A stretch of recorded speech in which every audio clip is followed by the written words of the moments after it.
It's a dreary afternoon, with rain pattering against the office windows. In a small building on a quiet street, three people are huddled around a table, tension thick in the air. A young woman sits in the middle, tears streaming down her face. Professor Bennett, an elderly man with gentle eyes, is next to her, offering comforting words in a soft but steady voice. Across from them, Professor Seo is visibly agitated.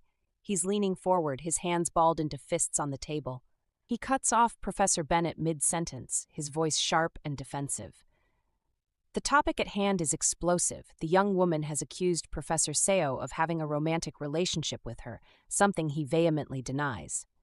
The atmosphere in the room is electric with unease.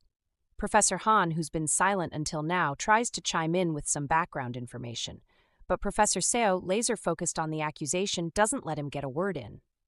He's determined to address the allegation head-on, his eyes flashing with anger, and his voice trembling with barely contained frustration. The young woman, still crying, suddenly speaks up. She tearfully admits she misunderstood and let her feelings get confused.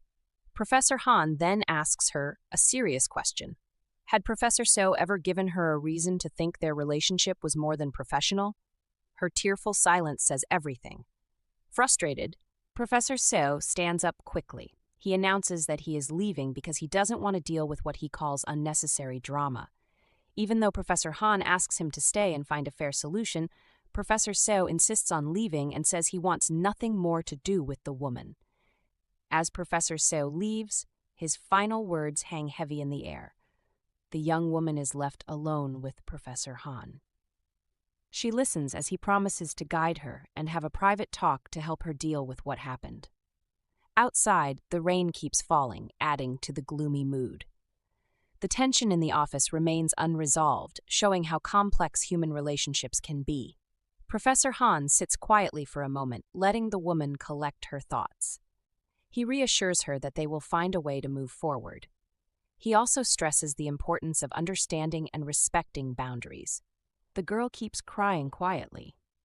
The old professor lets out a sigh of relief, thinking the young man is cold-hearted, but he's not surprised by his anger. Still, he's glad the young man isn't making things worse. He turns to him as he leaves and says he's free to go. He also mentions they need to find him a new teaching assistant, knowing he must have a lot of work. The old man assures him he'll find someone this time. He asks the young man what kind of person he needs. The young man is taken aback by this, wanting to make sure the old professor will really do it. The old professor confirms he will and asks for the specific qualities the young man wants. The young man says he doesn't have a strict list, only insisting the assistant shouldn't be a woman. He says this firmly and then closes the door behind him, leaving the old professor and the crying lady alone in the room. The scene shifts to a rainy street. A young woman walks with an umbrella, talking on her phone. She tells the person she's almost there and hangs up when she reaches a door. It's Professor Han's office. She looks around, impressed by the big College of Natural Sciences building. She can't believe she climbed all those stairs. She wonders if being here will fix all her problems, like people say.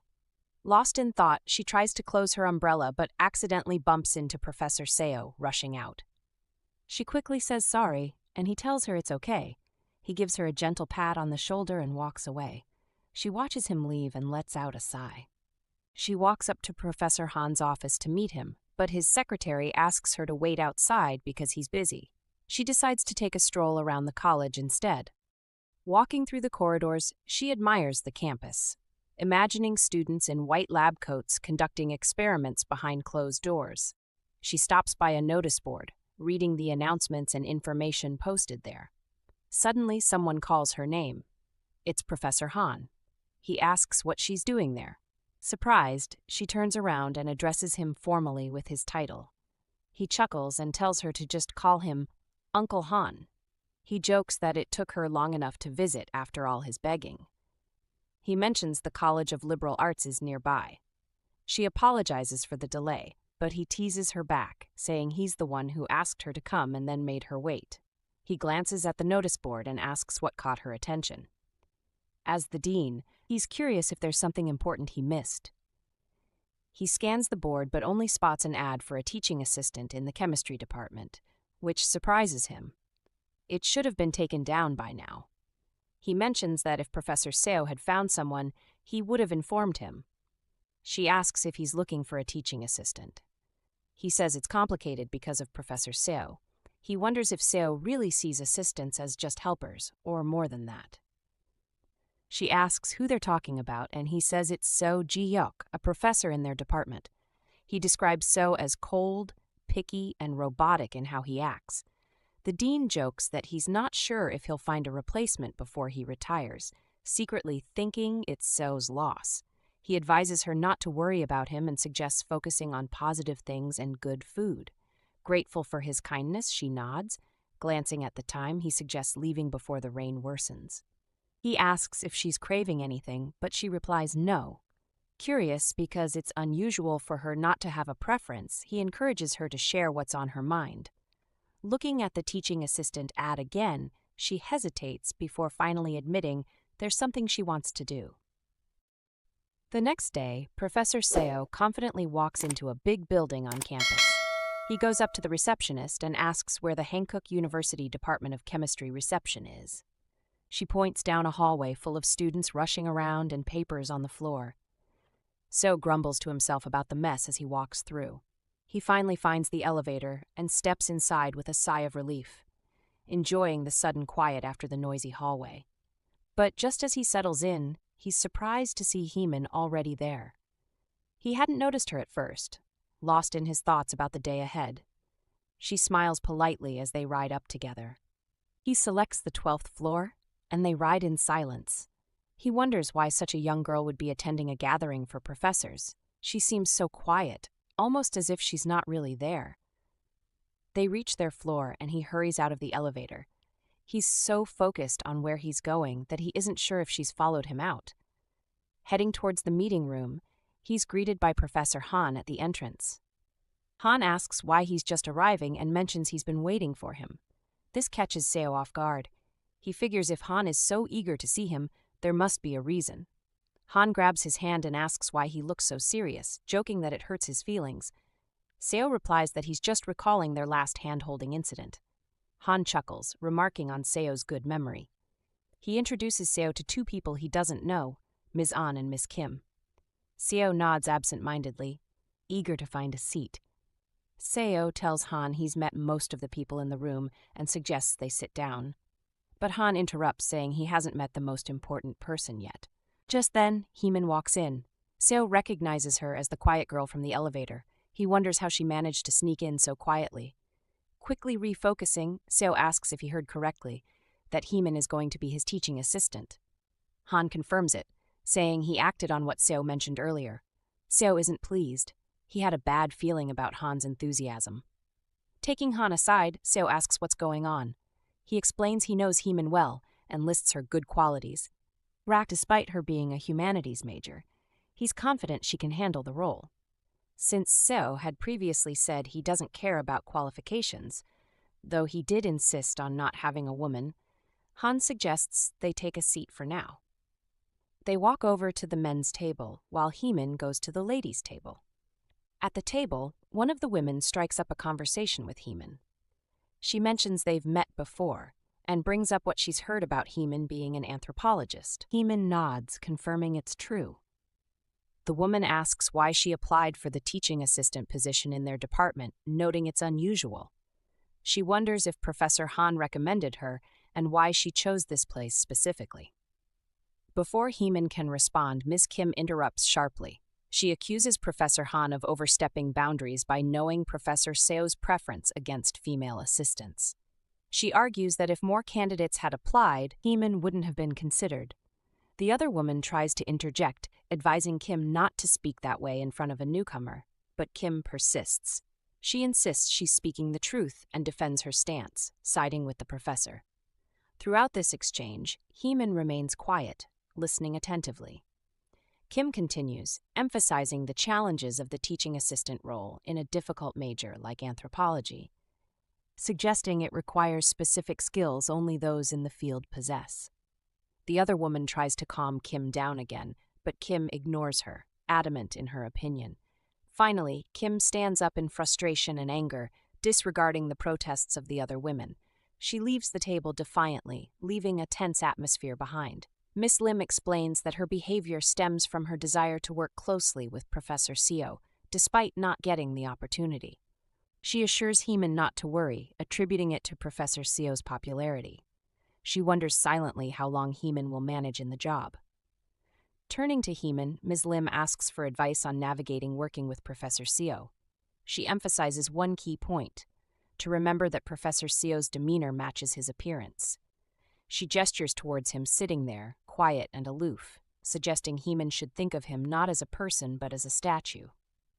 At the professor's table, Professor Shin jokes with Professor Seo, telling him to lighten up and not act like something terrible just happened. Seo glances at him, a bit uneasy, but Shin quickly reassures him he's only kidding. Another professor chimes in, suggesting Seo might have been hurt by many women, prompting a discussion about why he prefers not to have a pretty teaching assistant. Seo feels uncomfortable with the direction of the conversation.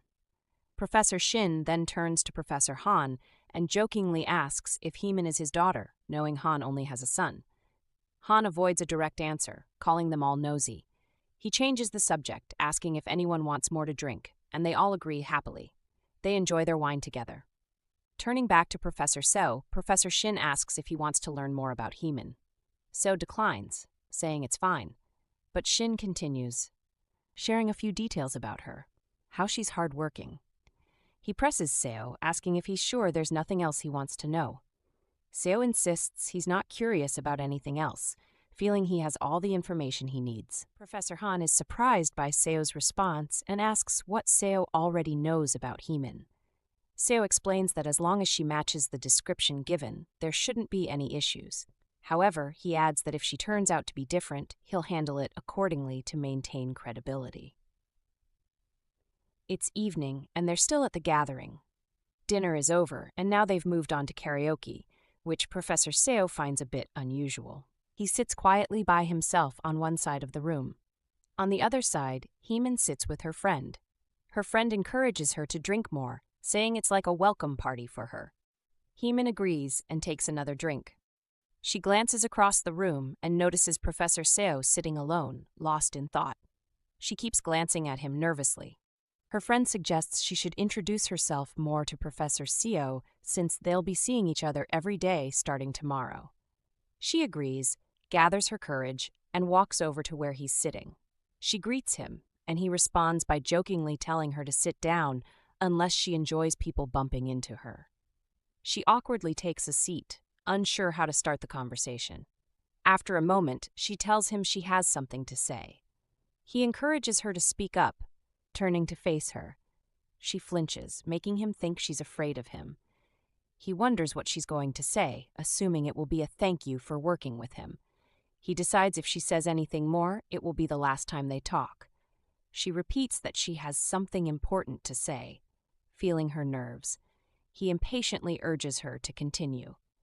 Finally, she turns to him and boldly declares that she doesn't like him and has no romantic feelings toward him. He's surprised to hear this straightforward confession. She explains she just wanted to clear the air so he wouldn't worry about it. He takes a sip of his drink, relieved. She smiles brightly, stands up, and thanks him for listening. With a smile of her own, she walks away. He gazes at her, considering how quiet yet remarkably present she is. She seems shy, but there's a strength about her that isn't mere timidity. Above all, they come from different worlds, and he realizes he completely misjudged her. He tastes the bitterness of alcohol in his mouth. Someone interrupts his thoughts, informing him there's still some alcohol left. He responds with relief, acknowledging the offer. After the party, exhausted, he returns home. As he opens the door warily, he's stunned to find someone sitting comfortably inside. It's So Min-hyuk. Min-hyuk explains that their mother sent him with food, and he decided to wait and greet his older brother, Professor Seo. However, Seo doesn't react as expected. Min-hyuk studies his face closely and asks if something's wrong because Seo doesn't seem happy. He can see that Seo is startled, confused, and probably annoyed. Min-hyuk figures he's caught Seo in a very complicated moment. Seo interrupts his thoughts, stating firmly that it's his place. It dawns on Min-hyuk. He's invaded Seo's space again. He quickly apologizes, knowing Seo dislikes others invading his personal space. He always regrets it when he ends up in front of Seo like this. Seo stares at him for a moment and starts removing his coat. Minhyuk breathes a sigh of relief. Seo gives him a brief glance, surprising Minhyuk, who wonders if he shouldn't have sighed. He leaves, noting it's the second time he's seen someone around Seo relieved, which Seo doesn't like. As Minhyuk walks away, he's surprised to find his other brother, Seo Woohyuk, rummaging in the fridge. He asks what Woohyuk is doing there. Woohyuk replies that he's looking for something to eat, pointing out it's his home and he wouldn't do that at a stranger's place. He explains he hasn't been able to leave the hospital for a long time and was worried he'd forget what home looked like. He asks if Minhyuk doesn't miss him. In the living room, the three brothers discuss what to do next. One suggests they leave since their mother is waiting for them. But Woohyuk thinks it would be better to stay overnight because it's closer to the hospital he needs to go to early the next day. Minhyuk asks if Hyung will even let them stay, considering he's in a bad mood. Woohyuk jokes it's probably because of them that Hyung's in a bad mood, but Minhyuk disagrees, saying Hyung was already upset before they arrived. They ponder who could have put Hyung in such a foul mood. Eunhyuk remarks he'd like to meet that person. Just then, Hyung calls from his room, letting them know he can hear them. They assure him they were just talking and didn't mean to disturb him further. Hyung starts getting undressed in his room, his mind drifting to Heemin. He wonders what she looks like, guessing she's around Eunhyuk's age. Remembering her straightforward words about not having feelings for him, he lets out a sigh as he pulls off his shirt. The room grows quiet. Outside, the brothers let out relieved sighs, thinking everything is settled. Minhyuk asks Eunhyuk to grab blankets for them. Eunhyuk looks surprised, questioning whether they realize Hyung might kick them out because of his bad mood. One of them shrugs it off, saying they understand Hyung's ways. They believe if he really wanted them gone, he would have already sent them packing. They all nod in agreement, knowing Hyung can come up with 100 reasons to throw someone out on the spot. The next day at work, Hyung walks to his office. Two ladies greet him, and he surprises them by replying. They comment that something seems different about him today. He silently agrees with them. Instead of waiting for potential problems to arise, he decides it's better to nip them in the bud right away. He plans to start looking for a reason to fire her immediately. He opens his office door and finds Heemin inside. She greets him warmly, noting that he's unusually early today. She asks if something's wrong, but he reassures her with a quick no. She mentions she heard about his morning lectures and has already set up his books and attendance register. He steps into his office, noticing everything neatly organized. He inquires if Professor Kang had been there earlier. She confirms he came by to retrieve something. When he asks if she gave it to him, she admits she didn't. She explains that she didn't feel authorized to make that decision without permission. Even though her reasoning is sound, he hesitates to acknowledge it fully.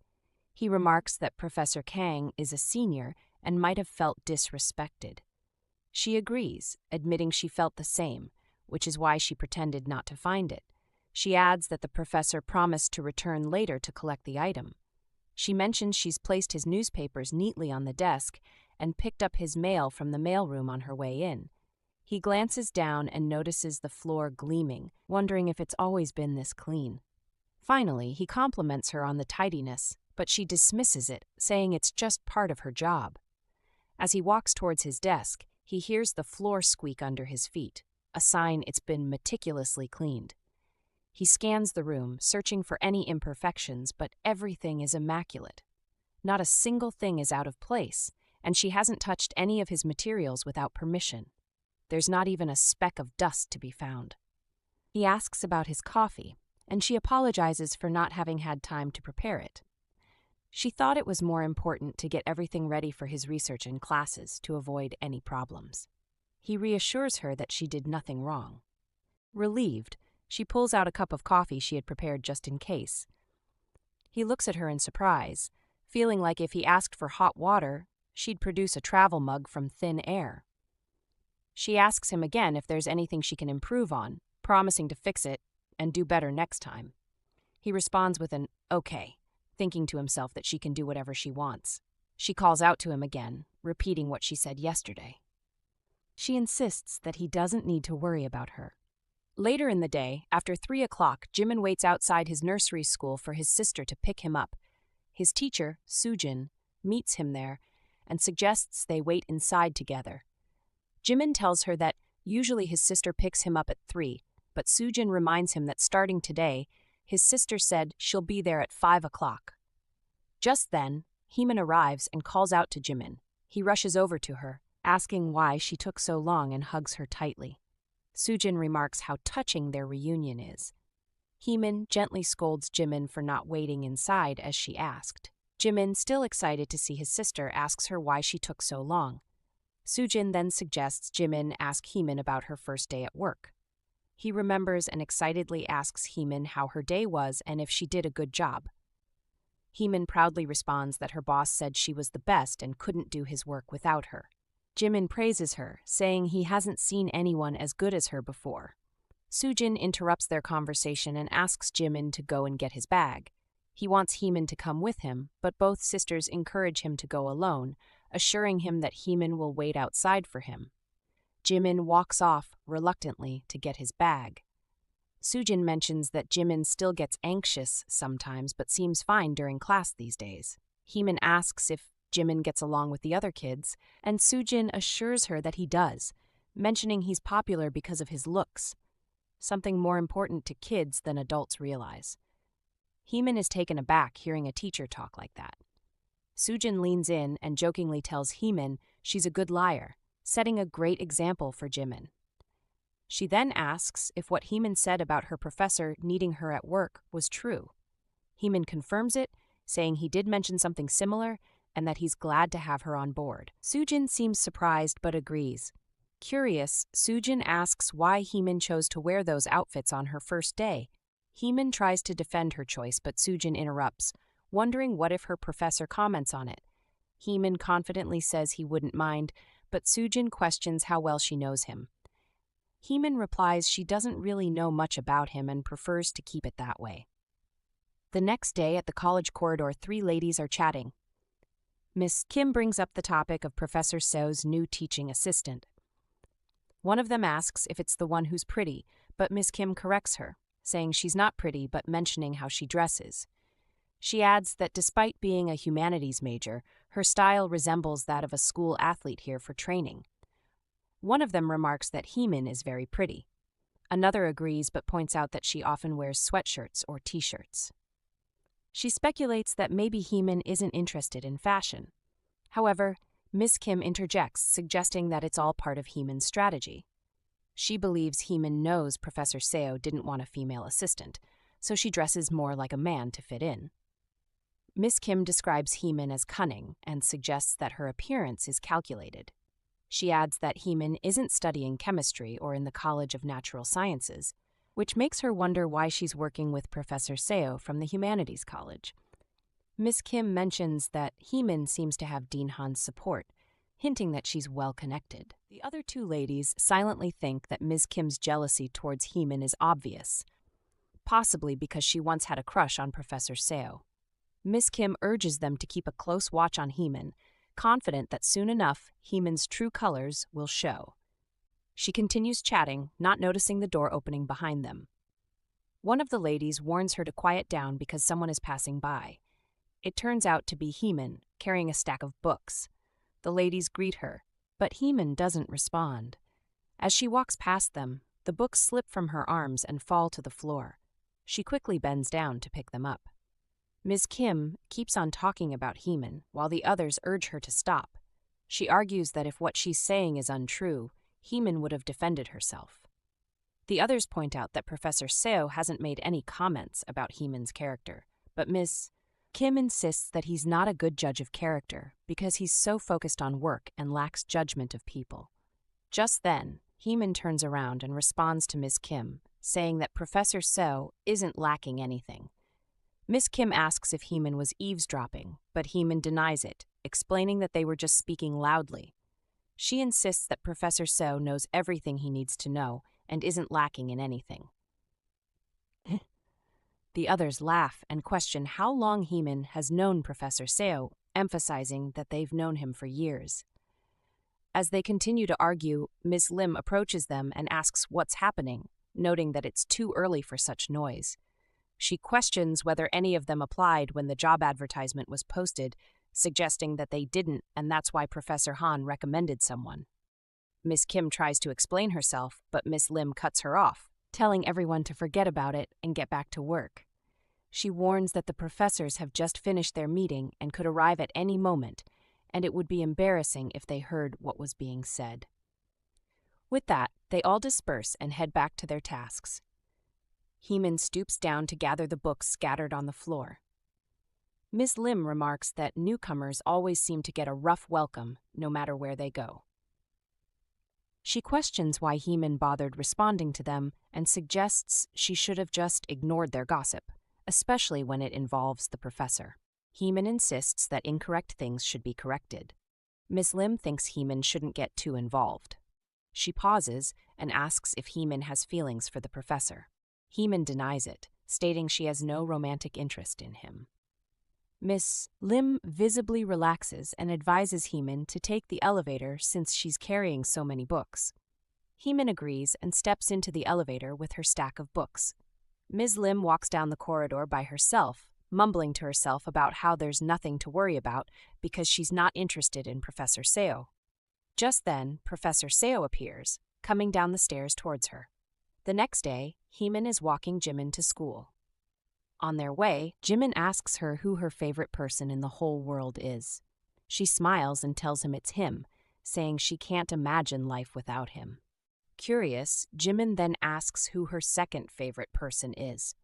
He points out that she likes his teacher, Soojin, and their aunt, along with a few others. Jimin also mentions her boss and asks if he's a professor and if she likes him too. Heemin is taken aback by the question and asks why she should like her boss. Jimin explains that since her boss said he can't do his work without her, it means he must like her. She chuckles and explains they're just colleagues who greet each other and ask how they're doing. Jimin then asks if that means he and Sohyun are close too. Heemin is puzzled and asks who Sohyun is.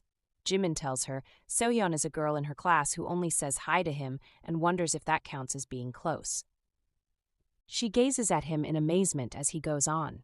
He mentions how Sohyun always avoids looking at him, runs off, and talks to herself. Curious, she asks if he likes Sohyun. He blushes and admits he does.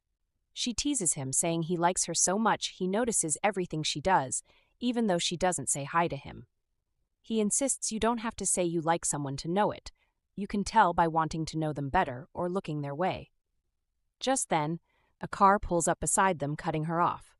A woman leans out and offers them a ride to school.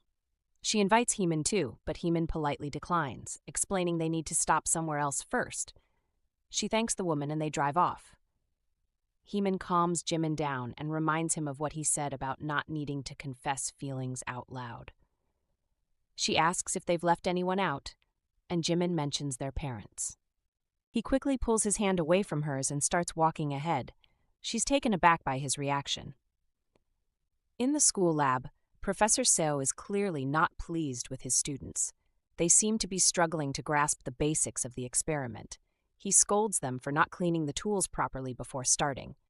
One student argues that they cleaned them last period, but he insists that too much time has passed and dust must have settled on everything since then. He emphasizes that every experiment should yield a result, whether right or wrong. Professor Seo orders them to redo the entire experiment, stressing that examining every single detail will reveal where they went wrong initially. He firmly believes in this principle. One student asks what will happen if they double-check everything and still can't find their mistake. Professor Seo declares that if that happens, then it means he made the mistake himself. As he walks out of the lab, two of his female students can't help but stare at him in awe.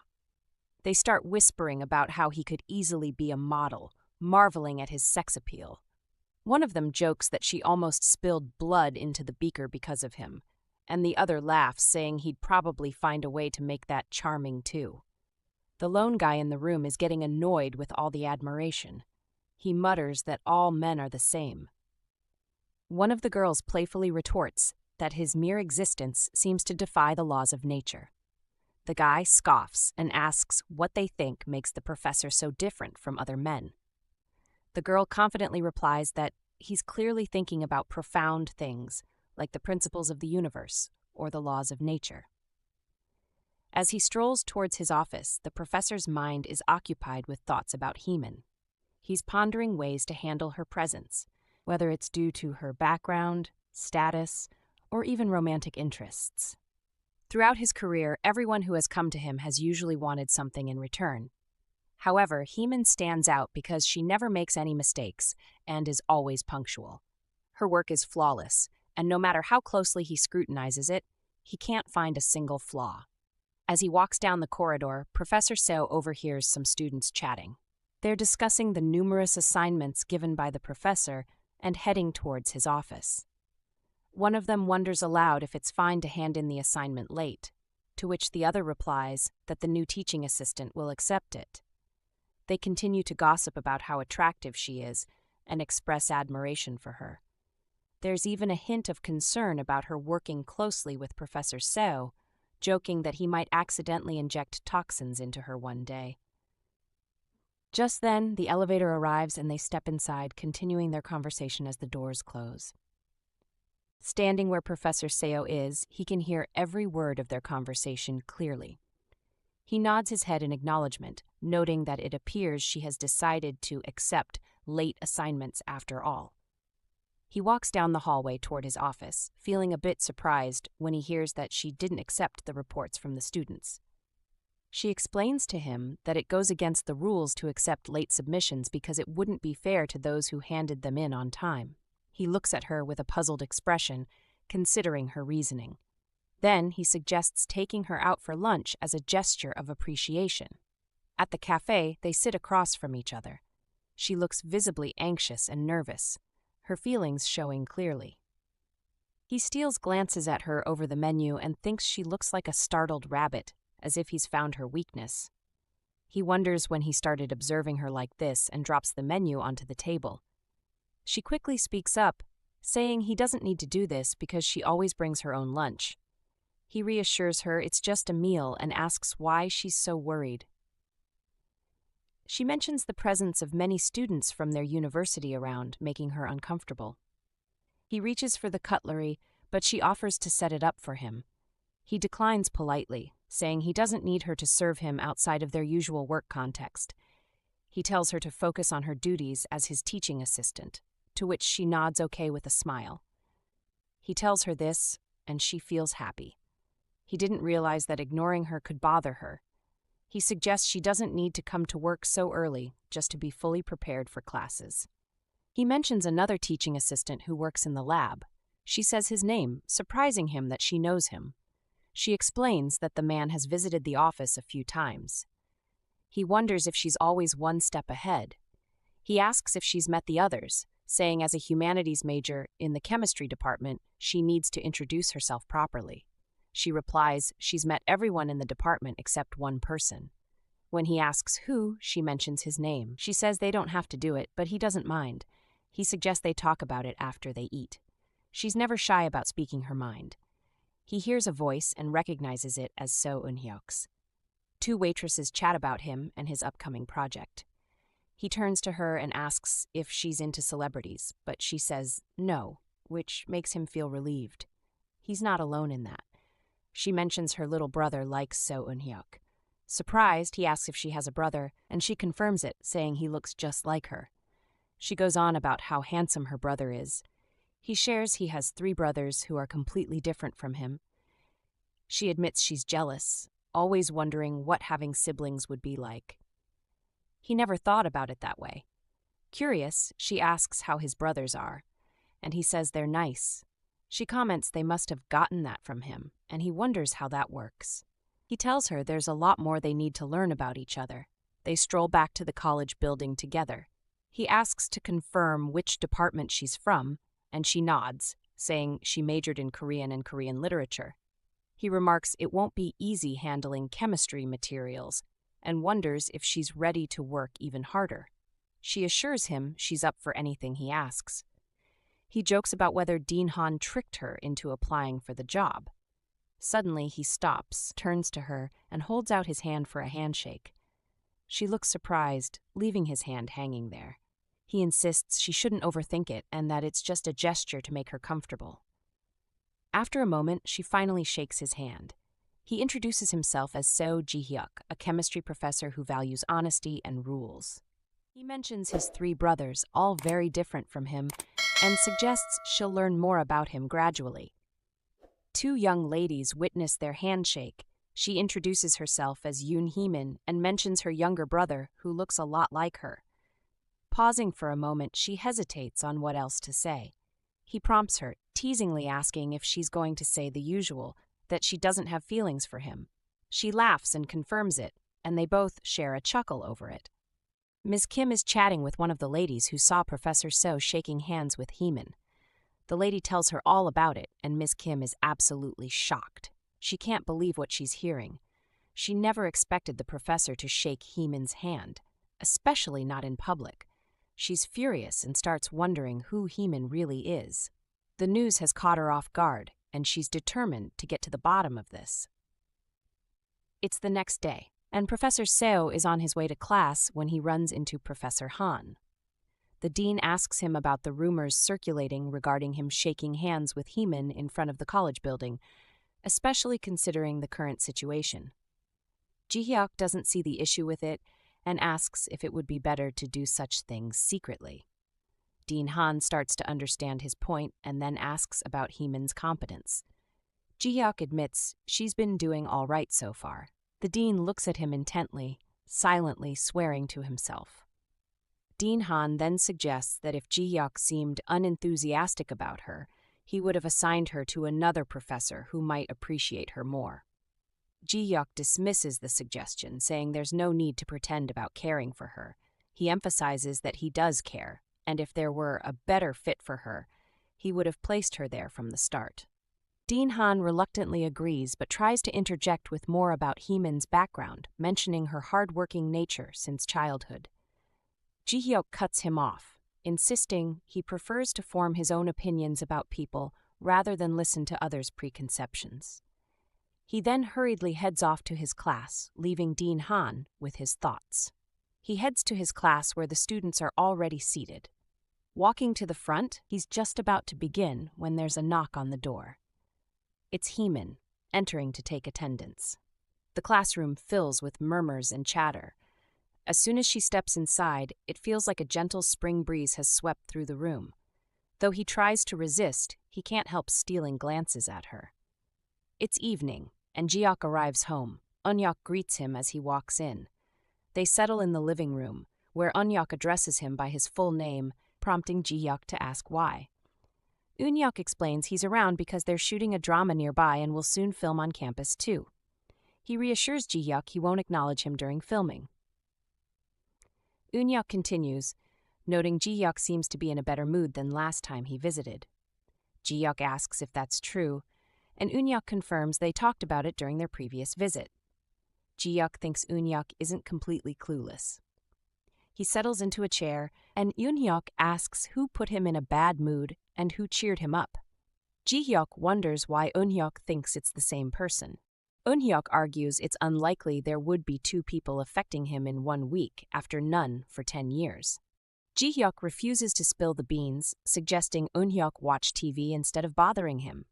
Eunhyuk happily agrees, turns on a cartoon channel, and a popular show is about to start. Jihyeok teases him for watching cartoons at his age. Eunhyuk defends himself, saying he missed out on a normal childhood and deserves to enjoy it now.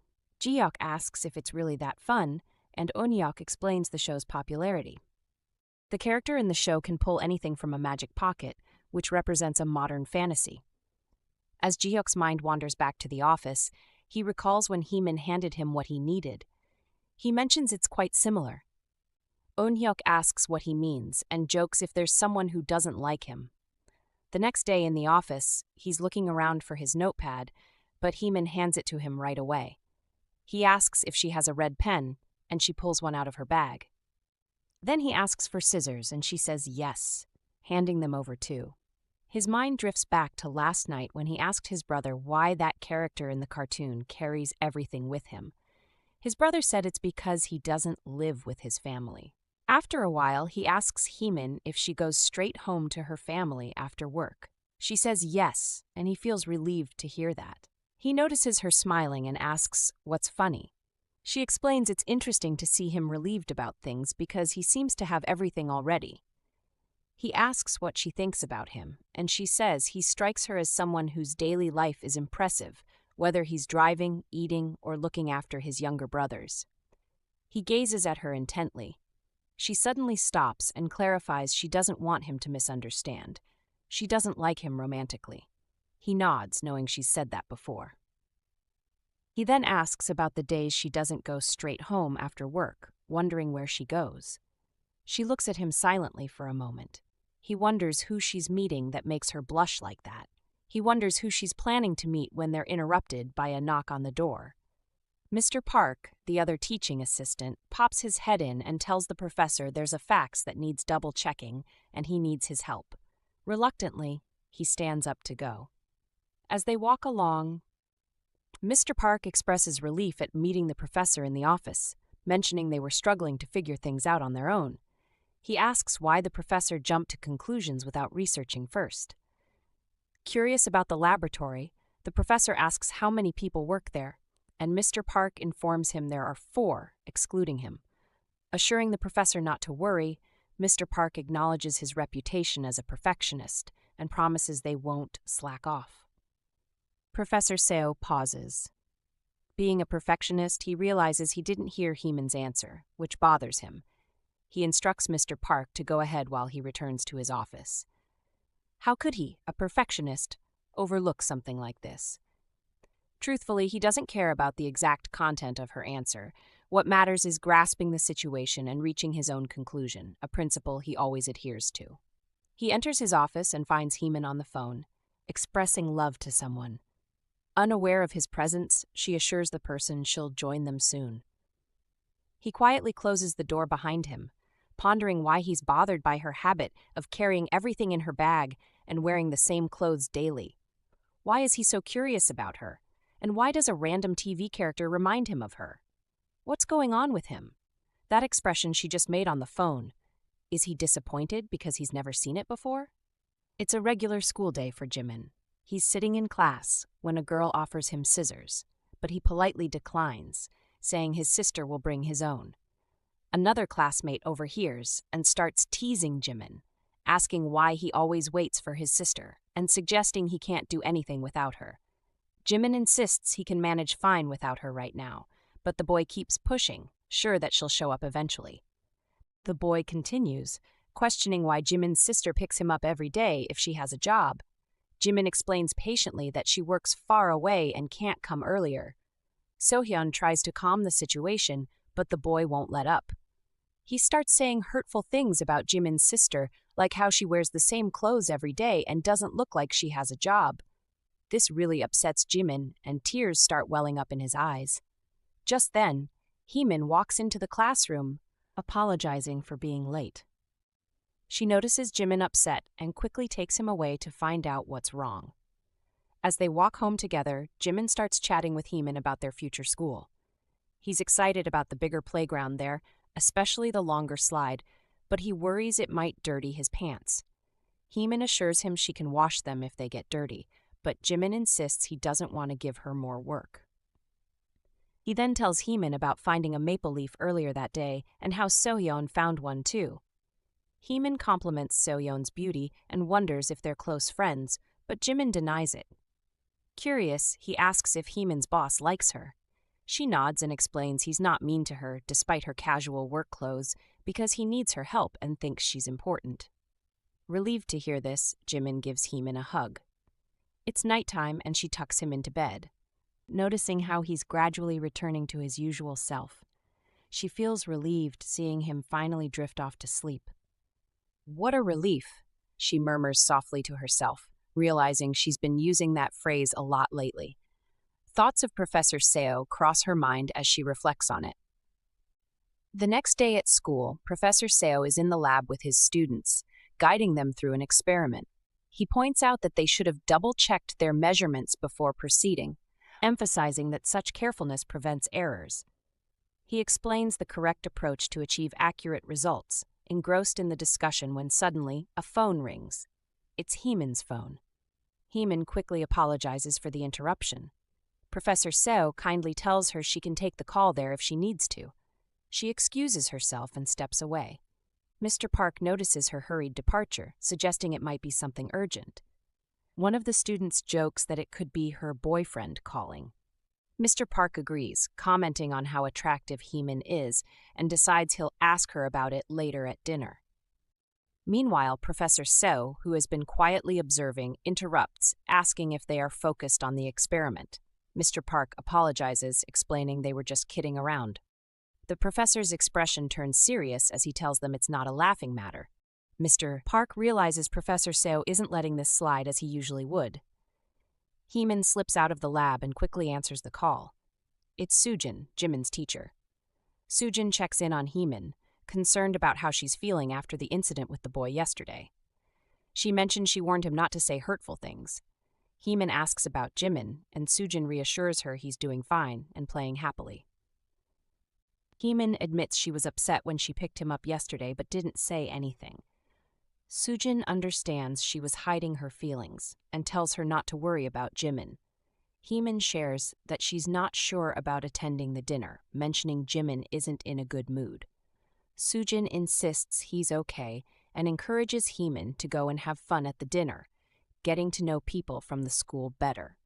She assures Heemin that Jimin will go home with her after work, so she doesn't need to come pick him up. Heemin worries about what her parents will say, but Sujin explains her mother prepared enough food, and it wouldn't be good if she hears he won't be coming over again. Thinking about the dinner, Heemin wonders if it's a chance to get to know that person better. She shares her plan with Sujin, considering whether attending the dinner could be a good idea. She returns to the lab with drinks for everyone, and Mr. Park seems delighted. He asks how she knew they were all thirsty and jokingly suggests taking her out for coffee sometime. She glances at Professor Seo and offers him a drink too. He thanks her, but she insists there's no need for thanks. The professor then tells her she doesn't have to do this again. Confused, Heemin asks what he means. He reminds her she's busy, and she begins to walk away, pondering his words. Mr. Park asks Heemin if she's coming to dinner tonight, mentioning that everyone on the research team will be there, and they're all excited for her to join. He hints that Professor Seo would be glad to see her there. Feeling unsure, Heemin looks at Professor Seo for guidance. Professor Seo intervenes, reminding Mr. Park about not pressuring Heemin into uncomfortable situations. He asks why Mr. Park is pushing her to attend. Turning to Heemin, he directly asks her to tell Mr. Park whether she's coming or not. Feeling pressured, Heemin apologizes to Mr. Park, explaining that she already has plans for the night. However, she promises to join them for the next dinner. She walks away, checking if they need more drinks. Professor Seo continues explaining the experiment, but they all look at him with curious expressions, like they want to say something. Sensing their hesitation, he encourages them to speak up if they have any questions or concerns. Mr. Park steps closer to him and requests Professor Seo to clarify a specific part of the explanation once more. The students nod in agreement, eager to understand the experiment better. Later in the evening, Heemin is still at the office, wrapping up some work. She decides to call Sujin to check in. Sujin picks up and asks Heemin how the dinner is going. Heemin replies that it's going well so far, and Sujin expresses her happiness that Heemin is starting to attend such events. During their conversation, Jimin overhears and eagerly asks his sister if she's having dinner with her boss. He tells her that her boss must be buying her dinner because she's smart and hardworking, and he can't do anything without her. Heemin confirms his guess, and Jimin smiles in relief, knowing his sister is valued at work. Sujin then calls Jimin to come eat, letting him know that dinner is ready. Heemin encourages Jimin to go ahead and eat, and they end their call. With no rush to go home early that evening, Heemin decides to take a look around the office before leaving. As she glances around, her eyes catch sight of an envelope stuck to a drawer. Heemin wanders through a dimly lit corridor, eventually finding her way to a brightly lit one. Checking her phone, she's caught off guard as Professor Han approaches and asks what she's doing there. He wonders if Professor Seo upset her, but she quickly assures him that Professor Seo has been good to her. Professor Han seems surprised and presses on, asking if something else is bothering her, maybe something to do with Jimin. Heemin denies it. Just then, Professor Seo steps out of the elevator, startling them both. Professor Han jokes about being scared, mentioning they were just discussing Professor Seo. Professor Seo responds coldly, asking if he upset Heemin. His gaze falls on her, and she's anxious, fearing his displeasure. She finds herself alone with Professor Seo in the corridor, and quickly clarifies that she wasn't gossiping about him. He casually responds that he doesn't mind, which surprises her and leaves her feeling downcast. As he looks at her closely, he recalls Mr. Park's comment about her seeming low lately, suggesting she might have had a disagreement with her boyfriend. He remembers seeing her in a similar mood at their department dinner, and assumes it must be relationship troubles at her age. Observing her further, he wonders why her usual smile hasn't returned. Considering there might be someone else involved, he turns to her and explains that if someone gives others a reason to gossip, they probably will. He assures her it's not a big deal, but she insists it didn't happen like that. Changing the subject, he asks if she's been doing okay recently, just wanting to make sure everything's fine. She assures him she's okay as long as he's not upset with her, to which he replies with relief. He looks at her, realizing he didn't expect her to share what's bothering her. But what surprises him more is that his assumptions were correct and she is upset. Later in the day at Jimin's school, Heemin arrives to pick him up. Jimin is happily playing on the slide when she gets there.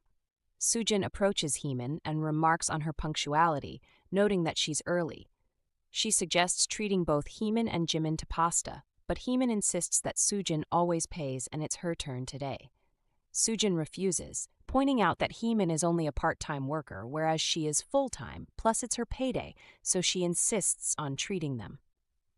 Heemin then mentions that perhaps Soojin should use the money to buy clothes for Jimin instead, recalling that their mother had commented on Jimin's clothes looking quite thin last time. Jimin rummages through his bag eagerly, searching for something, and finally finds it, a bunch of new toys. He proudly shows them to Heemin, explaining that Soojin's parents bought them for him. However, Heemin doesn't seem too thrilled about it. She comments that there are too many toys. Soojin steps in and explains that their parents can't buy toys for Heemin anymore, since she's an adult now, and also mentions that Jimin didn't ask for the toys himself. They were given to him as a gift. Jimin nods in agreement, confirming that he didn't request them. Heemin tells Soojin to go ahead and wait at the restaurant. She assures her that she'll join them soon. Soojin agrees and leaves Jimin and Heemin alone together. Jimin plays happily with his new toys, clearly enjoying them. Heemin notices his happiness and asks him why he didn't ask her to buy the toys for him. Jimin doesn't respond immediately, so she takes a closer look at him and notices that his clothes seem very thin. Concerned, she asks if he's feeling cold, but Jimin insists that he's okay. Feeling guilty, Heemin apologizes to him, surprising Jimin with her apology. She explains that she's sorry she didn't realize how cold he might have been. Jimin looks at her and says he's relieved, prompting her to ask why he feels relieved. Jimin replies that he's glad because she's not mad at him. Heemin reassures Jimin that she could never be mad at him. She adds that next time, if he needs anything, he shouldn't hesitate to ask her before asking anyone else. She wants him to know that she's always there to help him. The next day, we find Professor Seo looking tense in his friend's office at the hospital. His friend, who happens to be a doctor, questions why he's there instead of at the lab. Seo mentions they still have plenty of time before the deadline, but his friend Jihyeok worries they won't make it if they keep slacking off. Seo's friend teases him about feeling guilty, suggesting they grab a meal together, but Seo turns him down. Then, his friend suggests going for drinks after work, but Seo declines again, which frustrates his friend, who demands to know why he's even in his office if he's not going to socialize. They're sitting at a table with tea, and a few girls behind them keep glancing over and giggling. His friend leans in, remarking that he seems to attract attention effortlessly. He presses the professor again, asking if something's bothering him. So shakes his head, denying any issues, and wonders why his friend thinks something's up. His friend insists he's not the type to drop by without a reason, pointing out they're not inseparable besties who can't go a day without seeing each other. "You didn't skip med school just to avoid your dad's hospital, did you?" he jokes. Seo remembers to mention that Minhyuk will swing by later. His friend shrugs, saying he didn't invite him, knowing Minhyuk would come anyway. They're in the same department. Professor So sighs anxiously. His friend gives him a concerned look, saying there's definitely something wrong with him. He asks why So's so glum, and tells him he's giving off serious, dark vibes. Seo wonders aloud if he should leave, but his friend tells him not to be so dramatic, suggesting he just lighten up and smile a bit. He points to a couple nearby as an example, saying they're practically glowing with happiness, and Seo should find someone who makes him smile like that. Seo nods in agreement, acknowledging his friend's point. His friend leans closer, puzzled why Seo is sitting there muttering about some mysterious person. He asks Seo what's on his mind. Seo explains that someone he knows seems to be dating someone who's making her unhappy lately. His friend probes, asking how Seo knows this person, but Seo avoids answering directly. His friend suggests maybe she's always been like that, but Seo disagrees. He confesses it's been bothering him for a few days now, and that's the only explanation he can come up with. His friend looks surprised that it's bothering him so much. Seo clarifies that she's technically someone he's responsible for, which his friend understands as a reason for him to care. Seo sums it up, saying a person under his responsibility seems to be in a relationship with someone who's not good for her, and it's weighing on him. His friend agrees that if she were being treated well, she'd be smiling, and Seo wouldn't have reason to worry about her. He suggests they grab a drink, but his friend reminds him he didn't want one earlier. Seo shrugs it off, saying forget it if he's not up for it. His friend decides to go along and change. Seo reminds him to take off his trademark headgear, insisting it's a must in their department for everyone to have something cute. Just then, a child hops by happily with her toy, but slips and almost falls. Seo quickly rushes to catch her before she hits the ground, and he picks up her toy, a cartoon character named Ruru. This reminds him of Heemin's fondness for it. The child introduces herself gratefully. Nearby, some ladies behind his friend giggle and whisper about how handsome So is, wondering if he's a celebrity. His friend is used to people always admiring So's looks. Minhyuk leans over and asks if So's brother stole the balloon from the child. His friend quickly pulls Minhyuk away, saying that's not the issue right now. It's evening, and Heemin is in her office. She pulls down the curtain to dim the light. As she does, her eyes fall on a letter that arrived earlier. Opening it, she finds it's a bill for property tax. Sitting at her desk, she feels dejected, unsure of who to turn to for help. She thinks about her auntie Sujin and Professor Han. She hesitates, thinking she can't keep depending on them. She worries it will all become a burden for Jimin eventually. She ponders her options, wondering what she should do next. The next day at school, Professor Seo heads to the library to grab some books. He's feeling the effects of last night's drinking session. As he walks, he notices Heemin across the way. She doesn't seem her usual lively self, and he can't help but wonder what's bothering her. He slows his pace, considering whether something or someone is causing her distress. She walks away to take a phone call while trying to grab a book. Nearby, behind a tall shelf, Professor Seo overhears voices of other teaching assistants. He wonders if it's time for all the TAs to gather. Deciding to quickly grab his books and leave, he overhears one TA asking if someone isn't coming today. Ms. Kim chimes in, asking if they're talking about Heemin and suggesting she probably left early. Another woman mentions seeing Heemin here last time. Professor Seo listens quietly as Ms. Kim remarks that nobody really cares whether Heemin is around or not, doubting she'd have anything to say if she were here. The other woman advises Ms. Kim not to be so harsh, mentioning she overheard Heemin talking on the phone near the emergency exit earlier. It seems she's been dealing with something lately. The woman continues, saying Heemin is borrowing money and doesn't know what it's for, maybe clothes or rent, but she doesn't seem all right. Miss Kim remarks that Heemin doesn't care about fashion, noting she walks to work every day, implying she lives nearby and likely comes from a wealthy family. Miss Kim speculates that Heemin might be involved in a pyramid scheme and drowning in debt. They continue to gossip negatively about Heemin, unaware that Professor Seo is silently listening nearby. Miss Kim goes further, suggesting that by Heemin's appearance she might be borrowing money from people. Professor Seo can't bear to hear any more. He steps forward, interrupting them sharply. He asks them who would believe such baseless rumors and gossip. They are taken aback to see him there. Professor Seo scolds them, saying spreading unverified information about others shows they aren't mature adults. He adds that creating false narratives indicates they aren't intelligent enough to be scholars.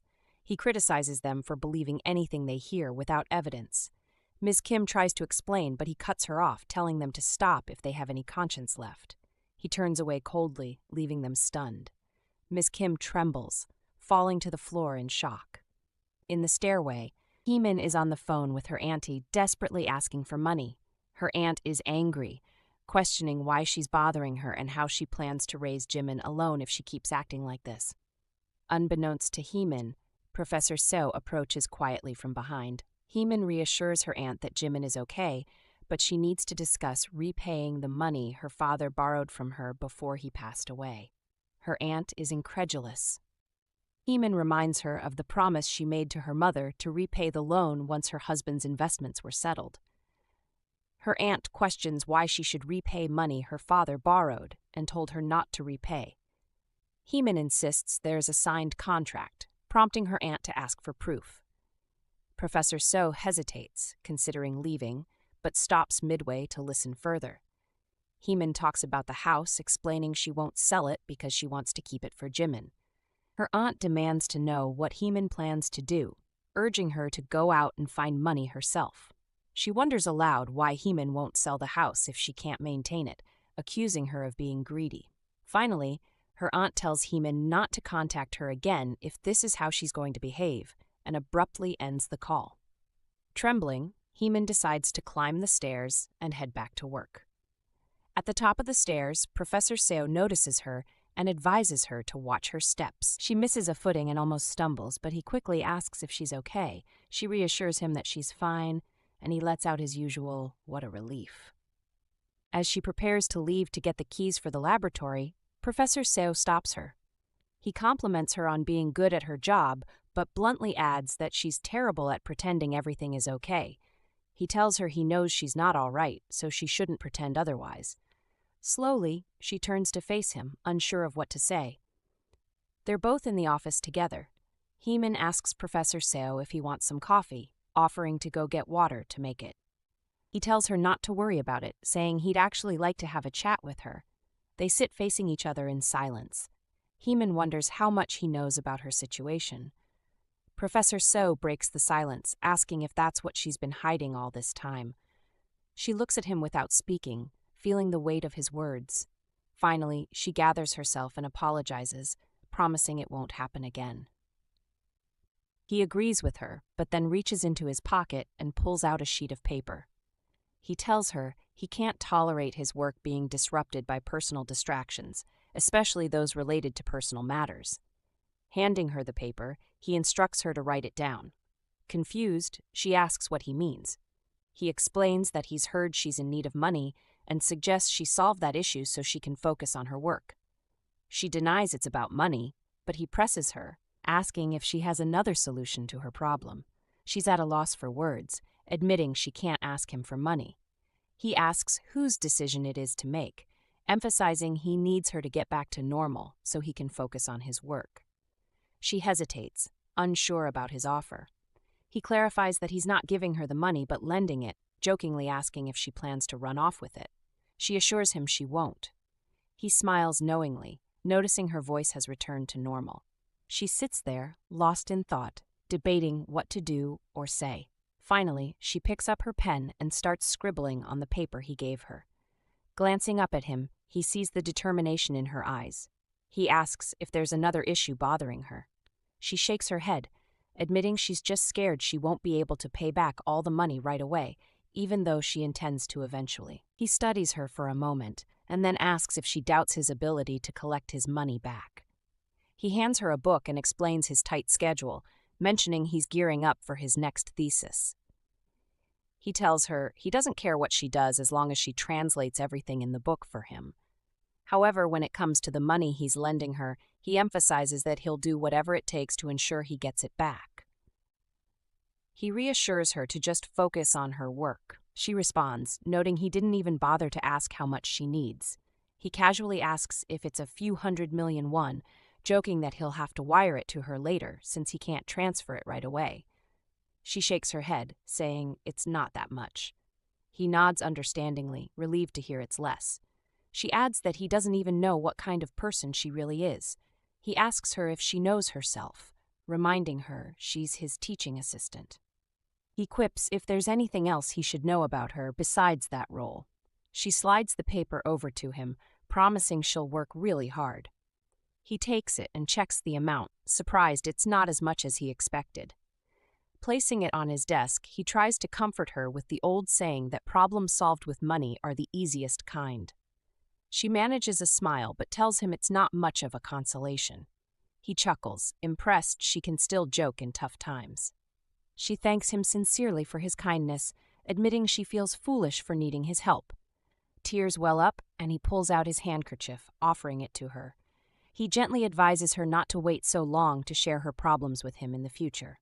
Gratefully, she takes it and nods. It's evening, and Professor Seo arrives home to a surprise. His brothers are there. They've already eaten and left a mess around the place. He looks around, puzzled, and asks them what's going on. They greet him cheerfully as he takes in the scene. He walks in and announces he's changing the door passcode to prevent them from entering when he's not around. They look surprised at the news. Woo-hyuk turns to Min-hyuk, blaming him for getting their brother mad because it was his idea to come and check up on him. Min-hyuk defends himself, insisting something seemed really wrong that made them want to check on him. Min-hyuk turns to Jihyeok, pulling out a paper and explaining they didn't come without a reason. He hands over the paper showing he's sent the money as instructed. Jihyeok snatches it from him. Min-hyuk questions why he had to go to the bank when online transfer is easier. Jihyeok insists on secrecy, not wanting any chance of word getting out. He notices the recipient's name and remarks it seems like it's a woman. Woo-hyuk is surprised by this revelation. Jihyeok asks if there's a problem with sending money to a woman. They reply no, just curious. Jihyeok then brings up other issues. He asks Woo-hyuk why he can't figure out how to take out the trash at his age, and questions Min-hyuk about his habit of leaving clothes on the floor. Meanwhile, Eun-hyuk sits on the floor, watching TV and finding it amusing. He comments on the show Roru. Min-hyuk interrupts him, asking to turn off the TV and get up. Jihyeok intervenes, suggesting they leave Eun-hyuk alone and focus on themselves. The brothers are taken aback by this unexpected stance. Eun-hyuk requests permission to turn up the TV volume, which Jihyeok allows. Min-hyuk and Woo-hyuk are astonished, realizing Jihyeok seems to be taking sides now. They exchange looks, quickly concluding that things have shifted with Jihyeok. The next day, Professor Seo arrives at his office and is greeted by Mr. Park, who proudly shows him the book Heemin has translated. Mr. Park remarks it's much better than hiring a company for the job. Heemin humbly interrupts, saying it's not as good as he thinks and she only rushed because she heard it was urgent. Mr. Park continues praising her, mentioning how she even researched specialized books on the subject. Heemin explains that understanding the theory is crucial for accurate translation. Professor Seo asks if this is true, intrigued by her approach. Mr. Park keeps on with the compliments until he's interrupted by a call to lead students in the library. He hesitates, wanting to stay, but he's ordered out because he won't take full responsibility for any accidents. Reluctantly, he steps out of the office. Alone in the office with Heemin, the professor reviews her work. She assures him if there are any mistakes, he should inform her. He responds by saying he won't give her more money even if she corrects any mistakes. She looks puzzled, not understanding his point. He explains that she's not supposed to work so hard. She looks at him in disbelief and refuses, insisting she wants to work hard and do her best. He simply replies with an okay. Mr. Park walks into the office with the books, announcing they're all finished and suggesting they reconvene after lunch. Professor So dismisses the idea of going back and forth, insisting they all eat together. Mr. Park happily agrees and turns to Heemin, asking if she wants to join. She declines, explaining she has somewhere else to be. Professor So inquires if her meeting is important, and she confirms it's to pick up her brother earlier than usual. He grants her permission to leave. As she heads out, Heemin pulls out a pack of homemade sandwiches she prepared for herself, but decides to give to Mr. Park since she's leaving. He gratefully accepts them. One of them wonders if they should offer the sandwiches to Professor Seo first, but Mr. Park explains that the professor doesn't like that kind of food and prefers Korean dishes. Hearing this, Professor Seo confirms it, surprising them all. Heemin bows to the professor and leaves. Mr. Park, still amused, asks what else the professor dislikes. With a deadpan expression, Professor So jokes that he dislikes Mr. Park, then starts walking away. Mr. Park is momentarily shocked, but then laughs it off, saying the professor is funny and he almost believed him for a moment. The professor remarks on the importance of having the right mindset for successful research. Mr. Park asks what kind of mindset that is, and Professor So responds by questioning why Mr. Park assumed he was joking in the first place. The next day, Heemin takes Jimin to a boutique to shop for clothes. Inside, the attendant admires Jimin, saying he's so pretty that she almost mistook him for a girl. Jimin quickly corrects her, asserting he's a boy and that it's not true. Heemin smiles at her son's response and continues shopping with him. They browse through different outfits, trying on various styles until they find the perfect ones. Jimin excitedly picks out his favorites, happy with his new clothes. Heemin enjoys this time with her son, cherishing these moments together. They walk around the store browsing for clothes. The attendant suggests they look for a coat that Jimin can wear all winter, especially since he's active outdoors. Jimin asks if they're going somewhere special with his new clothes, but Heemin explains he'll wear them to school, where his friends, including Seoyeon, will be surprised. He grins happily at the thought. Jimin then asks why Heemin isn't getting anything for herself. The attendant offers a red cloth, saying it would complement her skin tone. Heemin tries it on, and it looks really beautiful on her, but she decides not to buy it. The attendant is disappointed, expecting a sale. She goes to wrap up the cloth. While waiting, Heemin notices a display of scarves and gloves in a showcase. The attendant mentions they're a popular gift set for men. She asks if Heemin wants to check them out, but Heemin declines, saying it's okay. They continue their shopping, trying on various outfits and discussing which ones Jimin likes best for his school surprise. In the office, Professor Seo walks alongside Dean Han, who remarks on hearing about how busy he's been with his thesis. He asks if everything's been going well for him lately, and Professor Seo confirms it has. Dean Han reassures him that as a professor, he'll manage just fine. Dean Han then inquires about Heemin, mentioning she hasn't visited him even when he asked. Professor Seo replies that she doesn't come to him either. The dean jokingly suggests it's because Professor Seo looks intimidating around her. Professor Seo smiles at the thought of Heemin and considers whether to share something with the dean. After all, he thinks of her like his own daughter. Before he can say anything, Dean Han turns to him directly and asks if there's something on his mind. Professor Seo decides against sharing and says there isn't. The dean suggests they grab lunch together, but Professor Seo declines, citing the need to organize some data in his office. The dean seems disappointed by the refusal. In the office, Professor Seo casually asks Heemin about her age. She answers that she's 26 years old, explaining she started school early and is younger than most of her peers. He looks at her, not wanting her to smile while answering. He silently regrets not joining Professor Han for lunch and realizes he's been rambling about trivial matters. Heemin shifts uncomfortably and asks if he plans to go out again. Curious, he asks why she's wondering.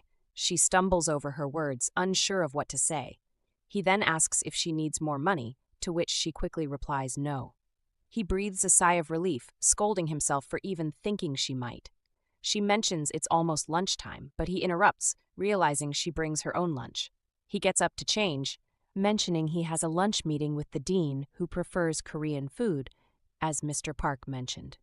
She nods, saying that's why she packed Korean food for him. She explains she wanted to show gratitude for lending her money and allowing her to continue working there, adding that anything else would feel forced. He considers taking the lunch, but she suggests giving it to the lab assistants since he's dining with the dean. He questions why she'd do that when she packed it for him. She admits it's true, but since he's going with the dean, she thought it would be better used there. He mentions the dean isn't fond of him, surprising her. He adds that he's aware she isn't his biggest fan either, though perhaps not to the same extent as the dean. He takes the food from her, leaving her impressed by his actions. He opens the lunchbox and finds an array of Korean dishes inside. She mentions she noticed the last time they ate at that restaurant, he didn't seem to enjoy the meat dishes much, so she wasn't sure if he'd like them. He looks at the food, pleasantly surprised by the variety and effort she put into preparing it. He thanks her sincerely, saying he appreciates her thoughtfulness. She smiles warmly, relieved that he likes it. He starts eating, commenting on how delicious everything tastes. They chat about the food and some work-related topics while he eats. She feels happy seeing him enjoy the meal she made for him. She watches him closely as he starts to eat, and he thanks her sincerely for preparing the food. She gazes at him and thinks how, even while eating, he carries himself with such dignity. He comments that the food tastes good, and she responds with relief, glad that he likes it. He mentions that she seems to enjoy packing her own lunch, and she explains it's more convenient for her, and she doesn't know many people around. He nods, saying they're similar in that respect. She takes a moment to express her gratitude again for the money he lent her, explaining that it helped resolve some family issues. She starts to elaborate, but he interrupts kindly, saying there's no need for her to explain further. She acknowledges that it was a substantial amount of money, and he jokes that he's charging her interest, which surprises her. They continue eating and chatting comfortably, discussing various topics from work to personal preferences. She feels a sense of warmth and understanding between them, appreciating his support and the opportunity to talk openly with him. She starts by explaining how she always packs her lunch, considering it a daily routine for herself and her brother. He asks if she packs for anyone else, but before she can finish explaining, he assures her it's fine. As they eat, an awkward silence fills the room, with her observing him and wondering how to ease the tension. Finally, she breaks the silence by mentioning her upcoming tasks, researching data for the thesis and visiting the admission office. She adds that she might need to return to school over the weekend. He asks if she had any plans for the weekend, and she replies that she didn't. After he finishes eating, she offers to clear the table, but he insists she doesn't need to worry. As they both reach for the plates, their hands accidentally brush against each other. They share a momentary glance, and then she quickly withdraws, telling him not to misunderstand, that as he knows, she doesn't like him. He finishes her sentence, and she realizes she needs to prepare the laboratory, grabbing her bag and leaving in a rush, mentioning she forgot about her busy schedule for the day. Closing the door behind her, she reflects on their interaction, particularly stuck on his mention of liking him, pondering why that thought lingers in her mind. A few hours later, Yoon Heemin calls Professor Seo, suggesting they go for lunch together. He's surprised when the professor says he's already eaten. Yoon Heemin asks who he ate with, and the professor suggests he call Minhyuk or Woohyuk instead. Yoon Heemin complains they talk too much and insists he's already at the school, urging the professor to join him if he's not full yet. However, Professor Seo insists he's full. Yoon Heemin persists, asking who the professor ate with, and even begs him not to hang up. Finally, the professor relents and mentions there were many different dishes. Yoon Heemin comments it's unusual for him to eat so much, guessing the food must have been really good. Professor Seo admits he's not sure, as he's forgotten that detail. Looking over, the professor notices Heemin nearby. It's the weekend, and Heemin walks with Jimin to school. She reminds him to behave himself and do well in class. Heemin mentions her professor won't be in the office today, so she'll pick Jimin up earlier. Jimin wonders if her boss has plans, and Heemin confirms that sometimes he does. Jimin asks if he can come along with her. catching her off guard with his request. She pauses, considering his request, then smiles and agrees. He tells Heemin that he wants to see how she works at the office. Heemin inquires about his school day, but Jimin mentions it's not a good day to go because his stomach hurts. Heemin jokes if it's because it's bring your dad to school day. She reassures him that even if dads are visiting today, it won't be much different, and he can just play with his friends like usual. Jimin protests, mentioning how their dad used to visit Heemin during her school days. Heemin looks at him sympathetically, feeling sorry for him. At the College of Natural Sciences, Jimin happily climbs the stairs with Heemin, advising him to be careful because there are a lot of steps. He insists he's fine, and she hopes nothing goes wrong. In Professor Seo's office, Jimin remarks how different it looks compared to their home or his school. He asks if Heemin's boss is tall, cool like the ones on TV, or scary. Confused, Heemin questions who he means, and Jimin mentions Seo Eun-hyuk. She chuckles, reminding him not to watch shows meant for adults. Jimin persists, asking if the professor is handsome like Eun-hyuk. Heemin hesitates, unsure, but mentions Professor Seo is kinder than Eun-hyuk. Jimin presses further, questioning if the professor is really that kind, and Heemin describes him as very kind and occasionally scary. Jimin is puzzled by this description, but their conversation is interrupted by a knock on the door. Heemin loudly asks if it's the professor at the door, but to her surprise, it's Miss Kim who enters instead. Miss Kim notices Jimin with Heemin and demands to know why he's there. Clearly upset, Heemin suggests they talk outside and hurriedly leads Miss Kim out, closing the door firmly behind them. Jimin, who had been hiding behind Heemin, cautiously steps out and asks if Miss Kim is angry. Heemin confirms this and tells him to wait inside the office for a while. Jimin agrees, pledging to guard the office while she handles the situation. It's won the road. Professor Seo and his friend, the doctor, are in the car. He's driving. His friend is not happy, wondering how special the food at the wedding is that no one thought of leaving to give him a ride back to the hospital. The professor replies that he's giving him a ride.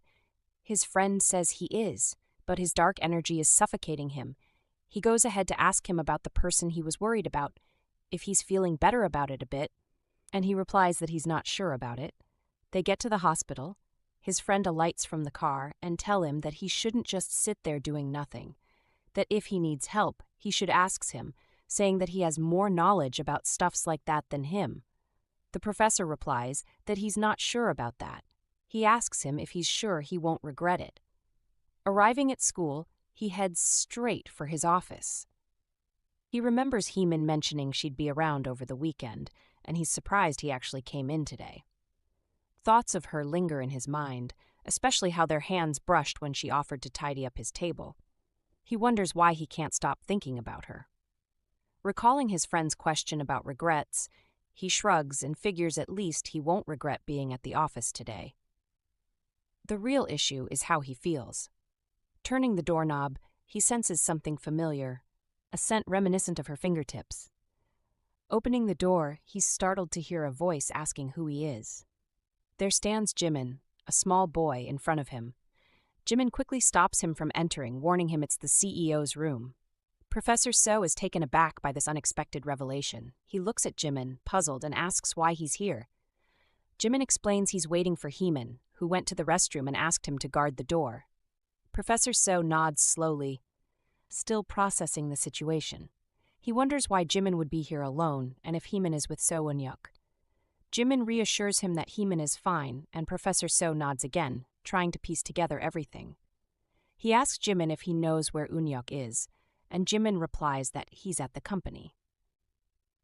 Professor Seo steps inside and immediately asks where Jimin's parents are, offering to call them. Jimin responds solemnly that they can't answer because they don't have phones in heaven. The professor looks at Jimin, struck by how much he resembles Heemin. He asks if Heemin is Jimin's sister, surprised that Jimin knows her. Jimin confirms she's his sister, but he insists the professor can't touch things because the CEO is strict and imposing. Professor Seo chuckles and asks if that's what Heemin told him about her boss. Jimin remains secretive, calling it a secret. He then mentions that Heemin always says she can't live without Jimin, which triggers a memory for Professor Seo of hearing those words before. Curious, Professor Seo asks Jimin who Heemin loves more than anyone else, and Jimin proudly says it's him. The professor smiles warmly. Jimin asks why he's laughing, and Professor Seo apologizes for not introducing himself earlier. He straightens up and says his name is Seo Jihyeok, clarifying that he's not exactly the boss, but the owner of the office they're in. Outside the office, Miss Kim scolds Heemin for bringing her brother to Professor Seo's office, pointing out how much the professor dislikes interruptions, especially from an uncontrollable young boy. Heemin defends herself, explaining she prepared Jimin beforehand and had no other option. Mrs. Lim approaches from behind, noticing the argument in the corridor. She asks Miss Kim what's happening, but Miss Kim brushes her off dismissively. In the corridor, alone with Heemin, Ms. Lim mentions how many students have had their eyes on Professor Seo for a long time, implying that Heemin might be attracting unwanted attention. Heemin denies having any romantic feelings for the professor. Ms. Lim finds her stubbornness puzzling and advises her to take her little brother back before rumors start. Heemin agrees reluctantly. As Ms. Lim walks away, she compliments Heemin's parents for raising such a responsible sibling, unaware of Heemin's gloomy expression. At the office door, Heemin takes a deep breath, deciding to shake off her worries and put on a smile. She opens the door cheerfully, asking Jimin if he's been doing a good job guarding the room. To her surprise, Professor Seo is sitting inside with Jimin. He invites her in warmly, and Jimin excitedly shows her a drawing he made. Heemin gently scolds Jimin for drawing here. Professor Seo mentions he heard she asked Jimin to guard the room, praising him for doing a good job as instructed. He playfully tousles Jimin's hair, joking about Heemin bringing her brother to meet him. Heemin can't believe what's unfolding in front of her. She moves towards Jimin. Professor Seo asks him if he's done coloring, and he answers, addressing him as boss. His sister tells him not to address him as boss again. But her phone rings and Professor Seo wonders if people are still harassing her because of money. She picks it up and tells the person that she'll call her back. She walks towards the door to go outside. Professor Seo asks her to bring something for his little guest. She's surprised to hear that. The door opens, and Yoon Heemin enters, everyone surprised to see him, including Jimin. Professor Seo asks him if likes Yoon Heemin, and he says yes, that he wants to grow up and be a CEO just like him one day. Professor asks him what he's going to do if he becomes a CEO, and he replies that he'll go to the Father's Visitation Day class, and he'll go to the field events like everyone. He'll draw a picture and present it in front of the class and get the first prize, as everyone claps for him. Professor Seo looks silently at him as he speaks. He asks if by any chance today is that day. He replies yes, but explains that his sister says he could come to the office with her. The professor replies that he knows, since he's the one that tells her to bring him. Jimin tells him that when he becomes a CEO, he also wants to brag in front of Haejun, and he won't be able to say those things. He says to him again, and he'll buy some black clothes for Heemin, so that she'll be wearing it when she wants to meet him. Professor Seo asks him why black clothes, and he said, "It's evening, outside the college building." Heemin asks Professor Seo if he had an emergency because she didn't expect him here today. He said he did, that a friend of his needed a ride to the university hospital because he had an emergency surgery, so he decided to give him. Jimin comments that he's super kind, and Heemin concurs, saying that she had told him that already. They get to where they'll part ways. She tells him that they'll be going the other way. He offers to drop them off before going home, saying it's cold outside, and she has Jimin with her. But she declines, saying that they're not staying far. And also Jimin doesn't like to ride in cars very much. She asks Jimin, who agrees. They started walking away. Professor Seo stops them. He tells them that it's getting late, so he'll walk with them. He goes on saying everyone has things they don't like to do, things they don't like to see, or things they don't like to hear. He tells them that he doesn't like going on planes because they hurt his ears, so he rarely go on them. He asks Jimin if he thinks it's weird that he doesn't like going on planes, and he said no, saying that he can't ride cars. He tells the professor that things will get better for him soon. The both adults smiled. Jimin runs ahead, directing Professor Seo the way. Heemin tells him to be careful because there are cars passing by. She shifts him to the other side of the road. Professor Seo tells her that she should be careful herself. She turns to him and tells him that it's dangerous for him. He replies that he's better off than the both of them. They get to a free area and asks if he can run there, because they aren't any cars. She agrees, but tells him to be careful. He runs ahead happily, left alone with Professor Seo. Heemin tries to explain the reason Jimin can't ride on cars, but he stops her, saying that she doesn't have to tell him if it would make her feel uncomfortable. Saying she doesn't have to force herself, she replies that she won't. She tells him that she tries to raise Jimin well, but still thinks it's not enough for him. She tells him that seeing how much Jimin likes him and listened to him, it made her feel a little bit weird. She says that she still wants the people Jimin meets from now on be people like Professor Seo. He tells her that it will be difficult because he tends only to speak the truth.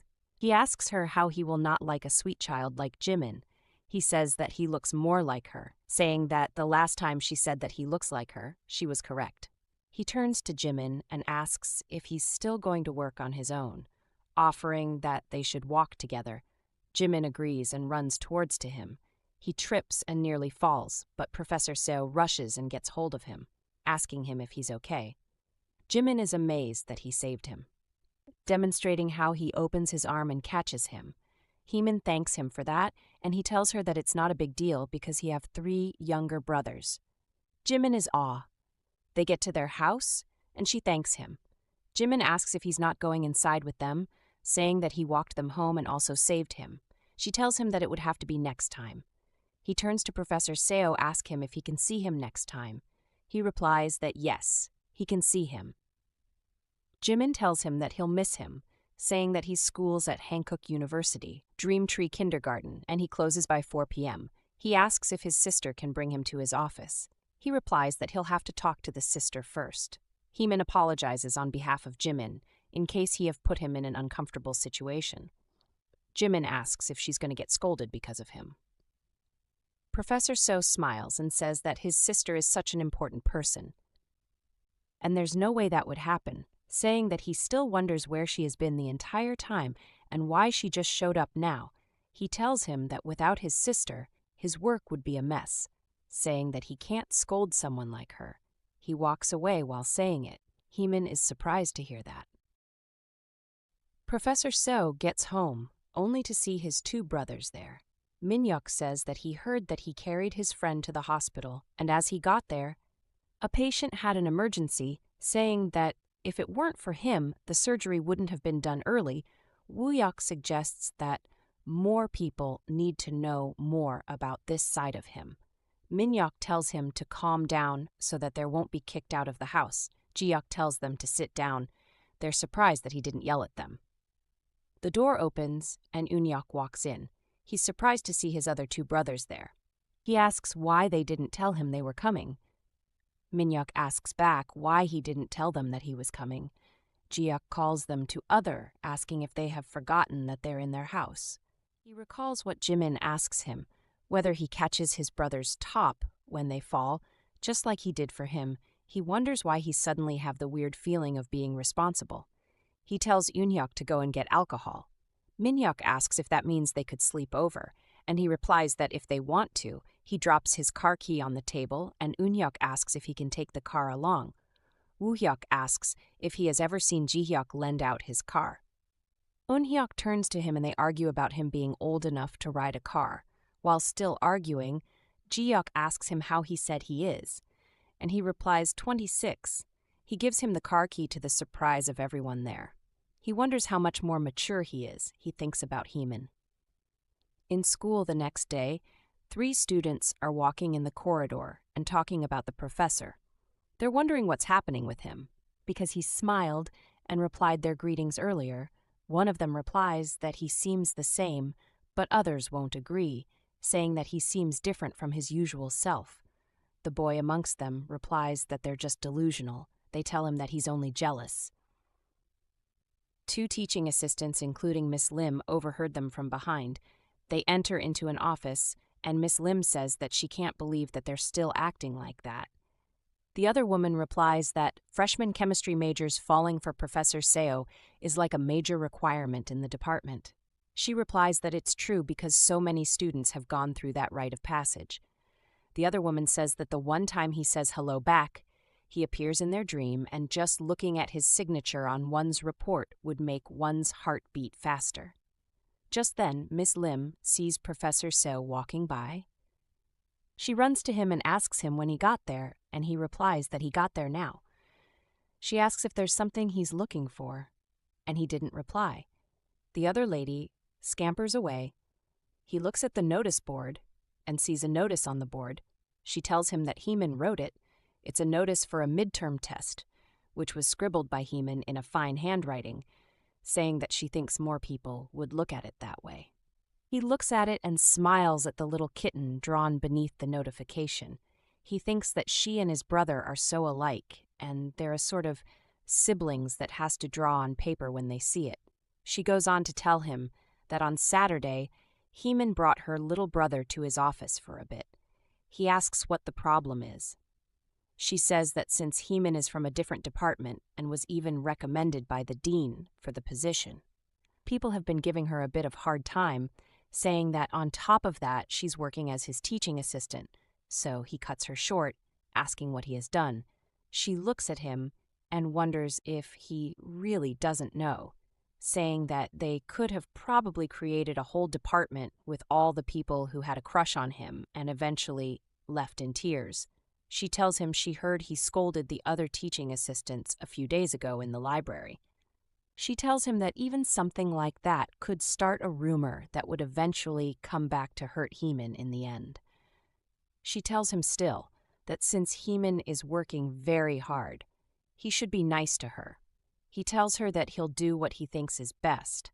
She tells him that just in case there's a misunderstanding, Heemin says she really doesn't have feelings for him, so there's nothing for him to be worried about in that regard.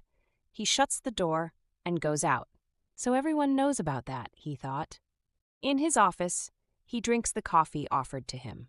He complains that the coffee is too sweet, saying that he only puts 1 cube of sugar in his coffee. She tells him that she hasn't put in any sugar, saying that that's what she was about to do. She offers him the sugar. He wonders why the coffee tastes so sweet, even though there was no sugar. He looks at her. He calls her and asks how she likes being a teaching assistant so far. She replies that she loves it, that it's been fun so far. He sips again. It still tastes sweet. He looks at her as she arranges the book. He decides to forget it, that he'll just let it slide. The next day in Jimin's school, they are asked to draw. Soyeon asks him who he's going to draw, because their teacher had asked them to draw the father's visitation day. But she says she isn't going to draw that because it was too boring, that instead she'll draw who she saw on TV. He asks her what she's going to draw, and she replies, "So Eunhyuk." He smiles. Hyejun comes to his desk and asks why he's drawing his dad, that he wasn't even present on that day. He replies that it's not his dad, saying that he's drawing a boss. Sujin cautions Hyejun, telling him not to scream at someone like that. When others are still drawing, he replies that Jimin is lying about who he's drawing. Seoyeon tells the teacher that Jimin is drawing a boss, and she's also drawing Seo Eunhyuk as a boss too. She looks at it and admires it. Hyejun reminds her that she said they're going up, give it out when they're done. He asks how Jimin is going to give it to Seo Eunhyuk. They think about it.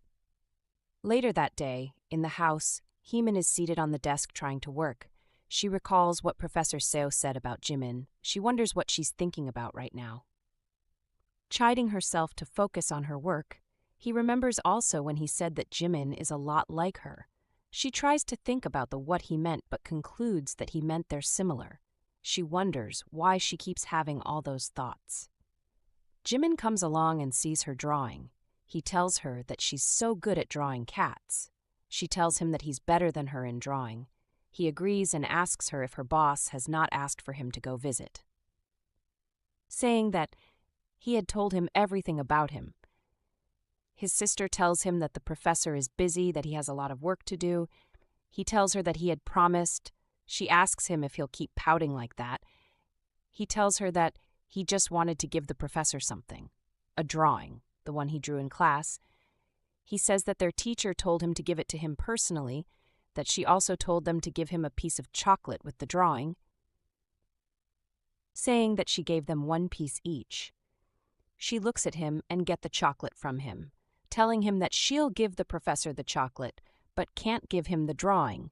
He asks why she can't give him the drawing too. It's the next day. In the professor's office, they sit other teaching assistants, including Mr. Park, who tells the professor how much work they've achieved because of the translation that's always made by Heemin. He also said that he has been wanting to take her out for a treat, to tell her thanks for everything, but schedule have always been making it hard. The professor asks him why he wants to treat Heemin to a meal. They're surprised by the way he interjected in the conversation, saying there was a reason he is sold ice cold. The guy replies that he's not supposed to even ask her out because she might have a boyfriend. At that point, Heemin comes inside and greets all of them. The guy welcomes her and volunteers to tell her what they are talking about, but the professor cuts him short and tells them to leave the office. He shares the job amongst them. He dismisses them. Outside, they wonder why the professor has been nagging. Heemin stands, and he turns and asks Heemin why she's standing. She brings out a bag that contains food, and she tells him that she brought food for him and the other teaching assistants. He's surprised that she also packed food for the others. She explains that she feels bad giving it to only him. He asks what's wrong with packing only for him, asking if she also borrowed money from them. She said no. He says that she's not doing charity work, so she doesn't need to make food for all others. She replies that she doesn't see making food for him as charity work either, but he still lends her money. He asks her if she thinks that she's the same as them, reminding her that she's his teaching assistant. They look at each other speechless. Professor Seo asks her why she's looking at him, asking if he has said something wrong, saying that she's his teaching assistant. She replies that it's just that he has done a lot for her compared to what she has been doing as a teaching assistant. He asks her if she thinks the amount of work she does is too little, saying that if she worries about that, then all she has to do is to pack another pair of chopsticks from now on. She's surprised to hear that. He has finished eating. She begins to close the window, saying that it's getting cold.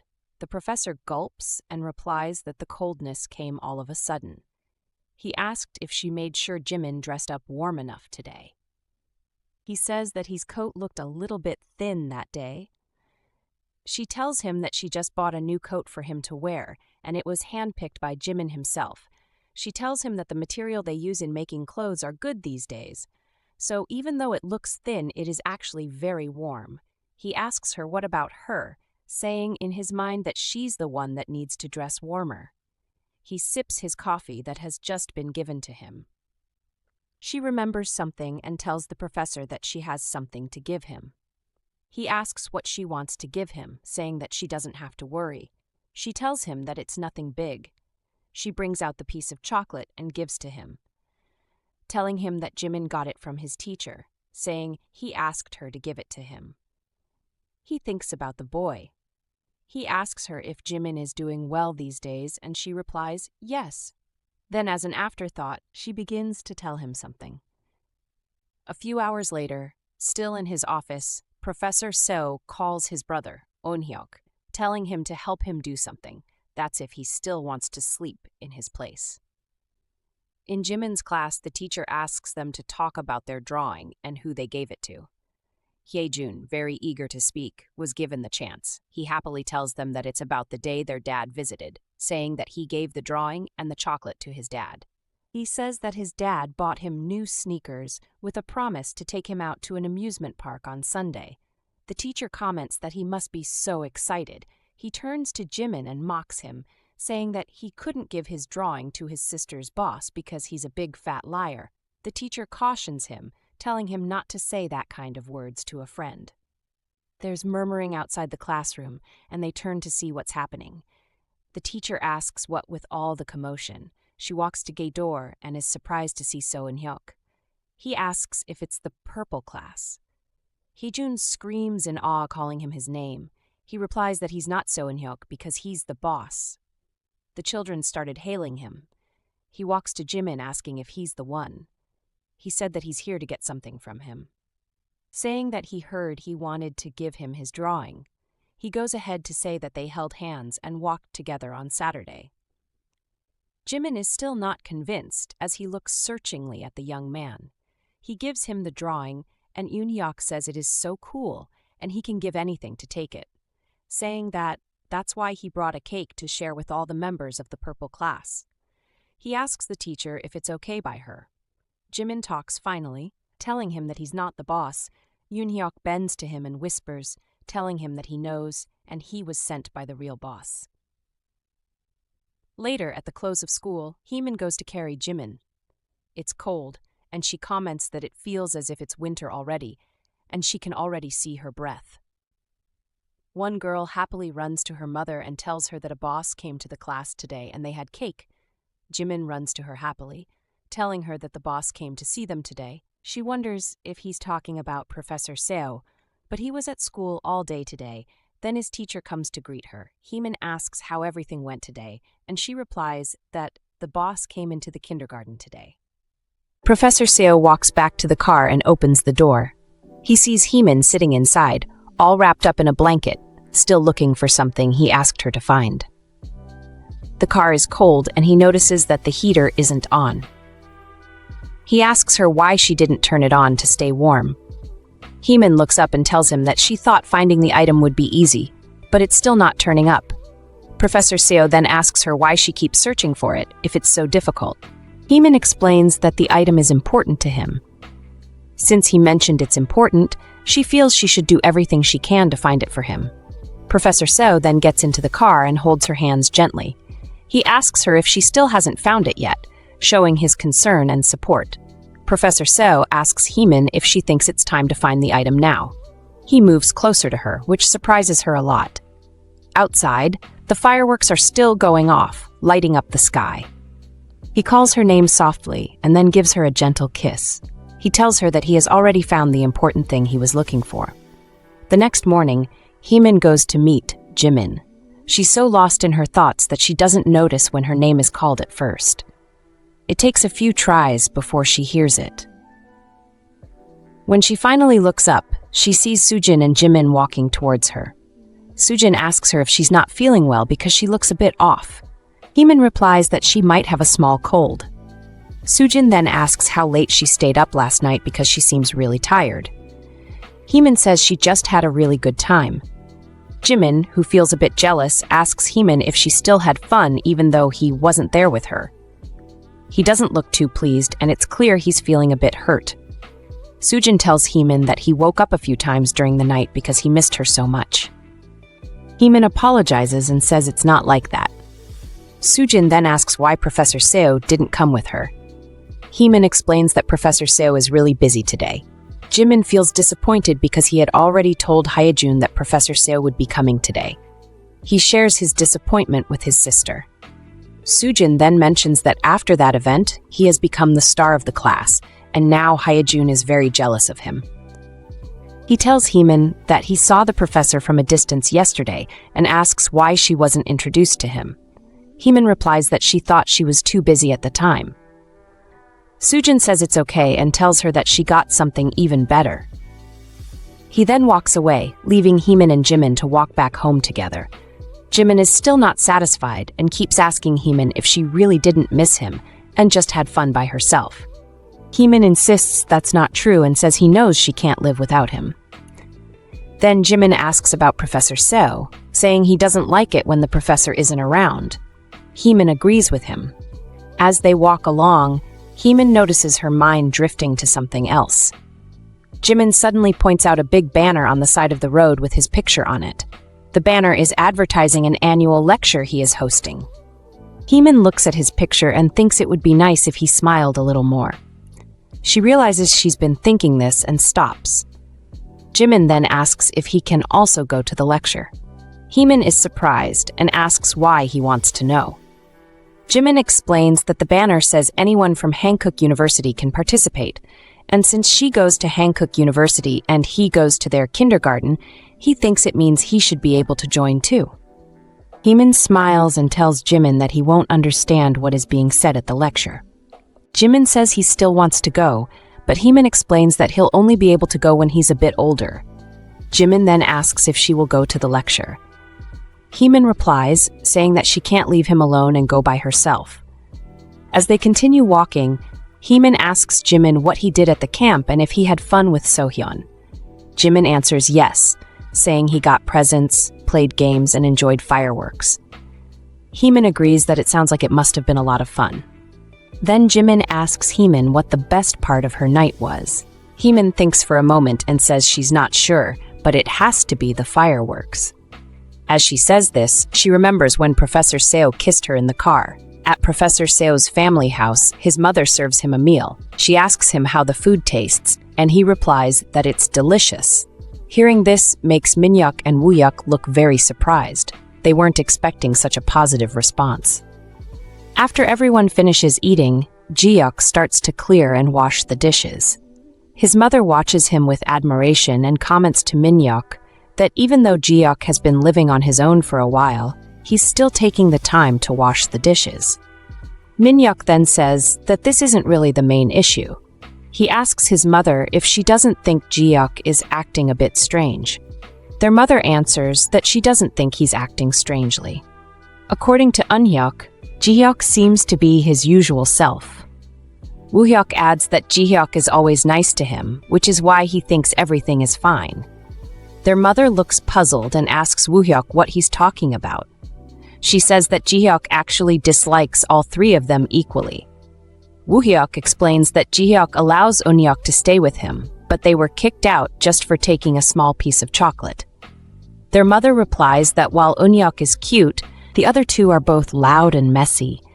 The family members are all surprised and a bit shocked by what they've just heard. Later, Jihyeok is sitting in front of the television watching the fireworks festival. To his surprise, Eunhyuk is the one hosting the show. His three brothers are amazed that Eunhyuk is the one anchoring the program. Woohyuk jokes that Korea must be short on actors if they picked Eunhyuk for this job. Their mother walks in from behind and is thrilled to see her son on TV. She praises how good he looks and asks Jihyeok if he thinks so too. Jihyeok agrees, saying yes. The next day, Heemin is at the office, thinking about what Professor Seo said to her the night he kissed her. She tells herself to focus and get ready for her class. As she is preparing the papers, she hears footsteps coming toward the door and freezes, wondering if it's Professor Seo. She hears a knock and then a young man walks in, asking if this is Professor Seo's office. To her surprise, the young man is Seo Eunhyuk. Heemin recognizes Eunhyuk's face and greets him warmly. Eunhyuk asks if his brother isn't here yet. Heemin says not yet and offers him some tea. Eunhyuk replies that tea would be great. While she makes the tea, she notices he might need a book and a pen, so she gets those for him. Eunhyuk turns to her and says she's the Roru his brother has been talking about. He extends his hand for a handshake and Heemin accepts it. They shake hands and exchange friendly pleasantries. Just then, the door opens and Professor Seo walks in. He asks Eunhyuk what he's doing here. Eunhyuk looks at him and says he now knows who Heemin is. He adds that he was curious about what Professor Seo had been talking about, but now it all makes sense. Professor Seo tells him to leave if he's done since he has a class soon. Eunhyuk responds that he is free today. He explains that because Professor Seo said he could drop by, he moved everything else on his schedule to the afternoon. Professor Seo tells Eunhyuk that if he's going to be busy in the afternoon, he should go back to their parents' house and not stay over at his place tonight. Eunhyuk thinks for a moment and then says he actually has something to do. He asks Professor Seo for his car, and Professor Seo hands him the keys. Eunhyuk also asks for Professor Seo's credit card, and Professor Seo gives him that as well. Eunhyuk praises his brother and says that since they are both busy, he will leave now. As he is leaving, he tells Heemin that he would love to see her again. After Eunhyuk leaves, Professor Seo closes the door and asks Heemin why she was being so friendly with Eunhyuk. Heemin replies that it's because Eunhyuk is his younger brother.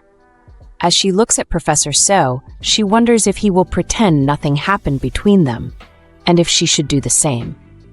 She tells him she was really surprised by how he did everything his brother asked for. She mentions that she already knew he was caring from seeing him with Jimin, but he's really considerate and thoughtful.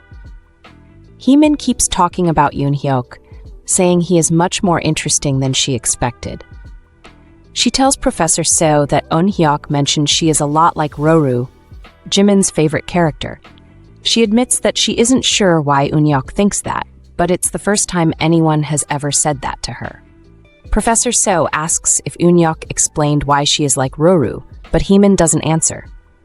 Professor Seo tells her not to worry since it's almost time for the class to start. He asks if she has the printout ready, and she says yes. He then asks for tape and scissors, which she also has. He asks if she will have time the next day, and she says she will. As Professor Seo is about to leave, he tells her that's exactly why she's like Ruru and says he'll call her later. Heemin watches him as he goes out. The next day, Heemin waits outside her house for Professor Seo. She is wearing a skirt and feels a bit awkward because she hasn't worn one in a long time. She hopes she doesn't look out of place. In the car, Professor Seo asks her if there's anything special she wants to see or something she doesn't want to see. Heemin tells him she doesn't want to see winter coming or autumn ending, but she realizes that's basically the same thing. She says she's okay with going anywhere. Professor Seo thinks about her comment and decides on a place without winter. After a while, they arrive at an orchard. Heemin loves the place and says she likes it so much that she can't even tell where she is right now. She touches the flowers and comments that they are real. He tells Heemin that the orchard will be even better the next time they visit. He explains that he has a lecture coming up, and once that's over, he'll have more time to spend. Heemin asks if it's the lecture he's giving at Jungang Hall. He is surprised she knows about it, and she explains she saw the banner on campus.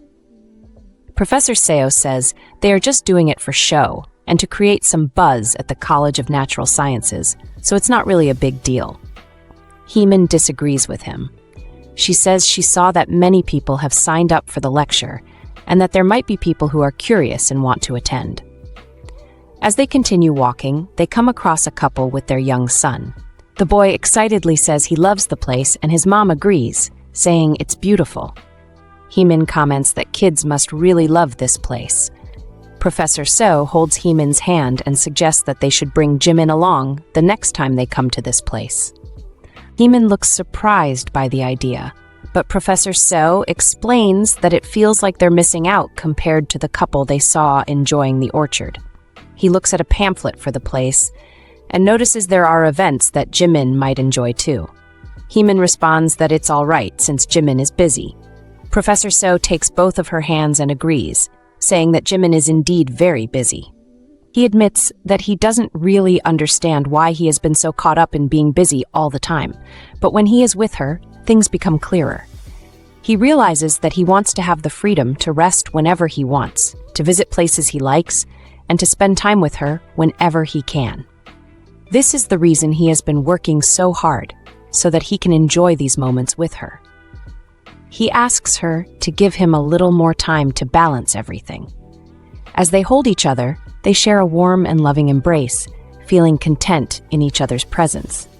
Later that night, Professor Seo drives Heemin back home. While they are still in the car, Heemin thanks him for the day. Professor Seo asks why she's thanking him, and she explains that he took her to an arboretum. She tells him that since she has been leaving her house every morning, sometimes very early to take Jimin to school, each day has started to feel like winter. But today, she was reminded that all 4 seasons, including spring and autumn, really do exist. Professor Seo takes her hand and gives it a gentle kiss. He tells her that soon she won't have to call him professor anymore. He adds that he doesn't ask for much, just that she doesn't hate him. Heemin says she needs to go inside because the lights are on and Soojin and Jimin must be home already. As she starts to get out of the car, Professor Seo tells her to wait. He then throws a present to her, surprising her. He explains that since she doesn't dress warmly enough, he gets so worried that he can't focus at home. Heemin says she can't accept the gift, but Professor Seo reassures her that she doesn't have to wear it right away. He adds that she can save it for a time when Jimin won't be anxious about her wearing pretty clothes. As she opens the box, she finds a beautiful red dress. She asks if he picked it out for her, and he tells her that it was actually his brother, Eun-hyuk, who chose it. He explains that he had Eun-hyuk come to the office last time because he has a good eye for things like this. Professor So mentions that he also asked Eun-hyuk to pick something for him because he has great taste. While they are talking, they notice another present by the dashboard with a note on it, clearly meant for Professor So. Heemin shows it to him and suggests it might be his. When they open it, they find protective gear with a silly note addressed to Professor So. Professor So is surprised and apologizes, saying his brother was just trying to be funny. He adds that he won't let Yoon-hyuk get away with this prank. Heemin says it's okay and suggests that it might just be a harmless prank. She adds that Yoon-hyuk doesn't seem like someone who would think about such things anyway. Professor So responds that Yoon-hyuk does think about these things, which surprises her. He explains that Eun-hyuk's actions are actually because of her. However, he quickly adds that it's not something that needs to be addressed immediately. When Professor So gets home, Eun-hyuk greets him and asks if he had a good time. Before Professor So can say anything, he throws the box at Eun-hyuk and tells him not to stay silent. Min-hyuk and Woo-hyuk are both surprised by Jihyeok's reaction and wonder if they should run away. Eun-hyuk shows them what he bought for Professor So, and they scold him for doing that. Eun-hyuk tells them to be quiet as he tries to count something, hinting that he might have a plan. The next day, Professor So is at Heemin's house, playing with Jimin while Heemin is busy preparing something. They are playing with Jimin's toys, and Jimin proudly tells Professor So that he has arranged them just like Professor So taught him the last time. Professor So looks at the setup and says it seems like something is missing. Jimin quickly replies that he has brought out every single toy from his collection. Professor So then pulls out a box that he has brought with him, filled with the toys that Jimin was missing. He hands the box to Jimin, who looks surprised. Jimin hesitates and says he can't take them because they are gifts and his sister won't let him keep them. Professor So reassures him that his sister also received a gift, so it's okay. Jimin's face lights up with happiness as he begins to arrange the toys, placing them carefully. He notices one toy known for its speed and excitedly tells Professor So that he wishes he could run like that toy during the field day. Jimin explains that there will be a race at the autumn field day and asks Professor So if he's good at running. Professor So replies that he is good at running, but not as fast as the toy character. Jimin assures him that he doesn't need to be as fast as the toy. He tells Professor So that he would still like to run with him and invites him to join the field day.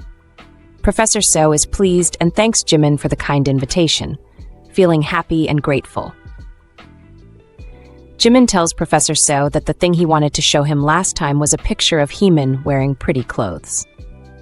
He adds that he probably won't be able to show it again because she must have hidden it somewhere. Professor So says that's okay and that he can look through all the pictures slowly later. He asks how he can see it again, and Jimin replies that he'll see it in real life, not just in pictures. Jimin then says he wanted to give the picture as a present, but Professor So tells him that he should use the bravery he showed when he wanted to go camping as a present instead. Jimin reminds Professor So that before he left, he was so worried about his sister being left alone. Jimin says he's not worried anymore because his sister told him she had lots of fun too. When asked what she enjoyed most, Jimin replies that she said the fireworks were the best part. The scene shifts to the kitchen where Heemin has finished cooking. She walks to the balcony to answer a call. It's her aunt on the line, who tells her that she has been hard to reach. Heemin tells her aunt that she's been really busy lately, but her aunt doesn't seem to care much about that. Meanwhile, in the sitting room, Professor So asks Jimin if his sister is still in the kitchen. Back in the kitchen, Heemin's aunt is scolding her, telling her she needs to get a job and earn money to support Jimin. Heemin responds in a way that makes her aunt even angrier. While she's on the phone, Professor So quietly walks over to her from behind. As they continue talking, Heemin's replies get more heated. Her aunt asks if she's still upset about the money that's owed. Heemin tells her that she's busy with something and wants to end the call now. Her aunt insists she stay on the line and suggests they could sell the house Heemin is living in because it seems like a waste. Her aunt suggests that they could sell the house to get enough money to take care of Jimin and also save some for his future. Heemin is really angry about this suggestion. She tells her aunt that she needs to pay back the debt before they can continue this conversation. After ending the call, she turns around and sees Professor Seo standing right behind her. He asks her what she was doing there, and she freezes for a moment, worried that he might have overheard her conversation. She quickly says that it's hot in the kitchen and the food is ready. She offers to go get Jimin, but as she starts to step out, he grabs her hands and asks if she's okay. She tells him she's fine. Professor Seo then decides to ask her something. He inquires if it's true that she likes fireworks because Jimin mentioned it to him. Heemin is surprised and hurries outside to find Jimin, asking him why he talked about that. As she leaves, Professor Seo reflects on the phone conversation he overheard. Professor Seo tells the students to go ahead and rewrite the measurements after they get the data from the hospital research lab. Once that's done, they're good to go. One student says he will do it, but another student asks if they really passed without making any edits. Another student asks Heemin if she will come with them for dinner, but she says she needs to stay behind to finish grading. He tries to persuade her by saying that the semester is almost over and they haven't had a nice meal together yet. Mr. Park then drags him away, saying they never get out of work this early. Heemin talks to Professor Seo and says that Mr. Park must be really busy and that they should have all left together instead. Professor Seo replies that Park is indeed smart, but not as smart as Jimin. Later in the day, Professor Seo asks Heemin if she has a lot of work left to do. She says she will quickly finish what she needs to and then join them. She also asks if there's anything else he needs from her. Professor Seo tells her to just come over quickly when she's done.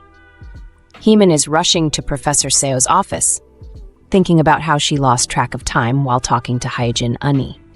She knocks on the door and tells him she's coming in. When she opens the door, she sees him sleeping. She gently covers him up and thinks to herself that he looks really handsome. She wonders what she's thinking. Suddenly, Professor Seo grabs her hand and says he told her to come quickly. He then kisses her. Heemin calls him Professor Seo, but he says he's not her professor anymore. He asks if she has learned anything from him. Sujin then asks Heemin if her boss, Professor Seo, is going to the autumn field day. Heemin says no because he's really busy. Sujin replies that she figured as much since he's always busy with work. Sujin wonders how much more successful he's trying to be by working so hard all the time. She says he should do his best to make it to the event. She mentions that Jimin has been bragging to the kids about coming. Heemin asks what she means, and Sujin explains that Jimin used to speak so quietly that the kids could barely hear him, but now he's always bragging about everything. Sujin tells Heemin that if Jimin keeps acting like this, he might not need to see a psychiatrist anymore. She's not a doctor, but she thinks he won't have trouble going to school next year. Heemin says that would be great. Sujin asks why Heemin isn't jumping for joy. Heemin replies that she is really happy, but isn't sure she should be this happy. She says she's perfectly content right now and doesn't want anything more. Even though she means it, Heemin can't help but feel excited every day. If today is great, she wonders how great tomorrow will be. She admits this excitement scares her because it's not what she expected. Sujin asks if she's worried that this happiness will end one day. Heemin says no, she's worried that they might be the only ones feeling this happy. Heemin apologizes for always sharing her worries with Sujin. Sujin asks if Heemin knows she does this, and Heemin wonders if she's being weird again. Sujin says no, she's not weird, she's just excited and worried about things. She feels like she's finally the most normal she's been in years. Then Sujin calls Jimin and Heemin asks if she's really being normal. Professor Seo asks Heemin why she's giving him a cube of sugar. She says she thought he might need it. He asks if he's supposed to eat it on its own, And she explains that she was going to bring his coffee soon, but gave him the sugar first. He wonders why, and she tells him it's because he kept looking at her like he wanted something.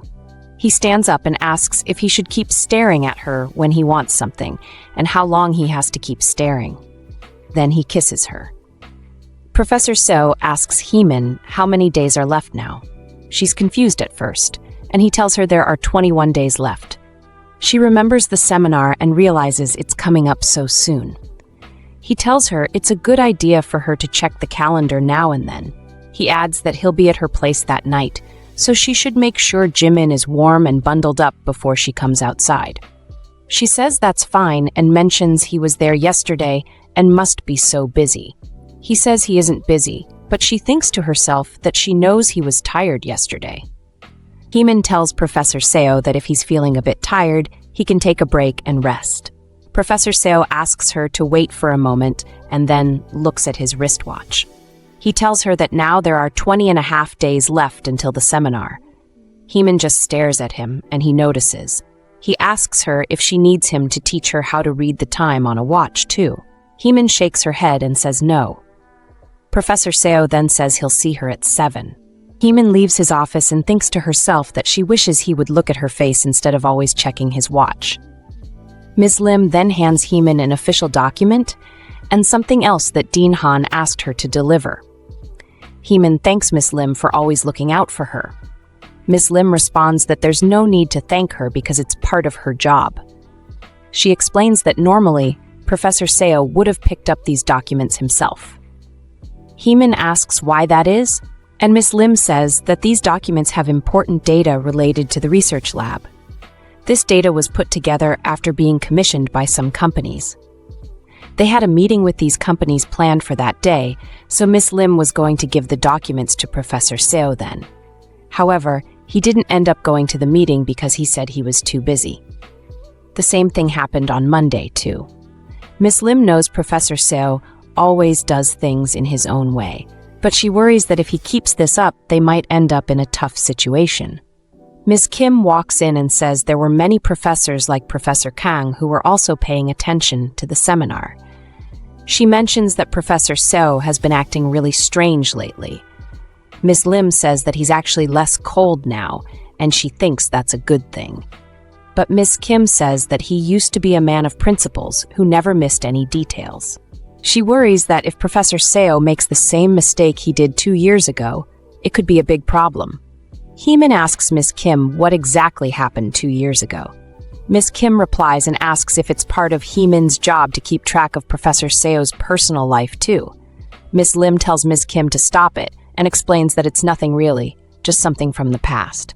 Ms. Lim goes on to explain that 2 years ago, Professor Seo had a very important thesis presentation but didn't show up and never gave an explanation. Heemin asks when exactly this happened 2 years ago. Ms. Lim thinks for a moment and then remembers it was the day it snowed for the first time that year. It was such a heavy snowstorm that it caused chaos all over the city.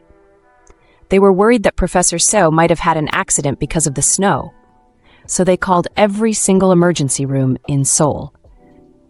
As Ms. Lim was making those calls, Heemin starts to stagger. Ms. Kim wonders what's wrong with Heemin now. Ms. Lim asks if Heemin is okay, and suggests that if Professor Seo is upstairs, she could let him know that Heemin needs to go to the hospital. Heemin says she's totally fine. Jimin shows Heemin what they made in school that day and points to his name on it.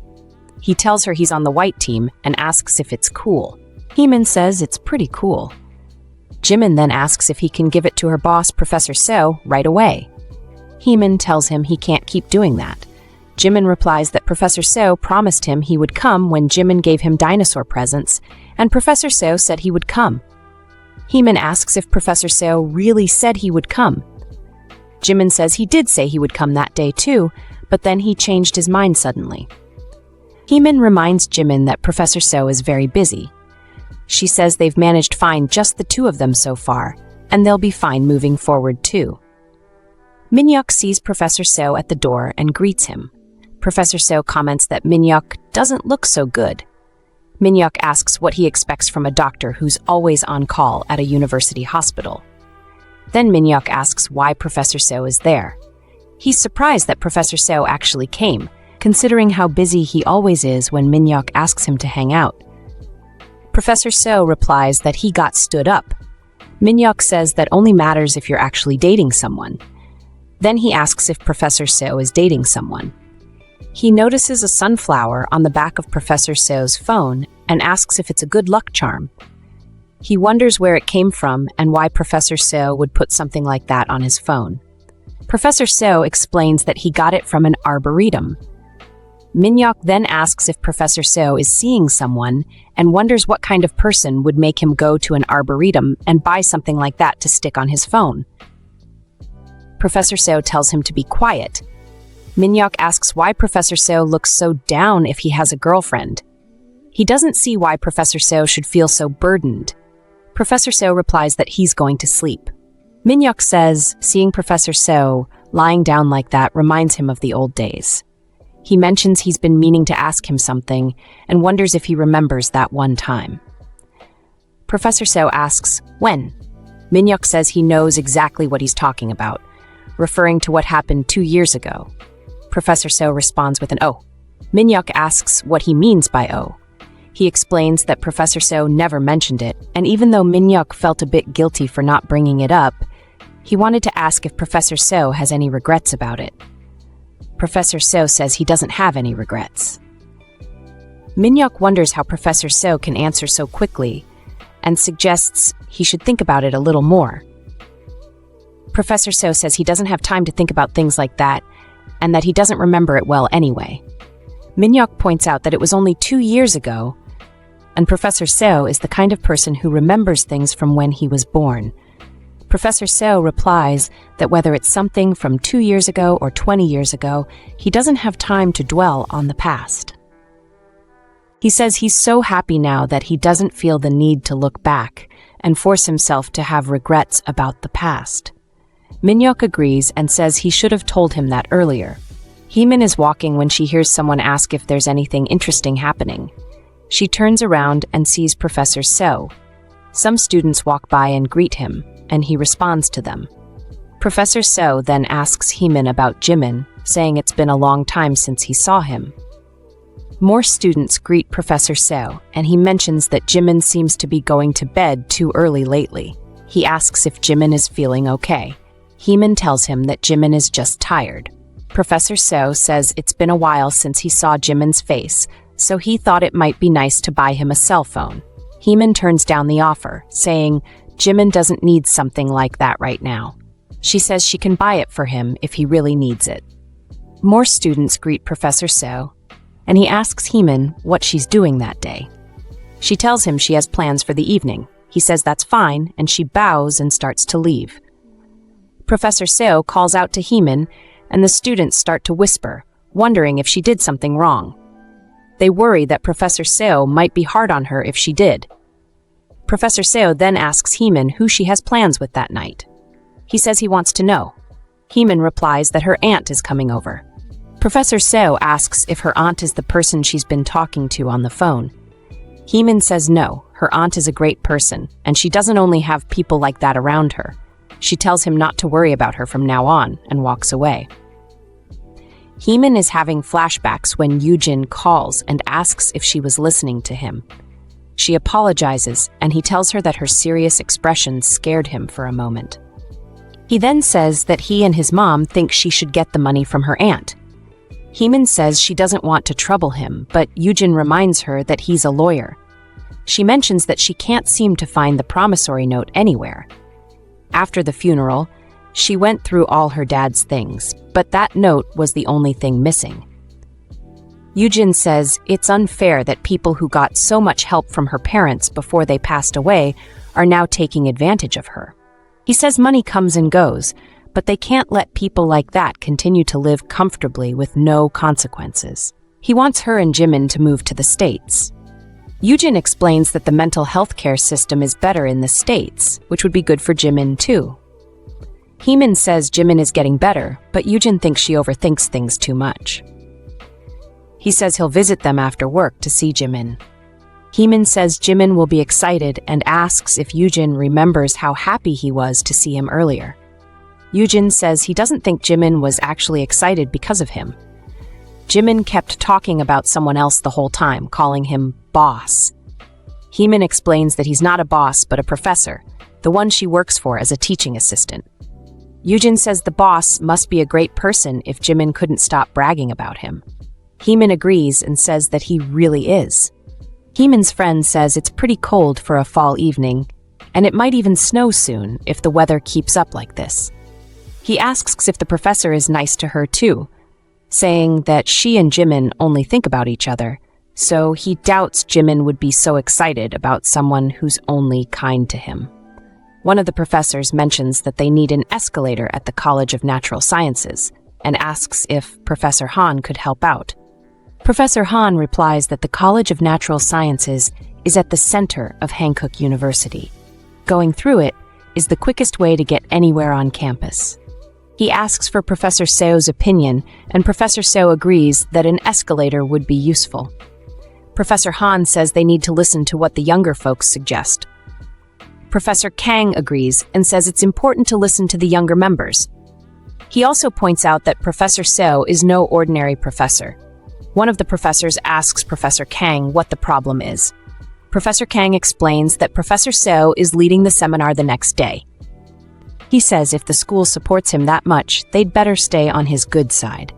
Normally, professors take turns leading the seminar each year.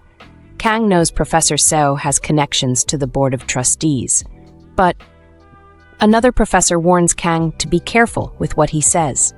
He knows that other schools are also paying close attention to Professor Seo, and he was mainly chosen because he is popular with the students. Professor Kang says he understands, but adds, as a fellow professor, it must be nice not to mention the incident from before. If Kang had done something like that, they wouldn't have let him go without writing a formal apology. Professor Seo calls out to Professor Kang and asks if he would like to lead the seminar. Professor Kang replies that he never said that. Professor Seo says he understands and mentions that about the previous incident, he reported everything to the school at that time. He tells Kang if he has any complaints about it, he should make a visit to the director's office. One of the professors suggests they hurry up and go, saying they don't get to eat with Professor Seo very often. Professor Han sees Heemin and mentions that he almost doesn't recognize her because of the child she's holding. Professor Kang asks who the child and the man are, wondering if the man is her boyfriend. Professor Han says he should stop it. It's just Jimin, Heemin's little brother. Kang replies that they look like a happy family. Another professor says he would almost believe it if someone said that the child was Heemin's. Professor Han says he shouldn't let her boyfriend hear that. He's startled when Professor Seo suddenly stands next to him. Professor Han asks if Professor Seo has heard anything about whether Heemin has a boyfriend or not.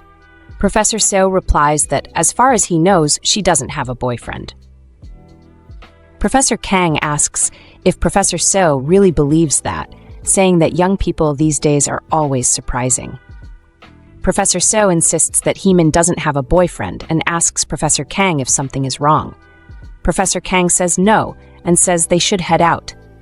Heemin tells Jimin to put on his mask because it's really windy outside, but he doesn't respond. She says she'll put his mask in his backpack and promises to come back as soon as she's done with work.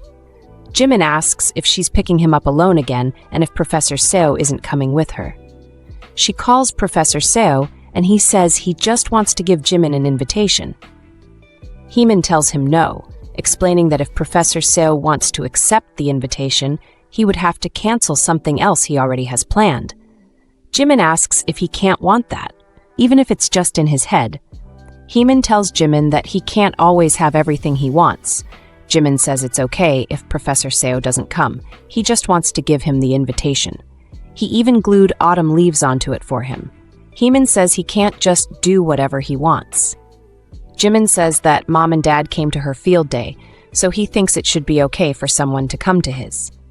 Heemin asks if she isn't enough. She says she will do whatever she can, but sometimes there's nothing more that can be done. Hyejun tells Jimin that he messed up the tree and asks if he doesn't know how to use scissors properly. He says it's all ruined now, and Miss Lee said they were going to use it for field day. Jimin apologizes and says he'll do better next time. Heejun says field day is next week and they don't have time to fix it. Jimin says he'll ask Miss Lee for a new piece right away, but Heejun doubts him and wonders how he can believe Jimin isn't lying again. Sohyun asks Heejun when Jimin lied. He says he saw Jimin's boss visit them, and another student confirms that. They ask Haejun why he says Jimin is lying. Haejun explains that he asked his mom about it.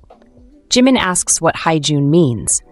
Haejun says that his mom thinks the visit was like one of those TV shows where famous people come and give presents to kids that people feel sorry for. Sohyun calls out Haejun, and Jimin says it's okay. Jimin tells Haejun that there's no reason for people to feel bad for him. He says he has a sister, so why would anyone feel sorry for him? Haejun calls him stupid and says people feel bad for him because his sister is all he has. He also points out that Jimin said his boss was going to pick him up from camp, but he didn't come. Haejun says if his boss was real, he would have shown up. Jimin explains that his boss is busy. Haejun asks if Jimin's dad isn't busy too. He says his dad still comes because he wants to see him. Haejun's mom said that Jimin doesn't have a mom or dad, and people only act nice because they pity him. Haejun says his parents will be at field day and that his dad will run a race with him. He says Jimin's sister is nothing compared to his own parents. Jimin gets angry, pushes Haejun away, and says it's not true. Jimin stumbles and falls, then says he's going to report to his dad. He tells Haejun that his dad is an important person at Hankook University and that Haejun should just wait and see. Jimin runs away, and Soyeon asks where he's going. Miss Lim asks Heemin if she's okay since she's been standing there all day. She wants to know if Heemin is sure she can handle it and offers to help if she's not feeling well. Heemin says she's fine and apologizes. Miss Lim says Heemin doesn't have to apologize. She mentions that Professor Seo should be arriving any minute now and wonders why he's late. She feels anxious and worries that he might not show up again. Miss Lim says she thinks what happened last time really affected Heemin. Heemin asks if Miss Lim is talking about the incident from 2 years ago and wonders if it must have been a tough time for Professor Seo as well. Miss Lim says that Professor Seo usually keeps his emotions hidden, so she's not sure how he felt, but she imagines it was difficult for him too. Heemin thinks to herself that even though Professor Seo is talented and popular, there's so much competition that he probably couldn't avoid the fallout from such an event. Heemin almost falls, and Miss Lim quickly walks over to check on her. She tells Heemin to be careful. Just then, Professor Kang walks in and says that Professor Seo called him at the last minute and mentioned that he would be better suited for the job. Eun-hyuk and Professor Seo are driving when Eun-hyuk comments that it feels like winter already. It seems like just yesterday when he started filming. He asks Professor Seo when his lecture is, and Professor Seo says he still has some time before he starts shooting at 3 p.m. Eun-hyuk mentions that the light has changed, so he can head out now, but needs to stay focused on the road. Professor Seo agrees and then notices a group of people gathered around a kid. He wonders if there's been an accident and asks if everyone is okay. Yoon-hyuk looks closer and sees that the kid seems to be hurt and is wearing a uniform from their school's kindergarten. Professor Seo realizes that the kid is Jimin. Jimin is crying and saying it's not his fault and that he didn't lie. Professor Seo walks over to Jimin. Jimin calls him boss and talks about his car. Professor Seo reassures him that it's okay. The people around ask if they should call an ambulance since Jimin seems to be in shock. Professor Seo says no and thanks them, telling them he will take Jimin himself.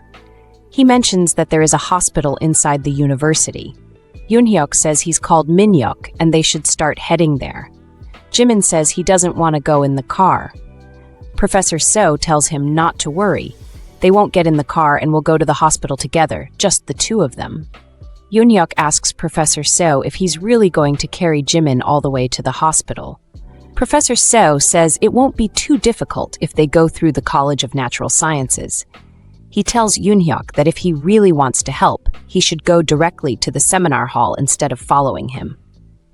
Yoon-hyuk looks around and notices the seminar banner, realizing that Professor Seo is telling him to head to the seminar hall. Professor So then walks away with Jimin. Professor Kang talks about how many people think chemistry is a really hard subject to understand, but he says that's a big mistake. He explains that even something simple like the MSG in their breakfast soup is a type of chemical. Ms. Lim feels relieved that Professor Kang is handling things well. She's not too worried since Professor So himself contacted Yoon Heemin. Meanwhile, Yoon Heemin is hurrying toward the seminar hall. When he gets there, Professor Kang sees him and asks why he's come to the seminar hall. Ms. Lim spots Yoon Heemin and asks if that's him.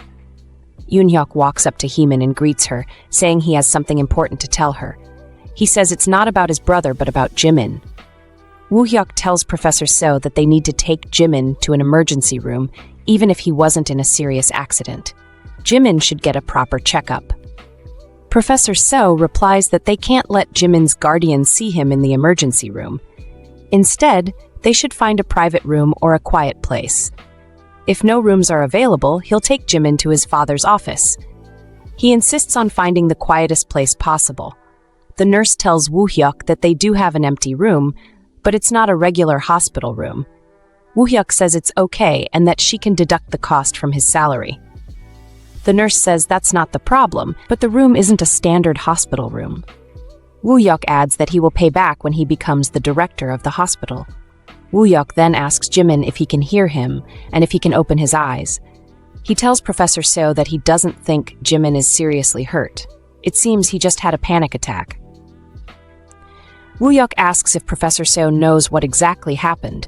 Professor So explains that Jimin had an accident earlier, and this situation might have reminded him of that time. Woo Hyuk says Jimin's temperature is normal now and his other vitals are stable. They will wait until his IV is finished. Woo Hyuk has already called the pediatric department, so Kyungmin should arrive after the surgery. Min Hyuk asks Professor So if the boy's name is Jimin. Then he remembers that Professor So had a lecture today.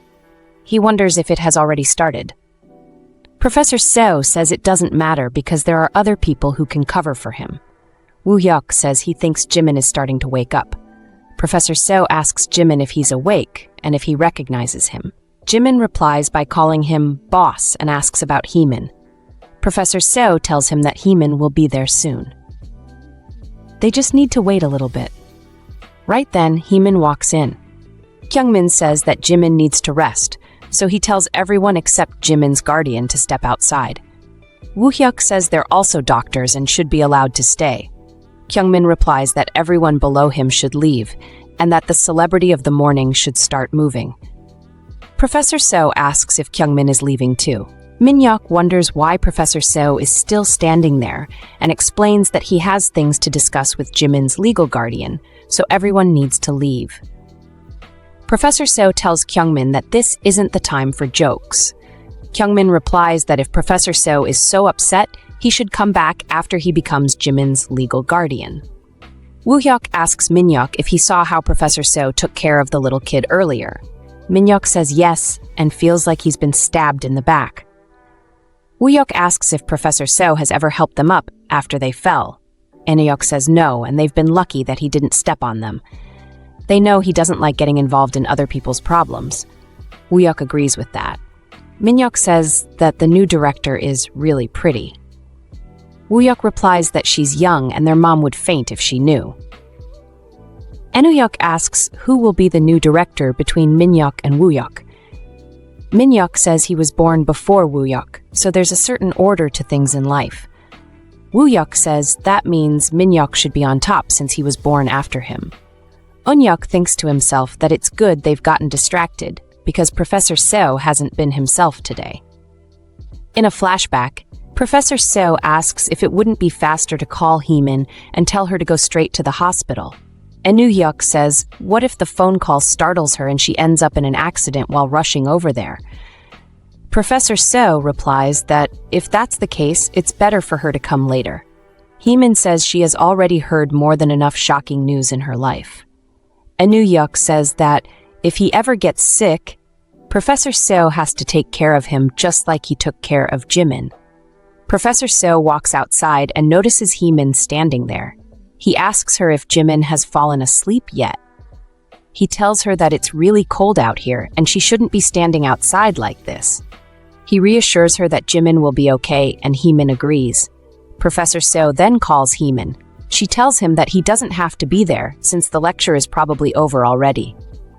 Professor Seo responds by saying it's actually a relief that he could be here, and Heemin is confused about how he can feel relieved.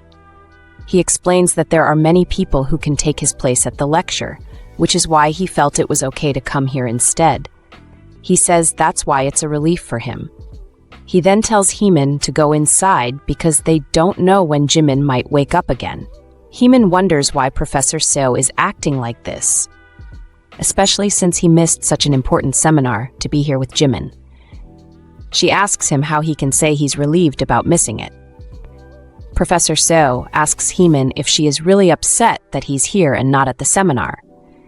He tells her that if she's going to be angry with him for something like this, then she should not have been so distant and cold to him all this time. She should have looked him in the eye when he spoke to her, waited for him to come to her, and shown him her face whenever he wanted to see her. If there's something she wants, she should let him know.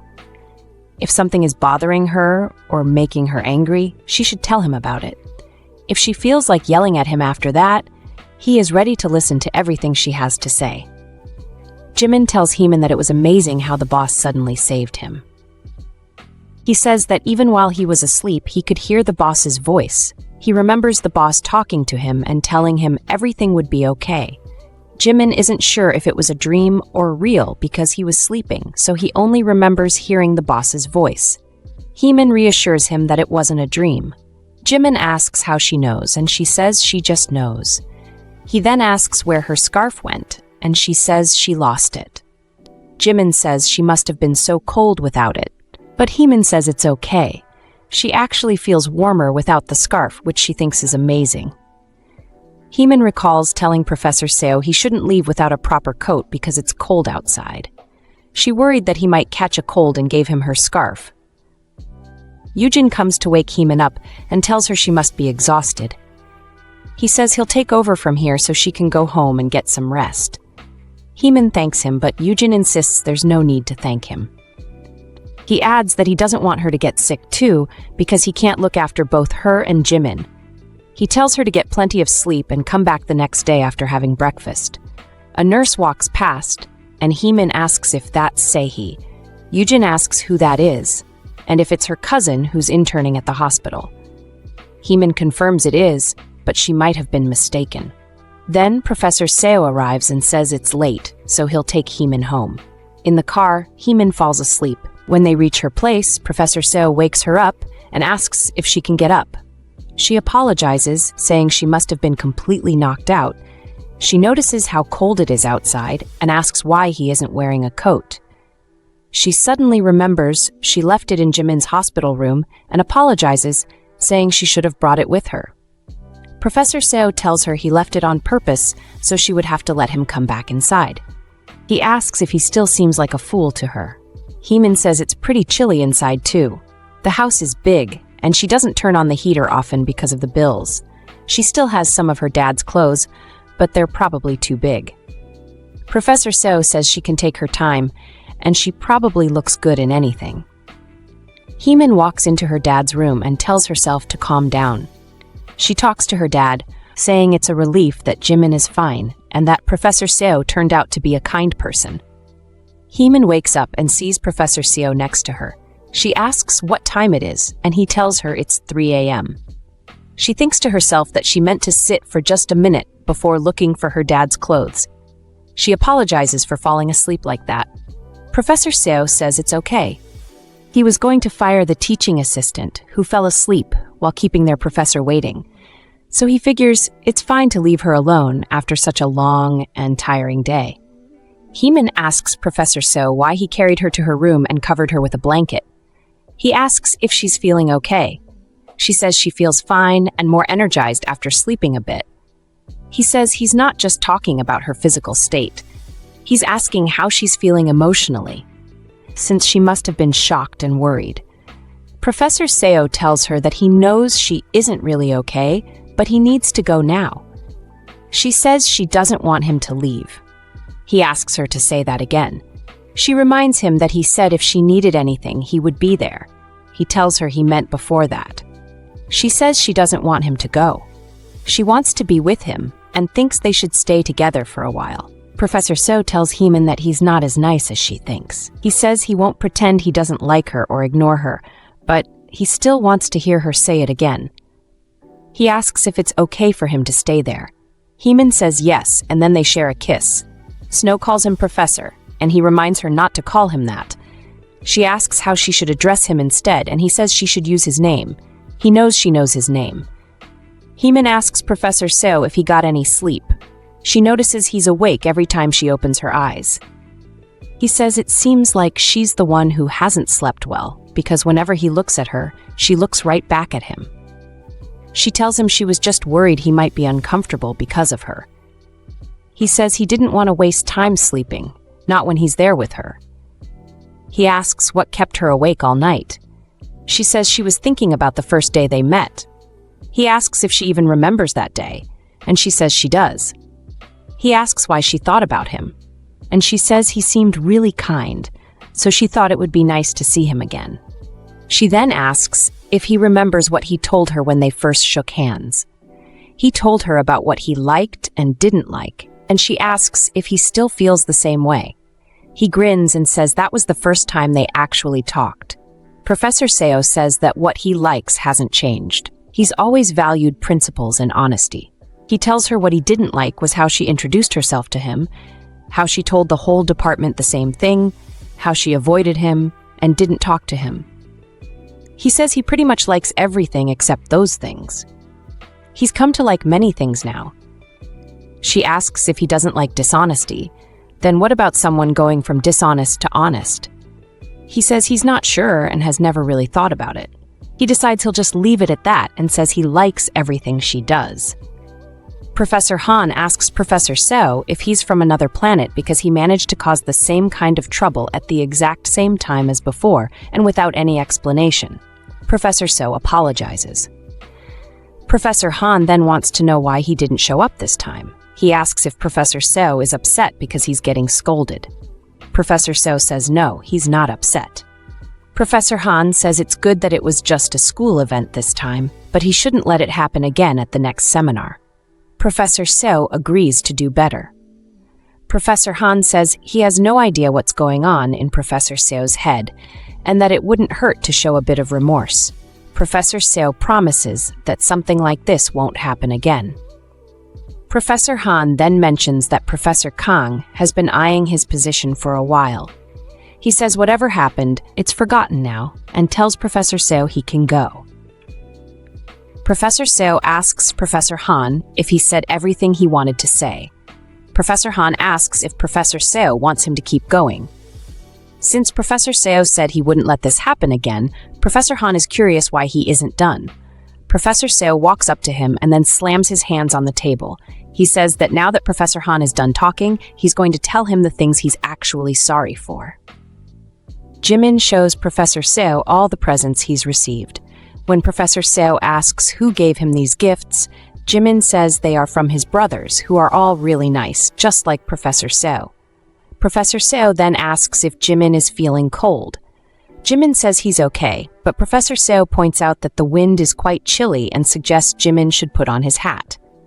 Heemin volunteers to help Jimin with his hat. As their hands touch, Jimin notices that Heemin's nose is red and asks if she's feeling all right. Heemin replies that she is fine, but Jimin thinks it's odd because she seems cold. Heemin explains that she doesn't feel cold at all because Professor Seo is holding Jimin, which makes her feel warm. Professor Seo then holds Heemin's hand and reassures Jimin that Heemin won't get cold, so there's no need for him to worry. Just then, a lady walks up to them and looks surprised at what she sees. She expresses disbelief and mentions that she wasn't sure about what Sahi had told her, but now she sees it for herself. Heemin greets the lady as Auntie. The lady then scolds Heemin, saying she heard that Jimin was sick and is shocked that Heemin would bring a man into their home under these circumstances. Heemin asks her aunt how she can say that to her. The aunt accuses Heemin of intentionally going to Hankook Hospital, where Sehee works, to embarrass Sehee and make demands for money. Professor So intervenes, telling the aunt to be careful with her words and watch what she says. Heemin's aunt says that her cousin came by with a lawyer and told her that she would be sued if she didn't pay back the money. She asks what kind of niece sues her aunt. Professor So tells her to lower her voice since Jimin is right there with them. Her aunt shouts at Professor So, saying he doesn't know what's going on between them and should stay out of family matters. Professor So asks if this is how to handle family issues. Heemin tells Professor So that he can go inside and she will handle talking to her aunt. Professor So insists she should go inside with Jimin. The aunt asks where Heemin is going and tells her to come back immediately. Professor So asks her to stop shouting because it's late. Heemin's aunt then says it looks like she has support now and asks if Professor So is the one who made her do this. Professor So tells her again to lower her voice. The aunt is angry and asks how dare he tell someone older than him what to do. Professor So says if she's an adult, she should act like one. The aunt asks who he is, and Professor So is glad she asked. He gives her his card and tells her if she has any issues, she can contact him. She looks at the card and sees that he's a professor at Hankook University. She then asks if he's the one helping her niece with the lawsuit and suggests they should get to the bottom of this situation once and for all. Professor So mentions that he knows the aunt's daughter works at Hankook University Hospital, so maybe they should continue the conversation there. The aunt asks if he's threatening her and says it's childish of him. Professor So responds that traveling all the way to her niece's house to intimidate her isn't a good look either, so she can leave now. The aunt then questions if Heemin is trying to win the argument before she moves to the US with her cousin. Professor So asks her to repeat what she just said. Heemin says that all her worries were for nothing because Jimin is already back to playing around with his friends like he usually does. Soojin apologizes for not paying closer attention. She got so busy preparing for the field day that she didn't notice sooner. Heemin says it's okay and that it wasn't Soojin's fault. Soojin adds that she spoke to Hyejun's parents as well and will make sure things go smoothly from now on. Heemin calls Soojin and tells her she has decided to tell him now. Soojin responds that she promised not to tell him and asks what made her change her mind. She wonders if it's because of Jimin. Heemin says it's actually because of Soojin. She feels she can't keep it in any longer. Meanwhile, Professor So calls lawyer Jung Jinsu and lets him know he's reaching out about the lawsuit involving Miss Toon Heemin. Heemin is at the library when Yoojin calls her. He asks if she's already at work because she isn't at home. Heemin explains that she had some things to finish, so she left a bit early. Yoojin mentions that he heard her aunt came all the way to her house recently and asks if Jimin is okay. Heemin wonders if her aunt visited Jimin too. Yoojin tells her not to worry about it. He'll handle everything and says that showing up at her house like that is blackmail, and her aunt will face consequences. Yoojin then asks if she's alone and inquires about the professor and other students. Heemin tells him she's in the library and doesn't think Professor Seo has arrived at school yet. Yoojin asks if Professor Seo hasn't mentioned anything specific. Heemin asks if Yoojin is referring to Professor Seo missing his lecture because of Jimin. She assures him there's no need to worry because he's not the type to get upset about such things. Yoojin agrees with her, and just then, the door opens. Heemin recognizes the scent of cologne. It's Professor Seo. He walks over to her, turns her around, and kisses her. Professor Seo asks Heemin what she's doing there. She tells him she's gathering some materials and got a phone call. When he asks about the call, she says it was just someone saying hello and that she should get going because someone might walk in. Professor Seo starts to complain, but Heemin asks if he's free after his afternoon class. He asks why, and she says she has something to give him and also needs to tell him something. He grabs her and says they should go. Heemin tells herself not to be self-conscious and thinks that he's acting really strange, almost too strange. She tells herself to pull it together. Professor Seo then asks if the prints from the previous report are ready. She confirms they are, but suddenly remembers she left her bag in the library. She swings the door open and sees Miss Kim holding her bag. Miss Kim says Heemin must be in a hurry. Heemin asks if Miss Kim went through her bag. Miss Kim replies with a question of her own, wondering if Heemin is hiding something in there. She then says that Heemin isn't in a position to make demands and empties the bag onto the floor. Miss Kim asks how Heemin could deceive people like that. Heemin tells her to give the bag back. Miss Kim then asks why Heemin has a picture from Professor Seo's graduation in her bag. Miss Kim calls Heemin a total stalker and questions why Heemin thinks Professor Seo was against hiring a female teaching assistant in the first place. She says it's because of people like Heemin. Heemin tries to explain that it's not like Miss Kim thinks. Miss Kim doesn't understand and asks if Professor Seo looked like an easy target to Heemin. Just then, Professor Seo steps in and asks who's an easy target. Professor Seo then turns to Miss Kim and asks if this is why she's been shouting his name all over the hallway, because he's an easy target. He wants a clear answer.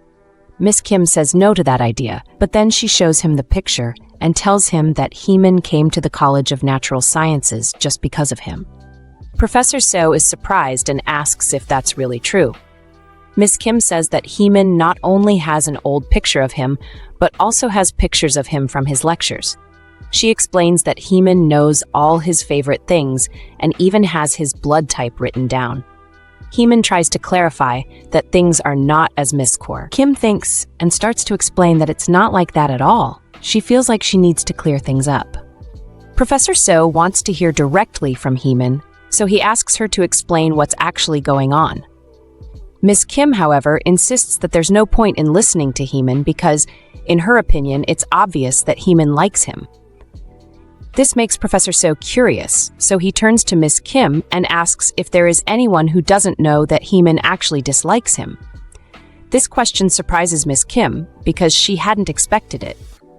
Professor Seo then asks the students if any of them haven't heard Heemin say that she doesn't like him. Everyone is quiet, and it becomes clear that most of them know about Heemin's feelings. Miss Kim finally admits that she lied about the situation. However, Professor Seo tells her that whether she lied or not is not his concern, and that he's more interested in hearing the truth from Heemin herself. Heemin is trying to explain herself when Professor Seo interrupts, saying that he decides who he wants to question and whose answers he wants to hear. He adds that he would appreciate it if she would stop being so arrogant and just keep quiet for now. Professor Seo then turns to Heemin and asks if she doesn't have anything to say to him. Heemin responds calmly, saying that everything is exactly as it looks and everything is just as he thinks. Without saying anything more, she turns around and walks away. After this, the teacher tells everyone to gather again because it's time for lunch with their parents. Heemin finds Jimin and calls him over. She tells him that she has been watching him all day and that he's definitely the best. Jimin looks pleased and asks if she really thinks so. Heemin nods and assures him that she does. She also adds that she made gimbap with lots of eggs and ham for him. Jimin's face lights up at the mention of his favorite food. Jimin looks at something and comments that it looks really pretty. Jihyeok suddenly remembers something and says he heard that Professor Seo is at their place. Woohyuk quickly tells him to be quiet, as if not wanting to talk about it. Jihyeok gets curious and asks what's happening, because Professor Seo has been ignoring all his calls and text messages. This makes him worried and confused. Minhyuk explains that Professor Seo arrived at their house last night and has been in the study with their dad for hours, talking about something serious. Woohyuk adds that the atmosphere in the study is very tense and uncomfortable. Minhyuk says he has no idea what they are discussing and asks Enuhyuk if he knows anything about it. Enuhyuk responds that he understands the kind of person Professor Seo is, but he doesn't have any specific details about what's happening. Minhyuk is puzzled and wonders why things seem to be going wrong now, especially since it looked like everything was fine between Professor Seo and the baby dinosaur's sister. Woohyuk questions if there might be some problems or issues between them. Enuhyuk insists that it has nothing to do with their father. Minhyuk suddenly remembers hearing something earlier about permission and wonders if it might be related. Woohyuk wonders if Professor Seo might be talking to their dad about getting permission to break up with someone. Eun-hyuk shakes his head and says that doesn't make any sense at all. Just then, Professor Seo walks out of the study, looking serious. Eun-hyuk takes a deep breath and tells Professor Seo that he needs to ask him something important. Min-hyuk tells Eun-hyuk to pay attention to the atmosphere in the room, suggesting that now might not be the best time. But Eun-hyuk insists it's an emergency because he might have a stalker. Min-hyuk looks puzzled and asks Eun-hyuk what he's talking about. Eun-hyuk explains that he received a call on his personal phone, which only his family knows. He wonders if someone in the house might have leaked his number. Min-hyuk and Woohyuk immediately tell Eun-hyuk not to jump to conclusions or start blaming them. Eun-hyuk continues by saying that the caller sounded like she was in her 20s and he thinks she might be a teacher. She called to ask if he had received an invitation for the field day. This makes Eun-hyuk even more worried, and he looks at Professor Seo, hoping for some answers or guidance. Sujin ends the call and says that's all she can do for Heemin right now.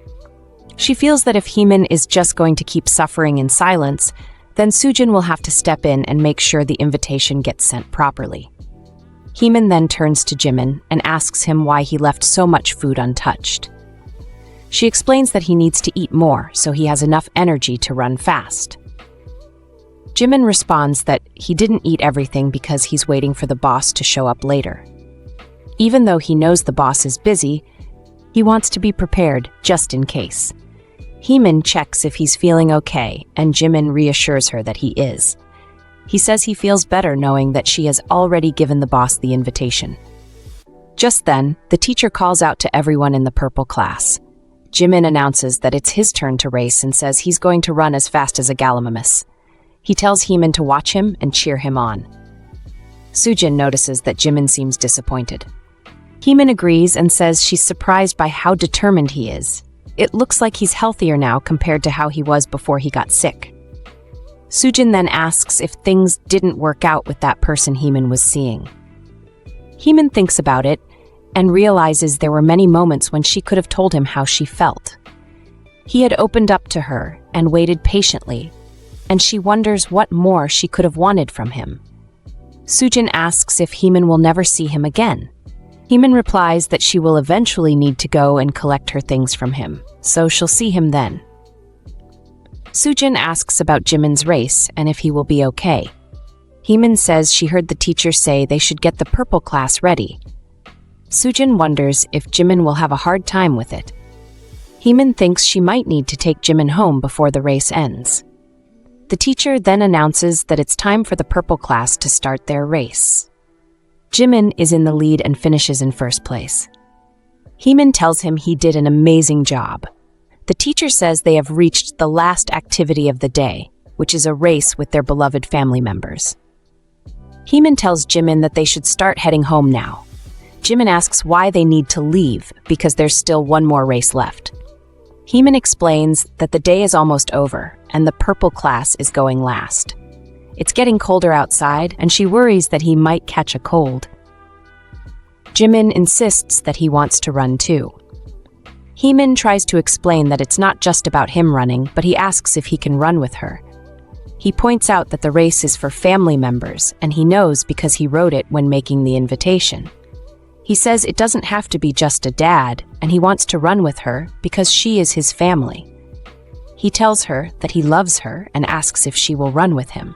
Haejun sees Jimin and Heemin and tells Jimin that the race is for dads only, so it's against the rules for him to run with his sister.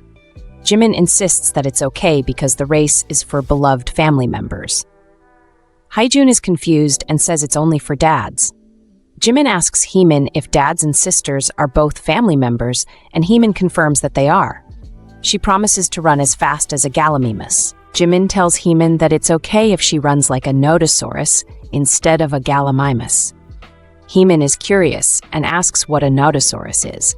Jimin explains that nodosauruses are the nice ones, which makes Heemin smile. Just then, the teacher announces that all the 7-year-olds should come to the front because it's almost time for their race. Heemin looks at Jimin and tells him she needs to apologize. She admits that she didn't give the invitation to Professor Seo like she said she would. Jimin's eyes widen in surprise, and he asks if that's really true. Heemin nods and says she's very sorry for not keeping her word. Jimin feels a bit of relief because this means that Professor Seo, whom he calls the boss, didn't come to the event since he never received the invitation. As the teacher gets everyone ready for the race, Jimin turns to Heemin and asks if the boss would have come if he had received the invitation. Before Heemin can answer, the whistle blows, signaling the start of the race. Hyejun sprints ahead and wins the race. Everyone cheers, and Jimin looks at Heemin, feeling a mix of emotions. Heemin apologizes for not running faster in the race. Jimin quickly reassures her that it's okay and tells her she was still faster than a Nodosaurus, which makes her smile.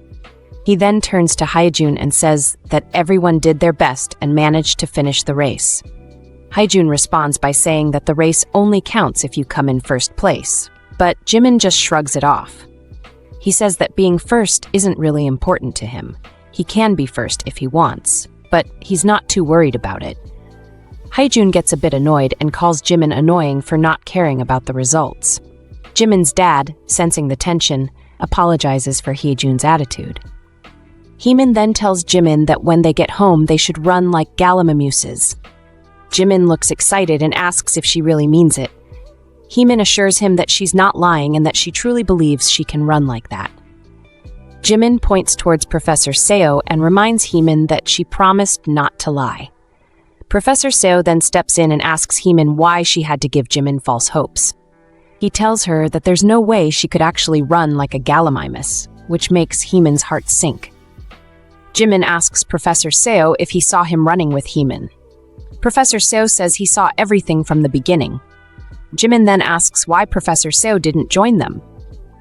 Professor Seo replies that he didn't join because they looked so happy. Jimin then asks Heemin why she's running so slowly. Professor Seo adds that he thought she was going to run like a gallimimus. Heemin's heart is racing because she never expected to see him again. She only hoped she might catch a glimpse of him from afar.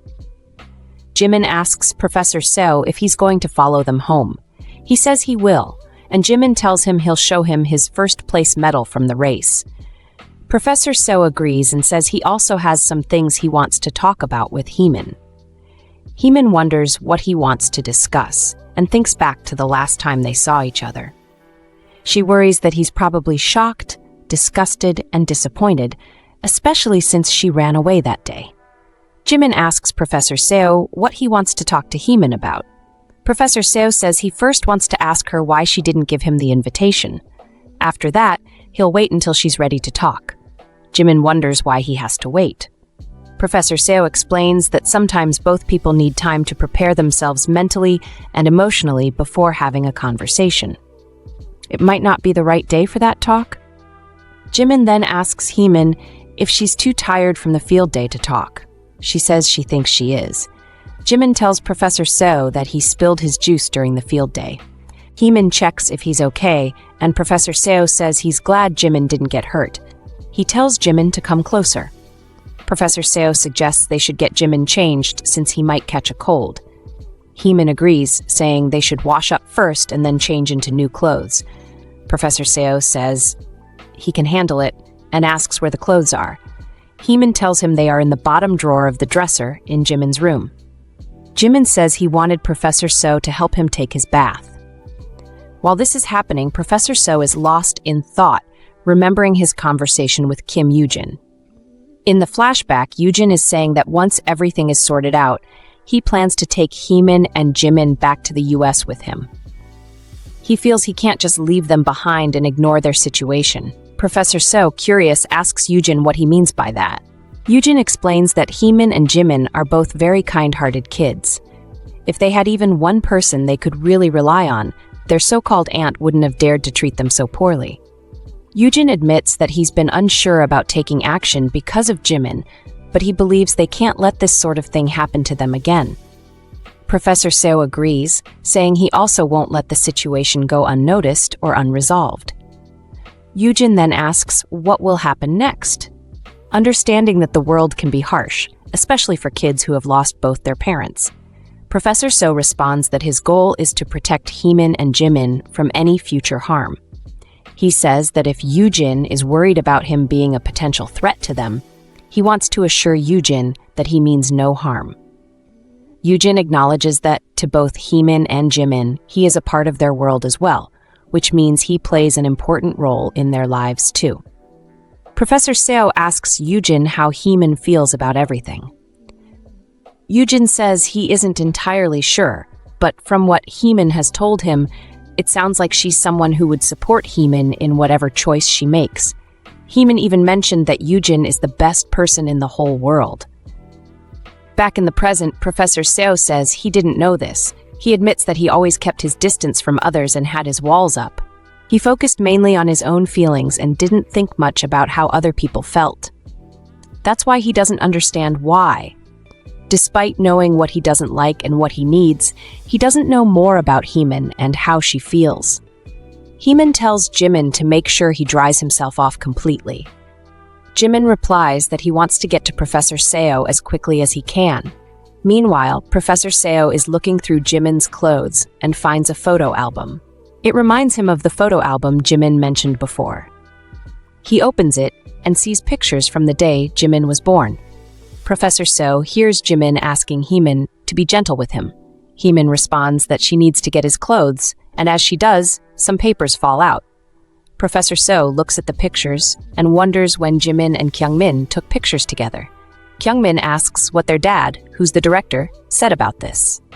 Woo-hyuk explains that their dad had a long conversation with Professor Seo. All he mentioned was that he might have to send one of his sons out into the world without any money. Kyungmin is surprised and asks if that means their dad is trying to kick Professor Seo out. Minhyuk says that if that's the case, it means they would be the only real candidates to take over the director role. Woo-hyuk reminds Kyungmin to choose the right team and notes that he's still their professor. Just then, Professor Seo walks in and asks Kyungmin if he has known Jimin all along. Kyungmin is confused and asks what Professor Seo is talking about. Professor Seo insists that Kyungmin should answer him and confirms that he knew who Jimin was. She questions why Heemin didn't just come out and say from the beginning that she wasn't interested in Professor Seo romantically, but was just thankful to him.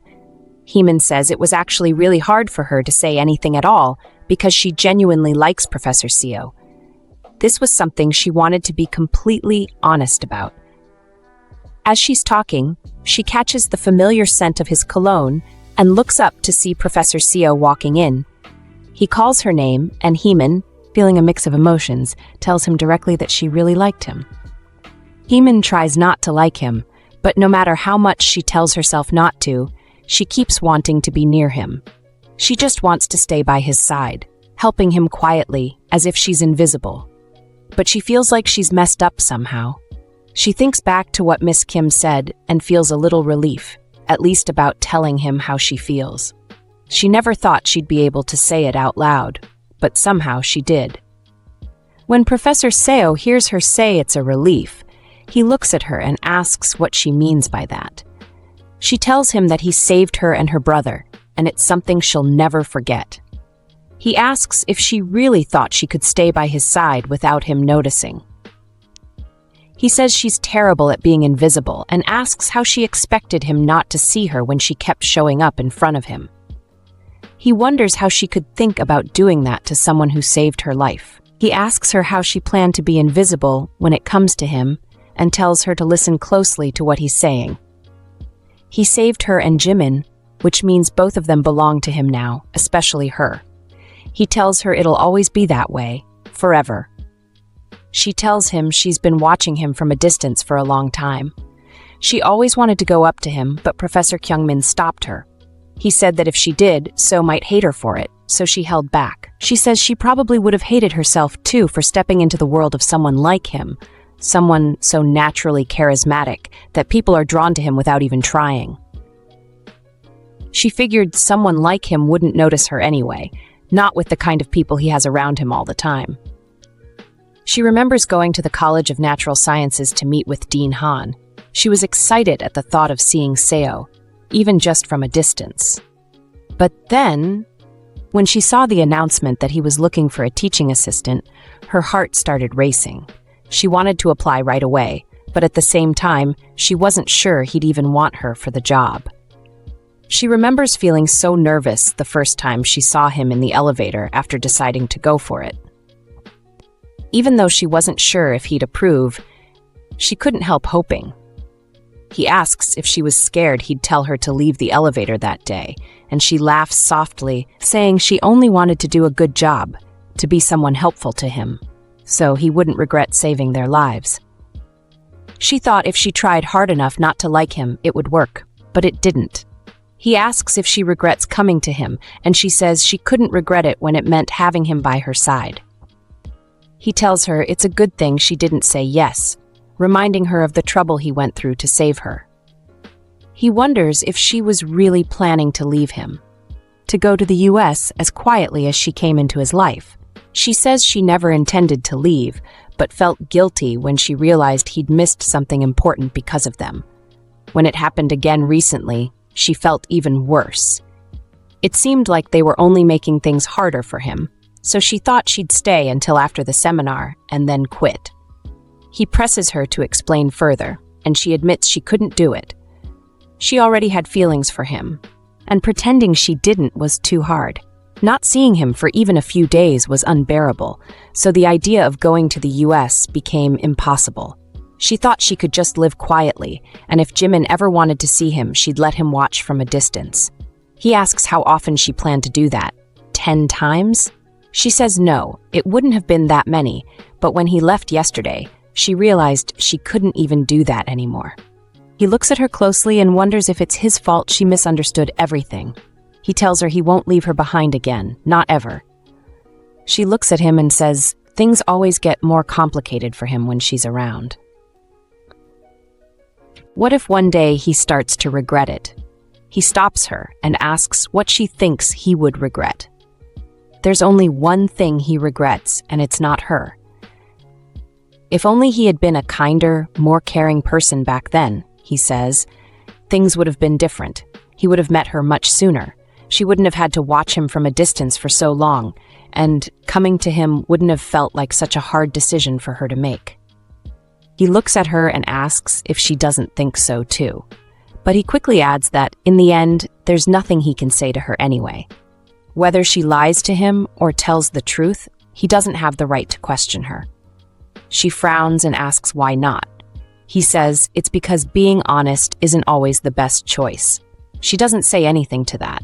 They just stand there, and then he pulls her into his arms. She doesn't resist, and they stay like that for a long time. 7 years ago, Heemin stares at the campus map, completely lost.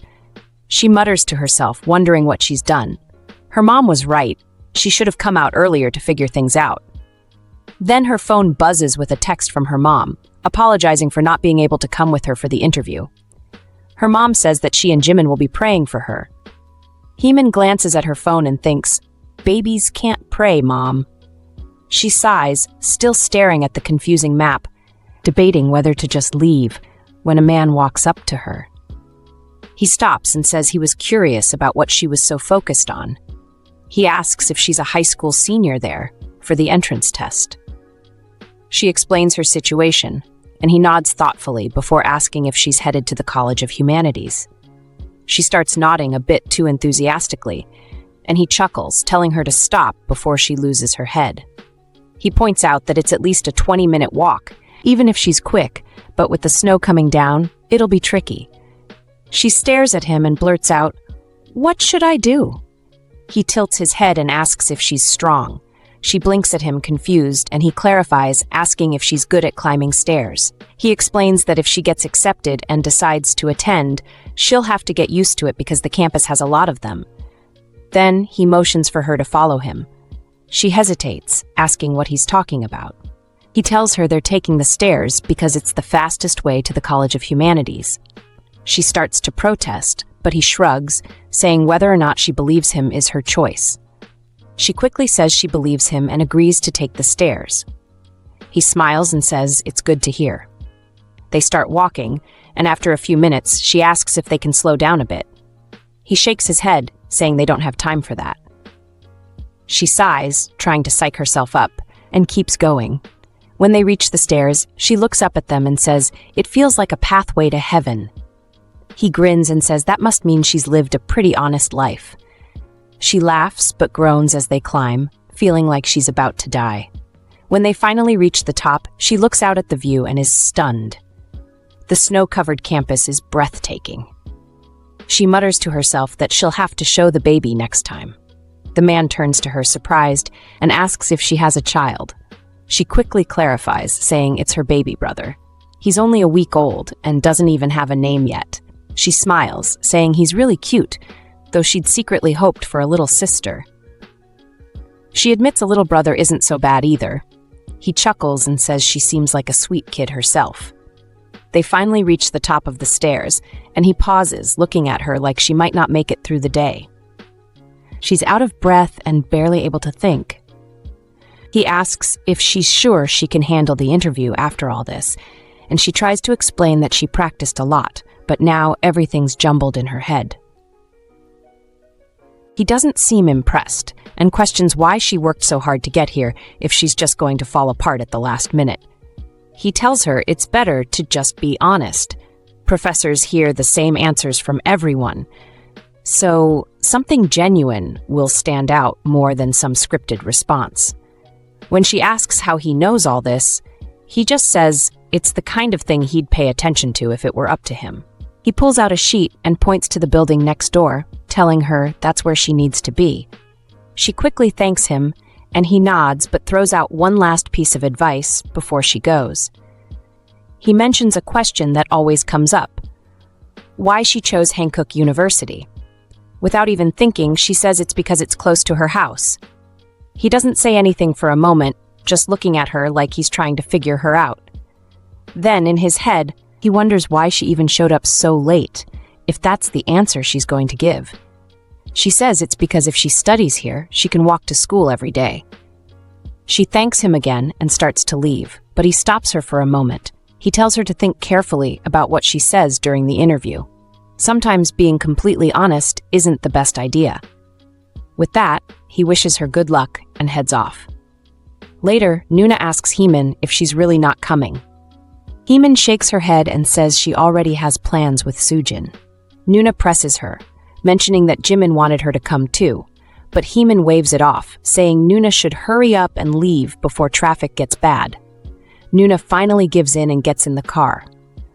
The man in the driver's seat glances back and asks Noona why she's pushing Heemin so much when she's already said no.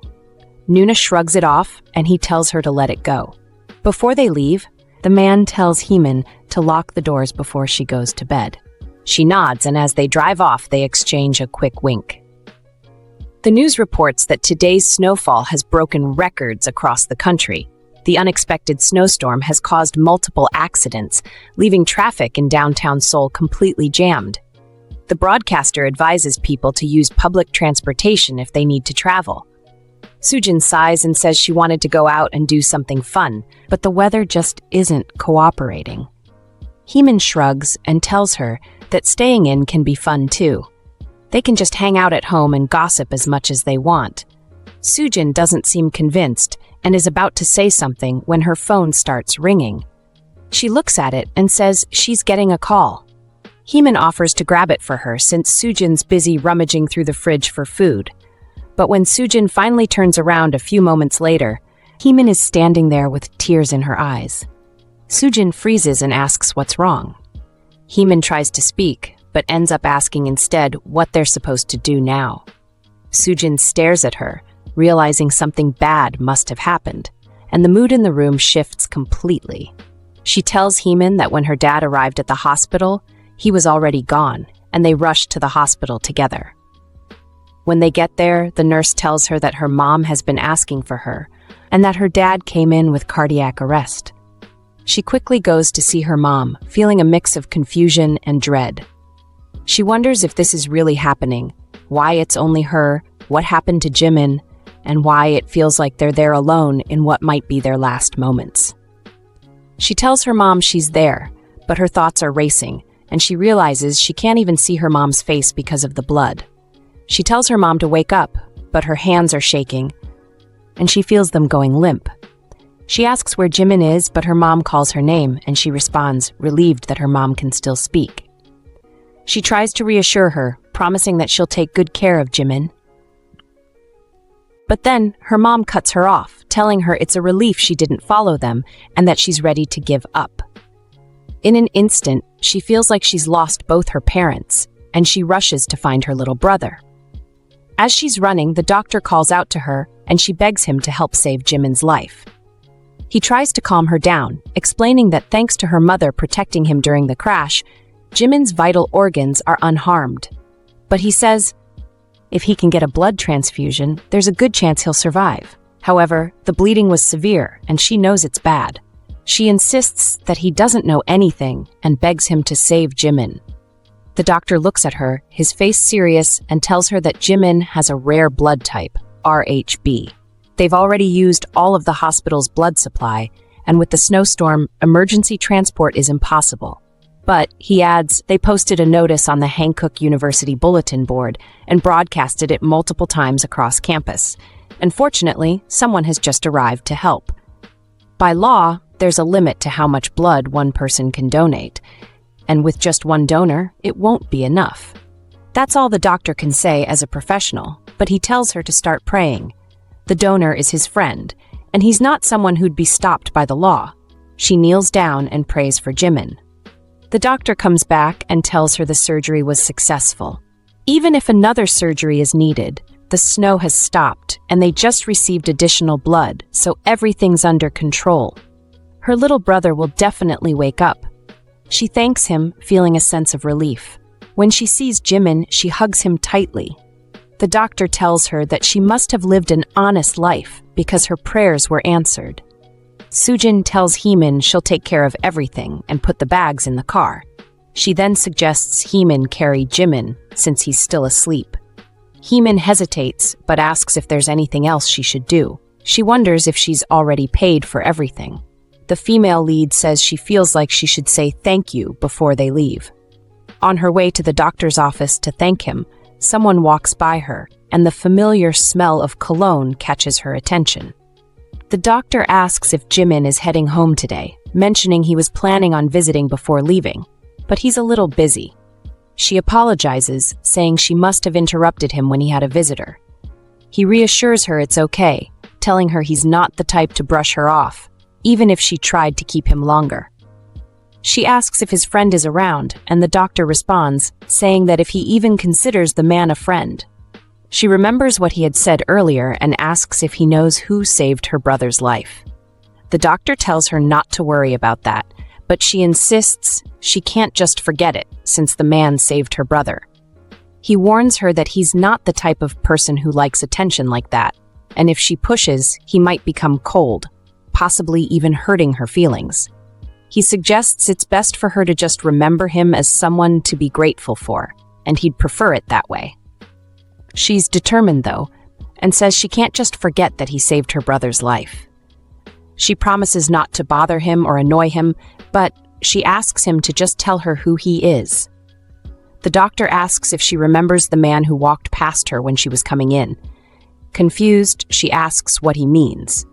He then shows her a picture frame with a photo of both of them together, pointing out that the man is his friend. He tells her to just know that he's a good man who does good work. She asks again, curious, and he adds with a grin that he's quite good-looking, but that's really all there is to him. She asks if it's at the College of Natural Sciences, and he says yes, then asks if she's going to Hankook University too.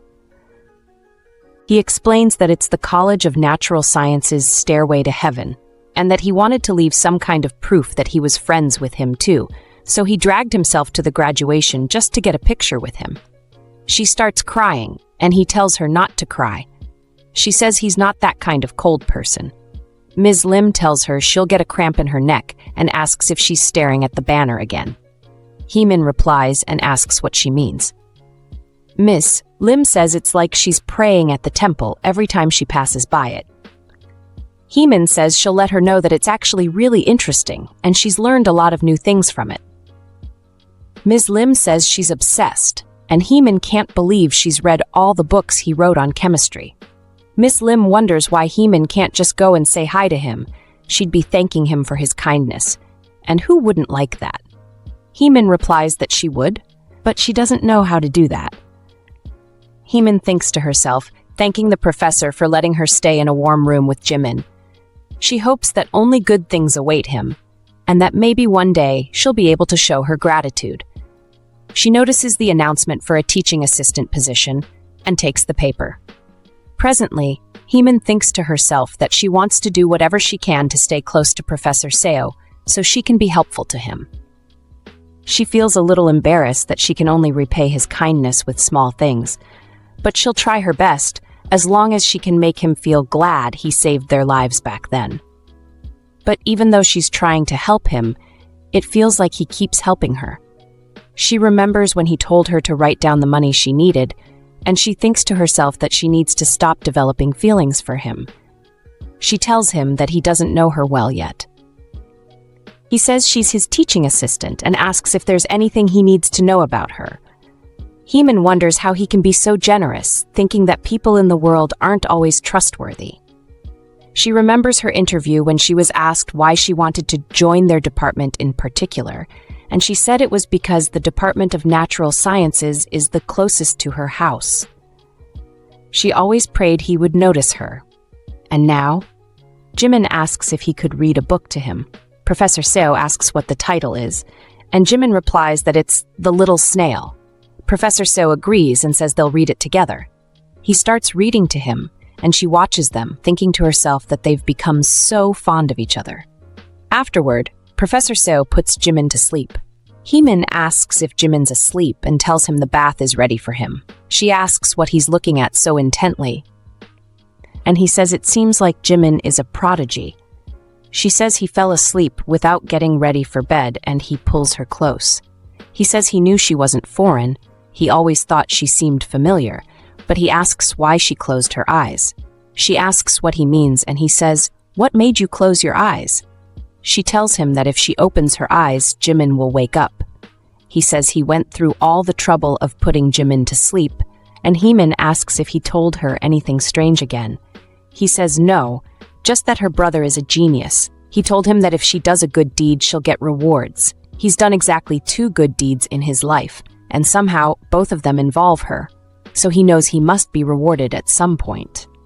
Jimin never lies. He asks if she understands that they would have met again somehow, no matter how cold he is or how much of a scaredy cat she is, it wouldn't change anything. Then he carries her. She asks where he's taking her, and he says he found something out earlier and wants to confirm it. She had made the bath ready, right? Heemin walks in and greets everyone. Miss Lim responds and says they're there early. One of the other teachers encourages her to ask, and Miss Lim asks if she and Professor Seo are doing pretty well. Heemin looks confused and asks what she means. Miss Lim says she's totally blushing. Another teacher asks if it's hard, and Heemin asks what's hard. Miss Lim replies that dating should be romantic. She says the professor is perfect in terms of his looks and career, but he's also kind of icy. Heemin says he's actually pretty sweet, and both teachers are shocked. Heemin adds that she's never met such a sweet person in her life. She says it's more accurate to say he's kind rather than sweet, because he's always taking care of people around him. Miss Lim calls it the definition of true love. The other teacher says she doesn't want to know more, and Heemin says he's just such a great person. Miss Lim says she's glad to hear that, and the other teacher asks if this is the last time she's going in to supervise the exam. She thanks Heemin for her hard work. Miss Lim says that Professor Seo will be back from his seminar, so now they can finally go on their date together. Heemin says she can't wait and leaves. As she walks out, she sees Miss Kim. The teacher asks if it's possible for people to be more opposite, and Miss Lim says that opposites probably do attract. Miss Lim tells them to stop and clear everything from their desks because she'll start handing out the exam in an hour. One of the students complains and asks if she's forgetting the important part. Another student says she has to shout out the spell for them. One student points out that they should look at Jin Sung. He was always at the bottom of the class, but since she started telling him he's going to do great, every time she hands out a test, He suddenly gets an A+ every time. It's like a magic spell. Another student asks if it's really true and says she should do that for them too. Miss Lim shouts, "Organic chemistry, you've got this." One of the students says she melted the heart of the iced prince. Another one jokes that even Madame Curie couldn't do that. Heemin thinks to herself that once the exam is over, the professor will be back. She wonders if he'll say she did a good job or what grade she'll get as a TA. She's always felt like she didn't measure up, like she wasn't much help to him the way she had hoped to be. But still, that's how she got to know him, and something she never even dreamed of has come true. She thinks everyone makes mistakes and sometimes takes the long way, but she hopes they can all look forward to a brighter future, just like she did. Suddenly, she hears a voice telling everyone not to raise their heads. The second they make eye contact with him, they'll be out of there. She turns around and sees Professor Seo walking towards her. She wonders how he even got in. He says he's telling them one last time, just to make sure everyone understands. If they raise their heads, they're out. Then he takes her hand and says, "Except for you, of course." He pulls out an engagement ring and asks her to marry him. She smiles and says yes, she will marry him. Jimin says his name is Yoo Jimin. He's 7 years old, and he's in purple class at the Hankook University kindergarten. He'll start elementary school next year, and he promises to listen to whatever she tells him to do and won't cause any trouble. He asks her if he did a good job, explaining that he practiced with the teacher from giraffe class. She tells him he did a good job, but wonders to herself if he'll actually be able to remember all of that. Woo-hyuk asks him why he can't just open the door and go inside, and Min-hyuk says he must know the passcode. Professor Seo tells them they can leave now. Their mother tells them not to make a fuss. If they somehow get in the way of her son's wedding, they'll pay for it. She rings the doorbell, and Heemin says they must be there. She greets Mrs. Seo and thanks her for coming. Mrs. Seo responds, saying of course, and compliments her on how well she's kept the front lawn tidy, even in the cold winter. Heemin asks her brother to introduce himself. Mrs. Seo says it must be their little in-law and that he must be feeling shy. Meanwhile, Woo-hyuk calls out to Jimin and asks if he remembers them, as they're his doctors. Their mother tells them not to get too excited, and then their father walks in. He asks who the little boy is and guesses that he must be their little in-law. Jimin shakes his hand and greets him. Woo-hyuk says he was very outgoing in the hospital and asks what's going on with him now. Min-hyuk asks if he should give Jimin a piggyback ride. Their mom tells them to keep quiet before the kid starts crying. She says that the shy kid has to live in the same house as their older brother. The father already feels guilty about whether they're doing something unthinkable, and if Jimin ever feels small or timid living with his older brother, how will they ever justify it to their late in-laws? Professor Seo says they'll manage without any problems. Jimin asks why Professor Seo took so long, and Professor Seo apologizes, saying he won't be late again. He asks his brothers what they did to Jimin, and they say they didn't do anything. Their mom is just overreacting. She says she warned them. Professor Seo feeds Jimin and asks him if the food is yummy. Meanwhile, their mom comments that they look like father and son eating together like that. Heemin apologizes for how informal everything is since this is the first time they're officially meeting to discuss the marriage. Mrs. Seo says it's not important at all. What's more important is that they're getting married. She thanks Heemin and tells her to just remember how good of a thing she's doing for everyone. She hopes that Heemin's feelings for him never change. She says the professor is such a great person. He's not only kind, but also sweet, sensitive, and funny. She then mentions that her aunt told her something when Jimin holds the professor close. Their mom asks if the twins are picking on Jimin again, and they both say they didn't. The professor says Jimin looks pretty anxious and decides to take him away to rest a bit. Heemin apologizes for how shy Jimin is acting, and their mom says she understands. He's just a baby, so it makes sense that he's nervous with unfamiliar faces in the house. Heemin replies that she may say that, but it looks like she's about to shed a tear. Their dad says that he even got a shake from Jimin's little hand. Heemin asks if they would like to have some fruits, but their mom tells her not to worry and says she's going to check on the little one. Heemin offers to go with her, but Mrs. Seo says it's okay, she'll go by herself. She walks up the stairs and sees Jimin. She asks him why he isn't with the professor.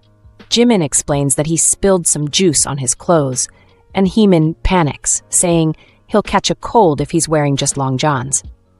She says they should go change into warmer clothes, and Jimin tells her that they should go to his room together. Jimin shows Heemin his room, and she says it's amazing.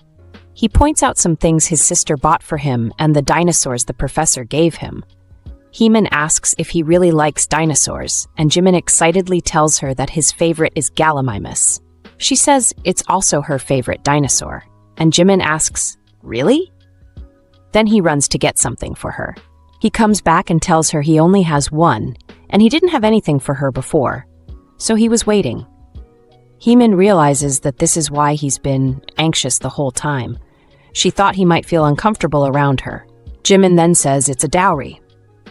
He explains that the teacher from giraffe class told him that when she gets married, he should give her the Gallimimus figure as part of the dowry. Heemin asks if he knows what a dowry is, and Jimin says yes, it's something they give to show they want to be kind. He tells her he's always been kind to his sister, and he promises to be a good kid and not cause trouble. He asks her to please let him stay with them. Heemin hugs him and thanks him, while Professor So watches them quietly. Later, Heemin announces that Jimin is back. Minhyuk asks her if she threatened him and then kidnapped him. Heemin turns to the female lead and asks what she was saying earlier. Heemin explains that her aunt insisted on preparing a dowry. Their mother asks, "What? There's no need for that. I already received a dowry." Heemin asks what she means, and Mrs. So says she's already received more than enough for the rest of her life. Heemin's aunt asks why he insisted on meeting her in person, especially when she's so busy.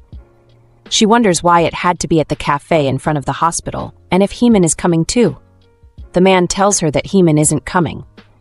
She thinks to herself that the man is tall, handsome, and dressed in expensive clothes.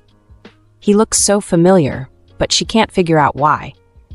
She then asks why he's just standing there staring at her without introducing himself, especially since he's the one who called her out here.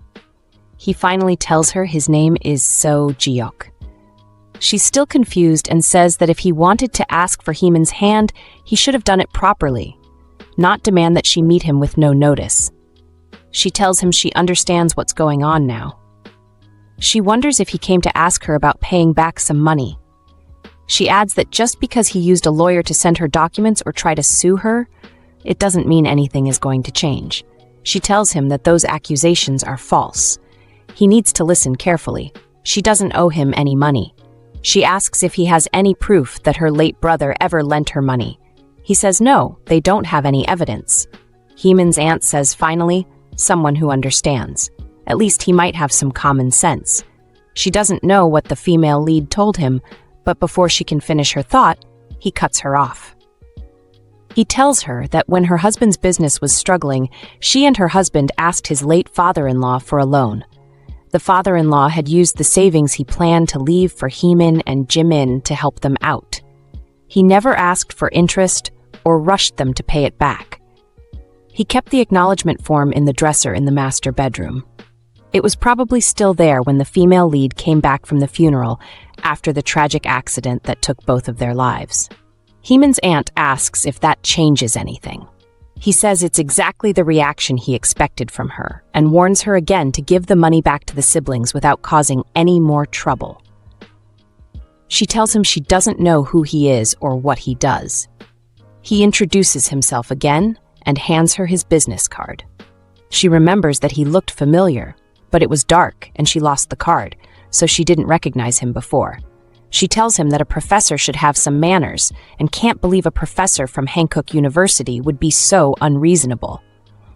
He responds by saying he doesn't think someone like her, who refuses to pay back the money she owes to their orphan niece and nephew, has the right to say that. She stands up angrily and shouts, "What?" He tells her to sit down. He adds that he heard her daughter works at Hankook University, but that it won't matter to her. She says it won't work on her, but he replies that they'll see about that. She points out that he already said they don't have any evidence. He tells her that in this kind of lawsuit between family members, the court usually wants the parties to try and settle things themselves, so they can assume there won't be any evidence, especially regarding how her daughter's career could be affected. He says it would be a shame if Hankook University Hospital's intern, Han Se-hee, applies to every hospital and doesn't get accepted into any department or can't even get a job at a small hospital. She asks if he's lost his mind and how dare he make such threats. He says it's just the beginning, and soon she'll be completely excluded from her college alumni and the entire medical community.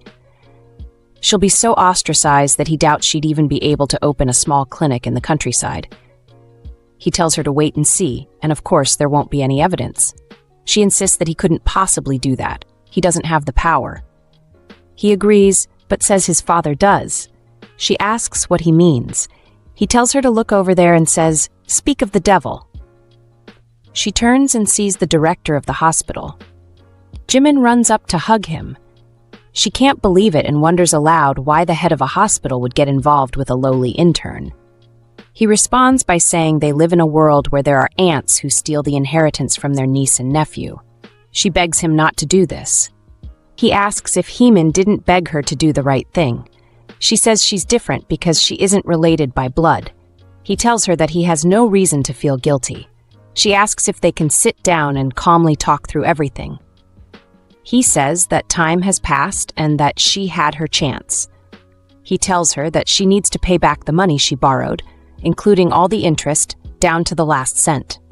She should also beg for forgiveness, even if it means pretending to cry. She says she doesn't know if Heemin will believe her. He replies that he will make sure she believes it. Then he adds that it's probably best if she doesn't attend their wedding. He's sure she'll be able to come up with some excuse, since she's had plenty of practice over the years. He says that they can write a contract with the man sitting there and advises her to pay close attention to it. After all, who knows what kind of shameless thief might try to steal it while she's still grieving the loss of her loved ones. With that, he walks away. The man sitting there asks her if she'll write down what he just said, or if he should write it down for her. Jihyeok tells Jimin that everything is done and that he looks really handsome today. Jimin asks where his sister is, and Jihyeok tells him that she had to go somewhere, but he'll see her later. Since they're newlyweds, they should have some time alone, which is why he suggested they take him with them. Mrs. Seo asks how that's possible since they can't even get him on an airplane. Woo-hyuk laughs and tells them not to do that on a day like today. He asks if Jimin has had enough practice because he's worried he might make a mistake. His dad reassures him, saying that he's just a little nervous since he's never done something like this before. Jimin asks if adults make mistakes too. And his dad says yes, they do. Then he remembers that he might be able to help with something. A man congratulates Professor Seo and says he never imagined he'd be attending his wedding. Professor Seo thanks him. Ms. Lim tells the professor that she thought he was a statue someone brought from a museum. He looks so good today. The professor asks them why they're here, saying they really didn't need to come. She replies that there's no way they'd miss it. One of the others says they've known Heemin for a long time. The professor says that's great and tells Ms. Lim to check all the essays that have been turned in so far. She should make an exact list of students who haven't turned in their assignments. Then he tells Jokyoung to go to the lab and check the results. He asks Jinsung if he's thinking of giving the flowers to Heemin. If he is, he better forget about it because he was going to give them to him, right? Jinsung says yes. Since everyone is there, the professor suggests they all eat before they leave. One of them jokes that now that he's getting married, he's turning into an ice king. Another one asks what she expected. Miss Lim says that's enough and tells everyone who needs to pay to take out their wallets. She'll check the results on the survey and post a picture of Professor Seo in the chat to prove it. The kids who picked the professor but aren't going to show up to the wedding should send over the money right away. Yoonok asks her if she made a bet with his brother. One of the others asks if he's the professor's younger brother. and another one says they really look alike. Eun-hyuk starts checking her phone, and she apologizes for him looking at it. He asks if people who aren't in the chemistry department can join in on that bet too. Woo-hyuk tells him to relax and asks why he looks like he's about to fight a war. Min-hyuk wonders out loud if Eun-hyuk's nervous about something. The professor finally tells them to be quiet, saying that they should just stop talking and focus. Eun-hyuk, trying to be encouraging, says that he believes in him. Everyone can see the tension, but there's a sense of excitement and anticipation in the air. The priest welcomes everyone warmly and says it's time to clap for the groom. One of the women in the crowd says he looks like an actual prince, and the others agree, admiring how handsome he looks in that moment. The priest then announces that it's time for the real highlights of the wedding, the moment everyone's been waiting for, and asks everyone to turn around and face the back as the bride enters. Heemin, looking a little anxious but determined, turns to Jimin and asks if he's ready to do this. Jimin, with his usual seriousness, says he can do it. He tells her that their uncle said it would be better for him to walk with her, since he's the one who's been by her side the longest, loves her the most, and wants her to be the happiest person in the world. He says he'll just have to do what he did on field day. Heemin smiles and tells him he'll need to go a little slower than that, but reassures him. With a nod, she heads into the church, her heart racing as she walks down the aisle. Professor So, who's been quietly waiting, says that he's been waiting for her and that everything will be fine.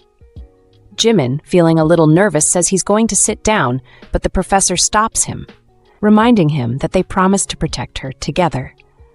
With that, he picks Jimin up, holding him close as they walk together. The priest, now ready to begin, says that today the bride stands before this honest man. It's a touching moment, and as those words are spoken, everyone in the group chat from the school starts crying, overwhelmed by the emotions of the day. Min-hyuk asks why everyone's crying, and his brother laughs a little, explaining that everyone's sending off the prince of their hearts, so they should let them express their feelings. The priest then instructs the bride and groom to face each other, signaling the final step of the ceremony.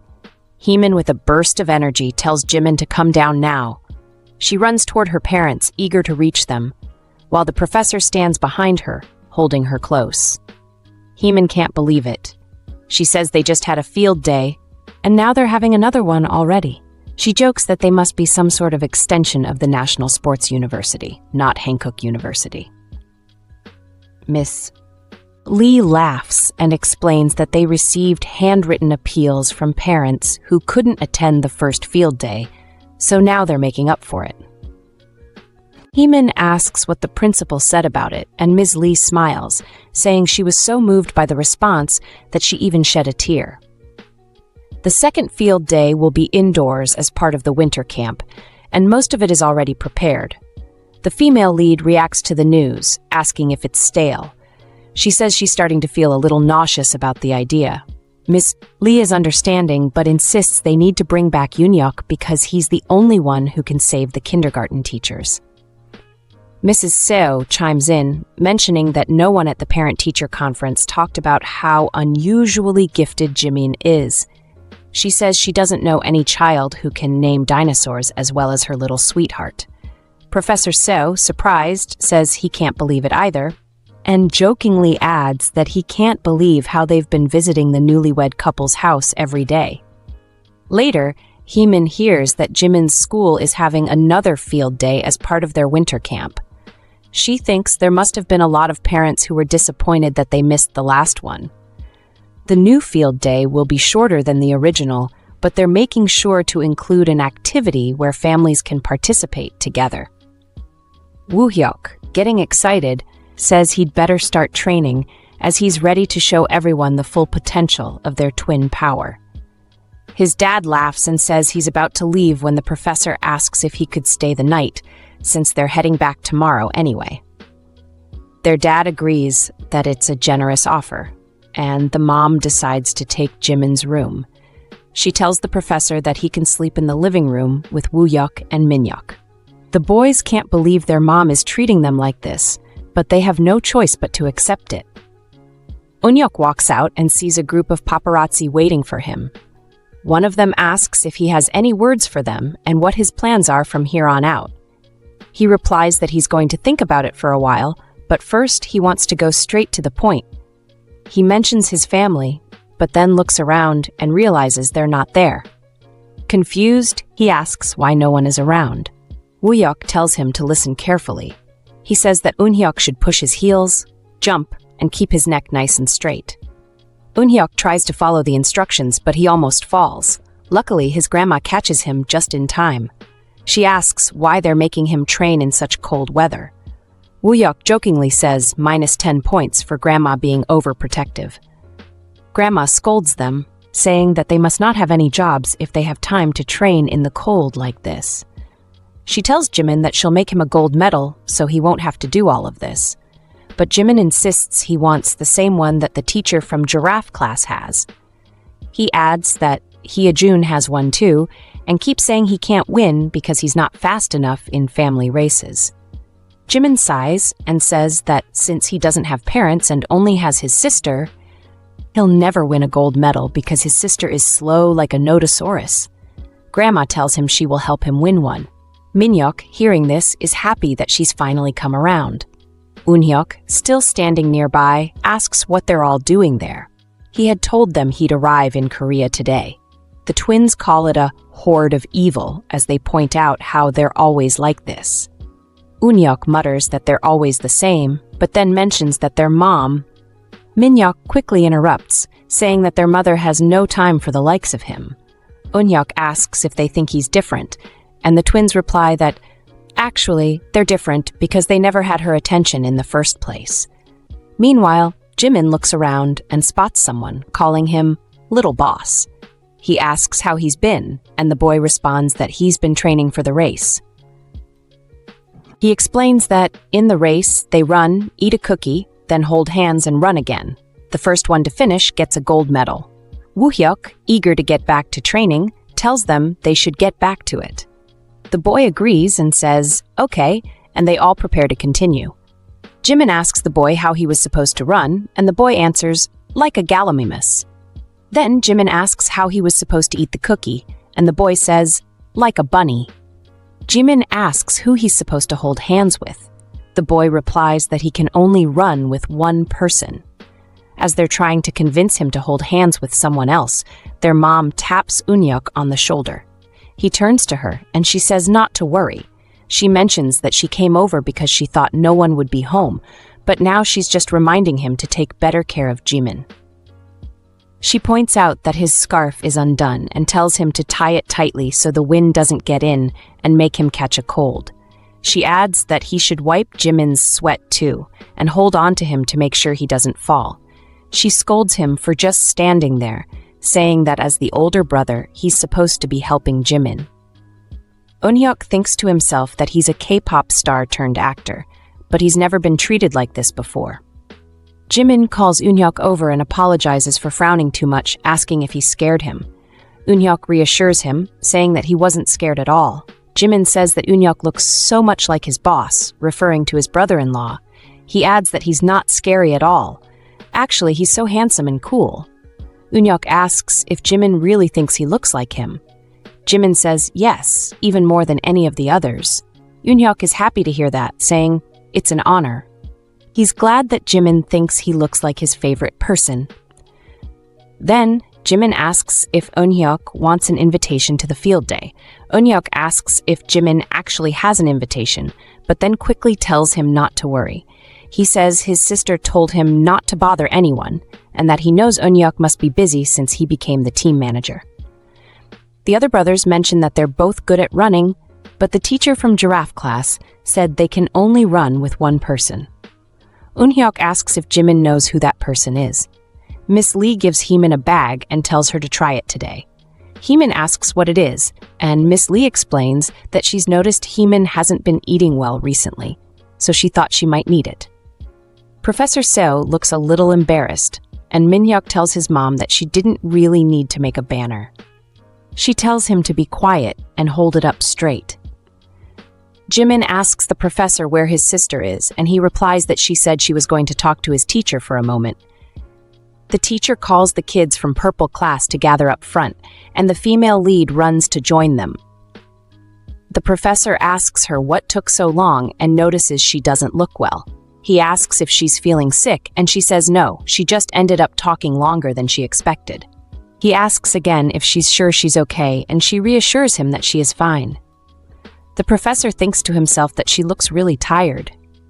He wonders if it's because everyone has been at the house all the time lately.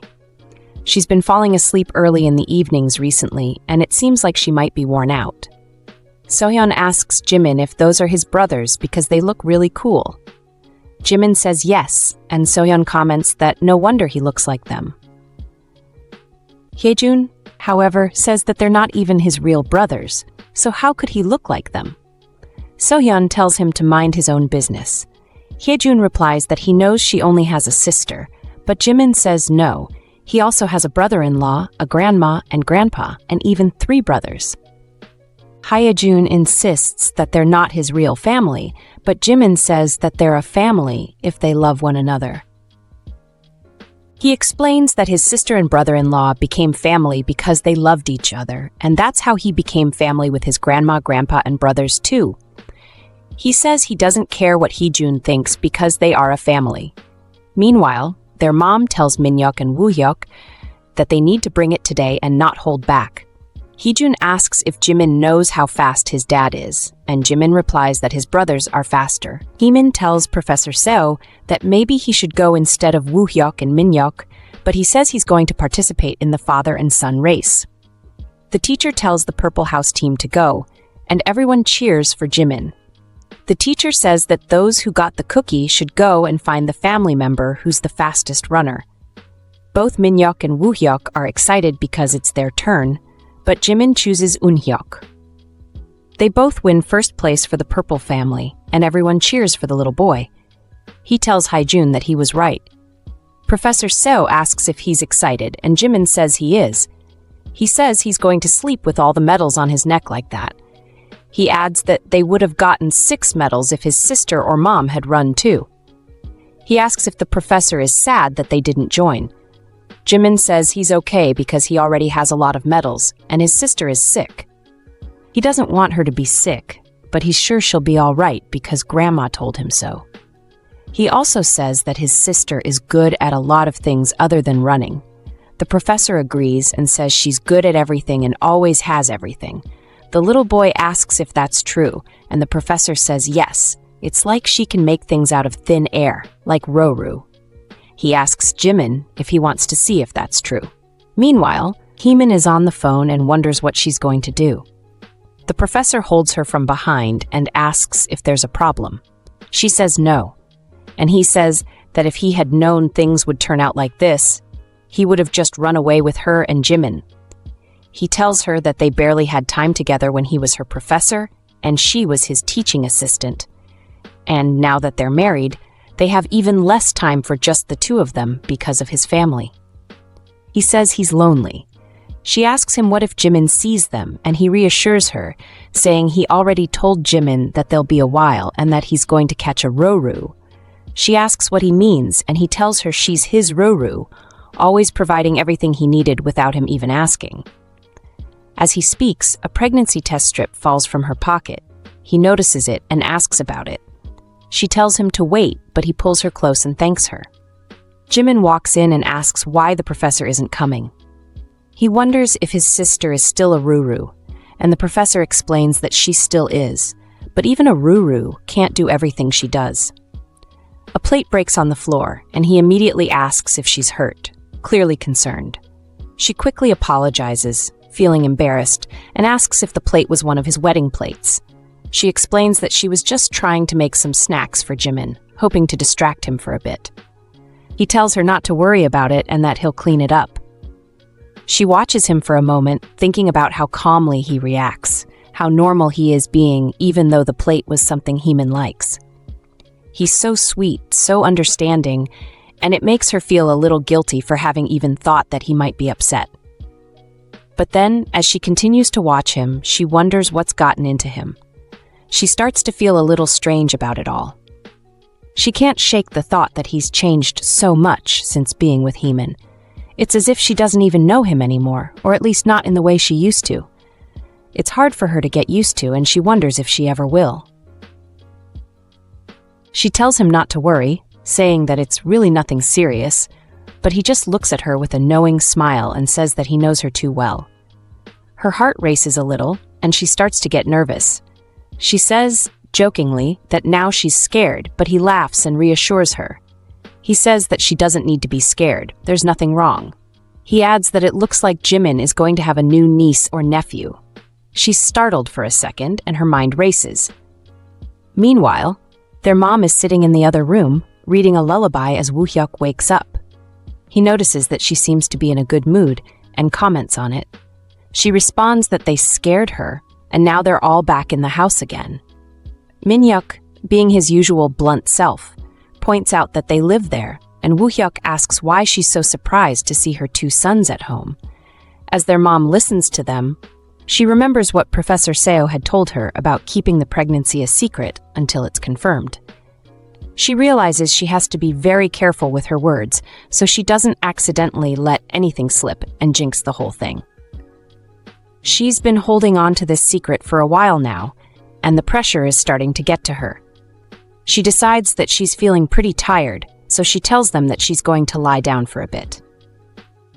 Woo-hyuk protests, saying that they haven't even had dinner yet, but she simply shakes her head and says that she's not hungry. Just as she's about to settle down, Eun-hyuk sneaks up behind her, catching her off guard.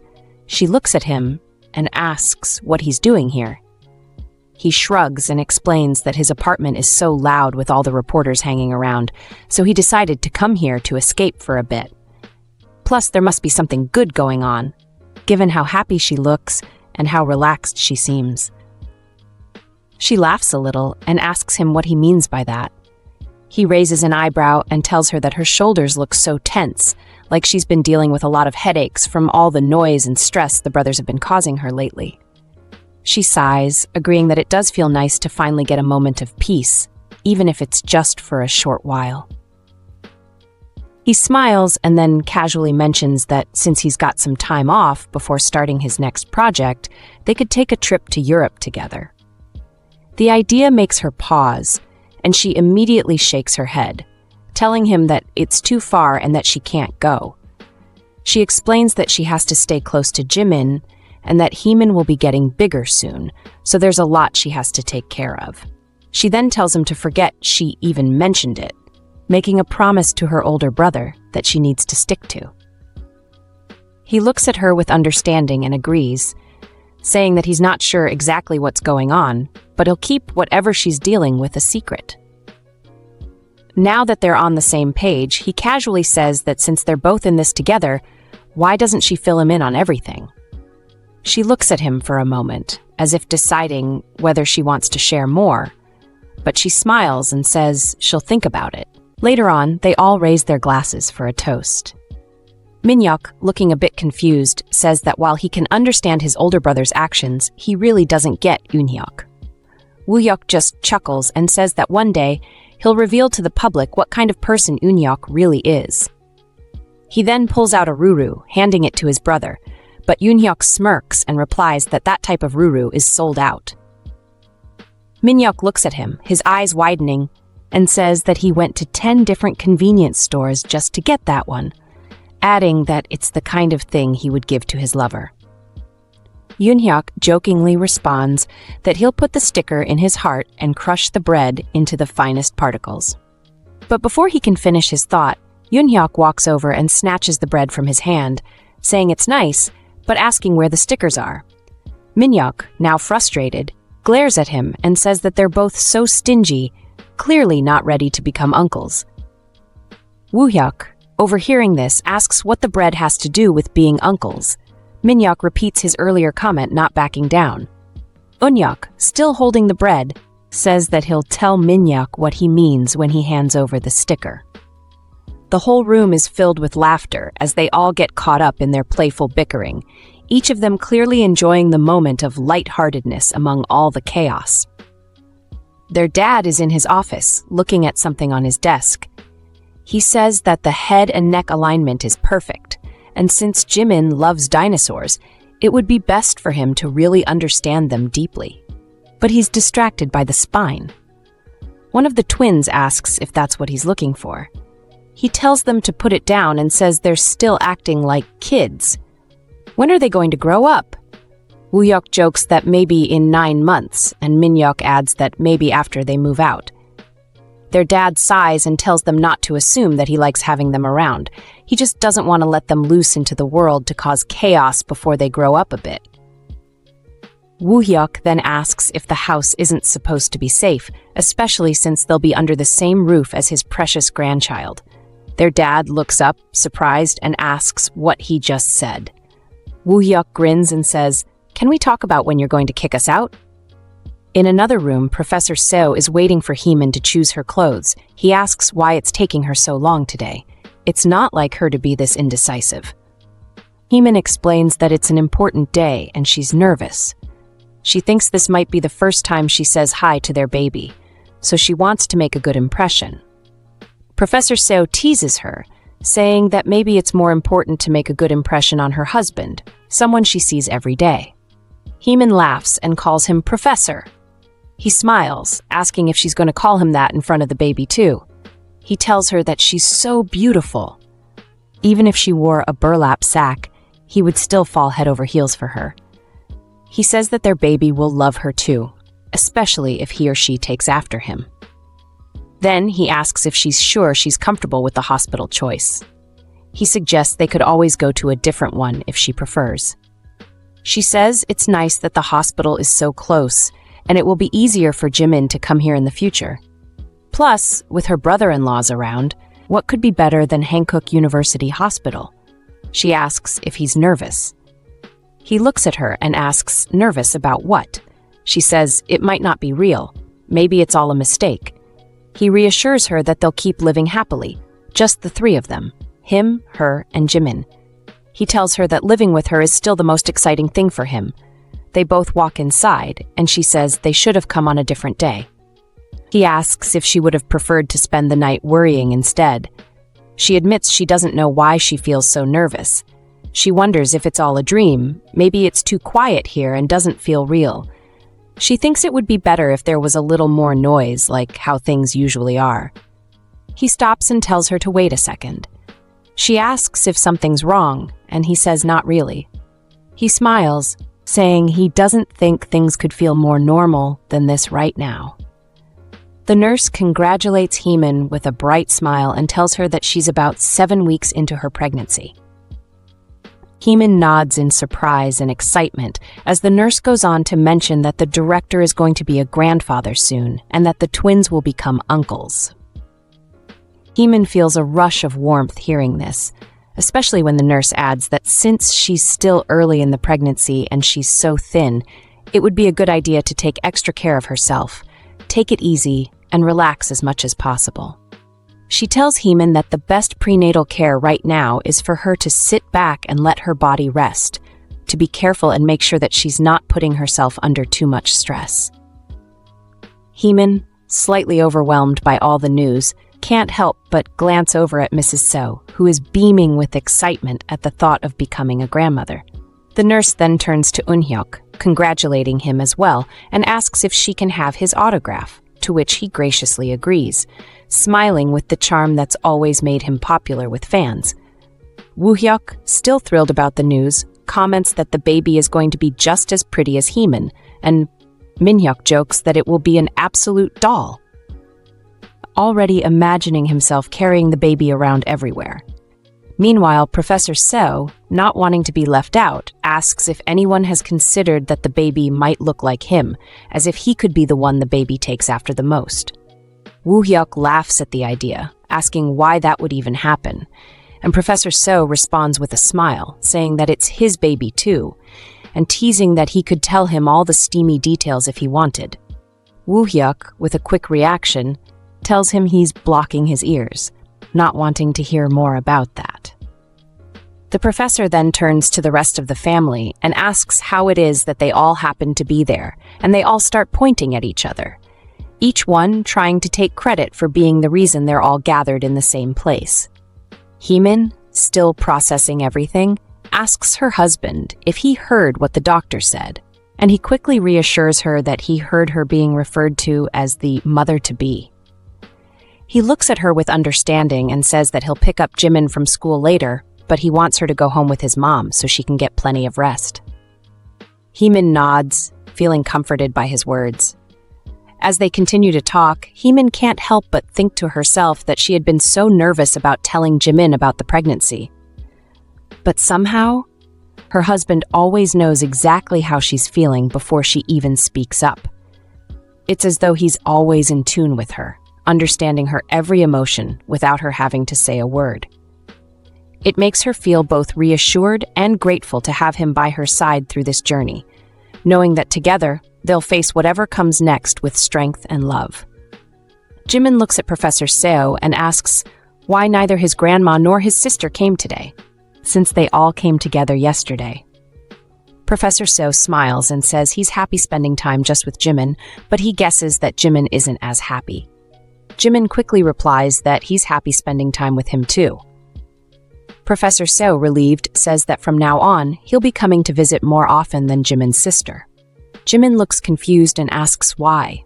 Professor Seo tells him that the truth is his sister is pregnant with a baby. Jimin's eyes widen in surprise, and he asks if they can still live together when the baby is born. Professor Seo tells him to look at him, asking if Jimin really thinks he could live without him. He assures Jimin that both he and his sister are his #1 priorities, and that won't change, even if they have 10 new babies. Jimin thinks for a moment and then says no, he doesn't want that to happen, but they'll still have to love the baby a lot and welcome it into the world. Professor Seo smiles and agrees, saying they'll take good care of the baby because it's the baby's first time in the world and it deserves all their love. Jimin nods, feeling a bit more settled about it all. Heemin looks at Jimin and says, "Isn't it amazing that his future niece or nephew is growing in her stomach?" Jimin grins and says it's so amazing. He wonders how the baby is so small right now and if it will be able to run or even live its life when it's that little. Heemin laughs and tells him that when she first met him, he was smaller than that. Jimin looks surprised and asks if that's true. She nods and says yes, and they even called him Cherry back then. Jimin laughs and says his name is Jimin, not Cherry. Heemin explains that when a baby is in the stomach, people give it a nickname that they like best. Jimin asks what the baby's name is, and Heemin says she's not sure yet. Jimin nods, thinking about it. Heemin then asks if he's still feeling nauseous. Jimin admits that he feels a little bit sick and thinks to himself that he can't believe he's having morning sickness now, especially since he's trying to think like a parent. Heemin says she'll go to the pharmacy to get him some medicine, but Jimin tells her to wait. He says they should just stay like this for a little while. He thinks it helps, and they should keep how he's been feeling a secret for now. He assures her it'll be over soon, so they can just stay quiet for now. Just then, Minhyuk bursts into the room and says he heard that his brother has morning sickness. He laughs and says that everyone in town already knows about it. Their little brother is worried because Jimin hasn't been eating well lately. Minhyuk adds that their mom sent some food over for Jimin. Jimin looks at him and asks if he can still eat anything, wondering if he'll feel any better soon. Minhyuk asks Jimin how he feels about having some pig feet. Woohyuk chimes in, saying their brother-in-law is really a genius for calling at just the right time, right when things were starting to get interesting. Heemin asks Jimin if he wants some apricots, saying Sujin gave her some. She mentions that apricots might be good for morning sickness because they're nice and sour. The professor says he might try one. Minhyuk jokes that it seems like their baby is craving some apricots. Woohyuk wonders if it will be a daughter who looks like a little apricot.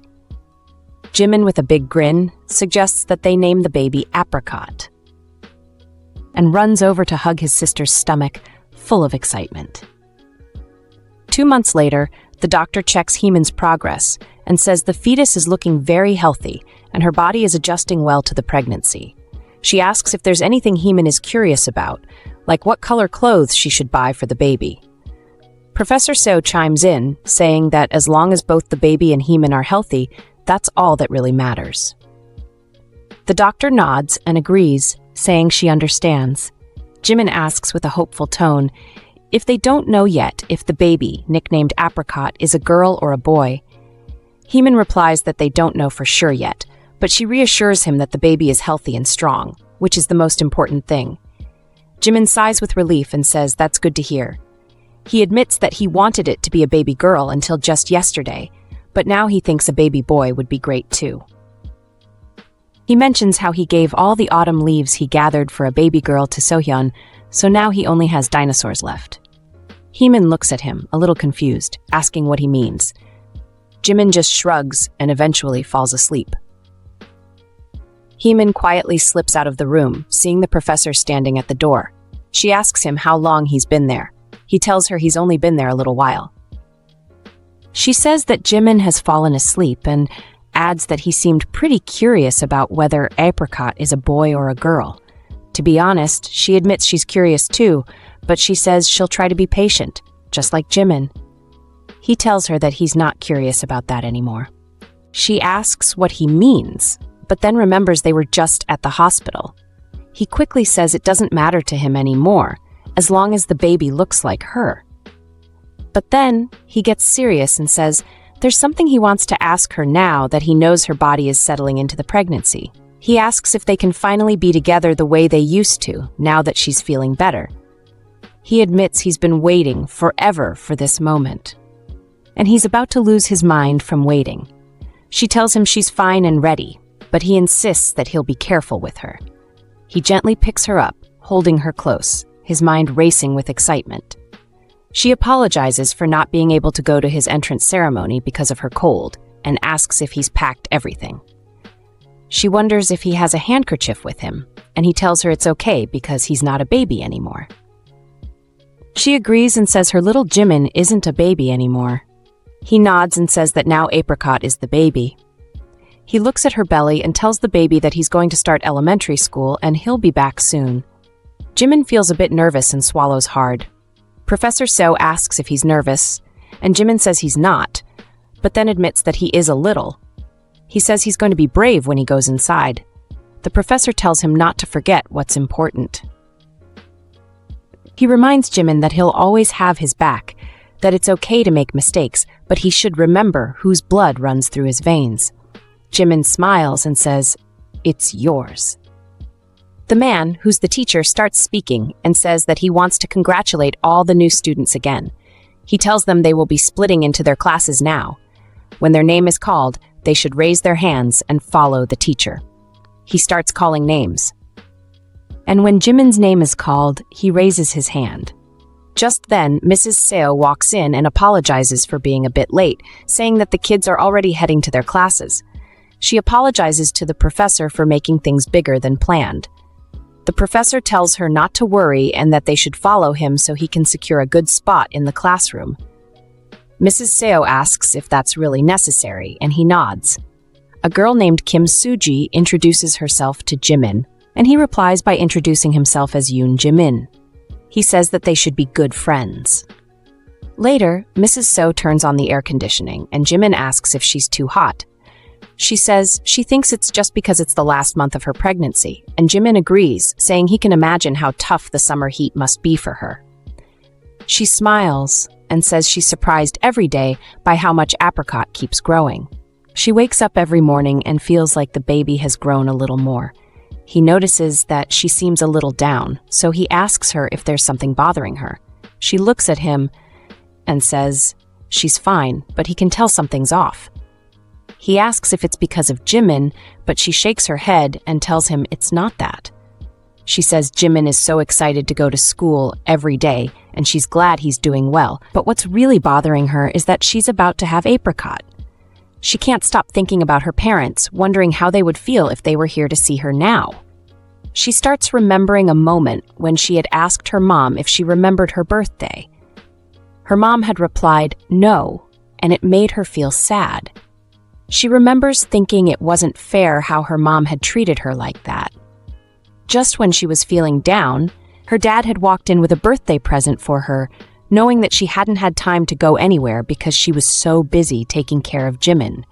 He'd given her a new pair of shoes, telling her, that now she could go anywhere she wanted. He even suggested that they should go on a trip together for her birthday next year. She thinks about that moment and how they had promised they'd be together for her next birthday, but they both left her before that day came. Standing in front of their graves now, she feels a little emotional as she asks them how they are and wonders if they can see her. She says it's been so long since they left, but she's doing well now. Professor Seo looks at her quietly, asking if it helps to see her parents. She tells him that it does, that it makes her feel stronger and more at peace. He says that he's sure her parents must be missing Jimin and that they'll bring him next time they visit. He thinks to himself that no matter what happens, he'll protect Heemin and Jimin with everything he has. Then he turns to her, gently asking if she's craving anything, suggesting that they stop by their way to Seoul. She shakes her head and says no, that she's feeling a little heavy today and that they should just eat at home. She tells him that they'll take Jimin with them next time, but before she can finish, she suddenly shouts in pain. Worried, he asks if something is wrong and if she's having contractions. She hesitates for a second and says she's not sure, but she feels like her water just broke. She says that even though they still have a week until the due date, she thinks the baby might come earlier than expected. Professor Seo quickly tells her to wait and calls his father right away to let him know. When they get to the hospital, the doctor examines Heemin and says that since her water has broken and she's having contractions, they need to prepare for delivery. Professor Seo asks if that means everything is okay with the baby, and the doctor reassures him that going into labor a week or two early is completely normal, and that the baby is doing fine. Professor Seo asks if they need to wait, and the doctor tells him that it really depends on the baby. She says it's possible that Heemin could deliver as soon as tomorrow morning, but she can't say for sure. Professor Seo is still a little worried as he looks at Heemin, who is clearly in pain. He quietly thinks to himself that he wishes there was some way to make her pain go away, to somehow take on her agony and make this easier for her. She looks at him and says it would have been nice if she could do this in Seoul, surrounded by her family. He takes her hand and tells her it's a branch of Hankook University Hospital, so everything's fine here too, and she has nothing to worry about. She smiles and says that makes her feel better. She adds that she's so happy right now. She doesn't want to miss a single moment of this. He squeezes her hand gently and tells her he'll stay by her side forever. She raises an eyebrow and tells him he better keep that promise. He leans closer to her belly and speaks softly to Apricot, telling the baby not to hurt their mom, and that's his first wish for them. Suddenly, she shouts in pain, and his face fills with panic as he asks if she's okay. She nods but says it hurts, and he reassures her that the doctor will be there any second now. The nurse walks in and politely asks him to step outside for a bit while they prepare. He hesitates, but eventually nods and steps into the hallway. Outside, he sees his mom pacing nervously. She immediately notices him and asks if Heemin is going into labor. He nods and says that's what they told him. She breathes a sigh of relief and says she'd been worried it might take longer since it's early labor. He runs a hand through his hair and says he doesn't think he's ready for this. He doesn't know what to do, and it's killing him to just stand there, doing nothing. His mom looks at him for a moment before smiling and saying that he looks completely ready to her. He blinks and asks her what she means. She tells him that he's ready to be a father, even if he doesn't realize it yet. Before he can reply, the doctor steps out and tells him it's time. His mom pats his arm and tells him to go in, adding that he and Heemin have been preparing for this for a long time. She assures him that everything will be just fine. As he's about to go back in, the twins come rushing over, looking just as excited as they are nervous. They start peppering him with questions about what's happening, but their mom gently shoos them away, telling them to calm down. Once they've settled down, she chuckles softly and asks them if she seemed like a proper mom just now. The twins nod enthusiastically, saying she was totally in charge. She smiles and says she's proud of all of them. Meanwhile, he takes a deep breath and walks back into the room, ready to face whatever comes next. all he can think about is how much he loves Heemin and their baby already. No matter how scared he feels, he knows this is the beginning of something beautiful. The doctor encourages her to push again, and she clenches her teeth, focusing with all her might. Her husband is right beside her, holding her hand tightly, whispering words of encouragement. She's overwhelmed with emotion, memories of her family flashing through her mind as she pushes one last time. The baby's cry fills the room, and the tension in the air immediately melts into relief and joy. The doctor announces the arrival of their baby girl, and Heemin, through her tears, looks to her husband, overwhelmed with happiness. He reassures her, his voice full of pride and love as he strokes her hair gently. The doctor carefully wraps the baby and asks if he wants to hold her. With slightly shaky hands, he cradles the tiny bundle, staring at her with awe, and softly greets her, speaking tenderly as if she could understand him. Heemin watches the moment, her heart full as she feels both exhausted and complete. Elsewhere, Onok sits with Jimin at the dining table, patiently helping him with his school assignment. Jimin is focused on his drawing, but suddenly pauses, his pencil hovering above the paper as he frowns. He explains that he's trying to figure out where Apricot belongs in the picture. Onok leans closer, teasing him with a playful hint, and points to the stroller in the corner of the drawing. Jimin gasps, his eyes lighting up as he processes what that means, and jumps to his feet, full of excitement. He asks eagerly if Apricot has finally arrived, unable to contain his joy.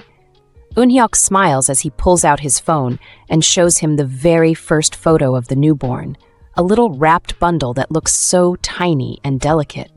Jimin stares at the picture with wide eyes, unable to believe how small and adorable Apricot is. He mutters a soft apology, feeling guilty that Eun-hyuk didn't get to see the baby in person because of him. But Eun-hyuk dismisses his concerns immediately. He reassures him, saying how happy he was to spend time together, just the two of them, and promises that they'll both get to visit the baby soon. Jimin relaxes at his words, still staring at the picture, marveling at how precious the baby is, and already imagining the day he'll finally meet her. Eun-hyuk carries Jimin to his bed later that night, gently tucking him in and adjusting the blanket around him. The room is quiet, but soon the door creaks open, and Professor Seo steps in. He checks the temperature in the room, commenting that the AC might be too strong, and makes sure Jimin is properly covered. Eun-hyuk looks up, his voice soft as he speaks, still a little in awe of the day's events. He marvels at the fact that the professor is now officially a father, and there's a small moment of shared understanding between the two. Professor Seo brushes off the comment with a quiet laugh, but thanks him anyway, his tone light but filled with an underlying pride. He gently tells Eun-hyuk to get some rest and steps out of the room after making sure everything is in order. Eun-hyuk lies back down, staring at the ceiling with a soft smile on his face, feeling a warmth he can't quite explain, but doesn't question. The next morning, Jimin wakes up and immediately starts asking about his sister and Apricot. His excitement is infectious as he bounces on the bed, already planning how he's going to meet his new niece. Professor Seo sits by him, smiling as he listens to the endless chatter about how beautiful Apricot looked in the picture and how he's going to show her all his favorite toys. The professor tells Jimin that his sister will have to stay at the hospital for a little while. Jimin asks how long, and he replies about 20 nights. He reassures him that he'll visit every night and bring pictures of him and Apricot to share. Jimin asks about his niece, and the professor tells him not to worry because their grandma will be there to help. He adds that when school is done each day, Woo-hyuk and Min-hyuk will take turns visiting too. Jimin nods and says that sounds okay. Eun-hyuk steps in and promises to take good care of Jimin while the professor is at the hospital. The professor looks at him and asks if he's sure, and Eun-hyuk nods confidently. The professor kneels down in front of Jimin and tells him that his sister is sorry she can't be home and that she misses him so much. He promises to call her as soon as he gets to the hospital so they can talk, saying it'll make her feel better faster. Jimin agrees and says he'll talk to her. Before leaving, the professor tells them if anything happens, they should call him right away, no matter what. He pauses when Jimin tugs on his sleeve, saying he wants to go to the hospital too. Jimin's voice is firm as he says he needs to see his sister and his niece. The professor hesitates, explaining that the hospital is really far, but Jimin insists. He says he'll get into the car this time because his sister always came to him, and now it's his turn to go to her. He wants to hold her hand and be there for her. Before the professor can respond, Yoon Heemin speaks up and offers to drive. He tells the professor to sit in the back with Jimin so they can go together. The professor looks at Jimin, his heart full, and tells him he doesn't need to push himself because his sister already knows how much he cares. Jimin shakes his head and says he understands how she feels. He can't be without her, and she once told him she couldn't live without him either. This time, he says, he wants to go to her. Hearing this, the professor's chest tightens with emotion. He leans forward and wraps Jimin in a hug, holding him close. He whispers a quiet thank you, his voice heavy with gratitude. Jimin hugs him back tightly, determined to do his part for his family. Mrs. So smiles and says the baby has Jimin's eyes and Heemin's too. She wonders aloud how they both ended up with such beautiful eyes. Heemin nods and says the baby's eyes remind her of her brother. She tells Mrs. Seo that when they were younger, everyone used to say she and her brother had their mother's eyes. Mrs. Seo says she understands and mentions that their mother would have been so happy to see the baby. Then she remembers something and says Director Park sent presents when he heard they were visiting today. The professor looks surprised and asks if that's true, but Mrs. So gently scolds him, telling him to read the room. They should let the new mother rest. The professor agrees, and they leave quietly. Heemin looks at the baby and whispers softly, asking if the baby doesn't think everyone is just so great. She says her little one must have been looking forward to meeting everyone. She thinks about Jimin and says he's probably home right now. Just then, there's a knock on the door. She smiles and says it might be her husband. She leans down to the baby and says, Apricot just woke up and is so good at keeping her eyes open. But instead of her husband, her brother's face peeks into the room. Jimin asks if she can see him too. Jimin bursts into the room, running straight toward her. She laughs and says it's really him and asks if he came all the way to see his niece. He shakes his head and says he came to see her first, but, of course, he also wanted to see Apricot. He leans in close to the baby and asks if she recognizes his voice. Later, Jimin notices that Yona is awake and seems hungry, but Heemin isn't around. He runs to the kitchen and finds her asleep in a chair, still holding the baby's bottle. Not wanting to wake her, he carefully takes the bottle from her hand and tries to figure out if it's the right temperature. He presses a drop to his hand but can't tell if it's too hot or too cold. Panicking a little, he wonders what to do next. Just then, Professor Seo walks in and sees Jimin holding the bottle. He thanks God out loud for the timing, startling Jimin, who quickly explains that his sister is asleep in the kitchen, and he didn't want to wake her.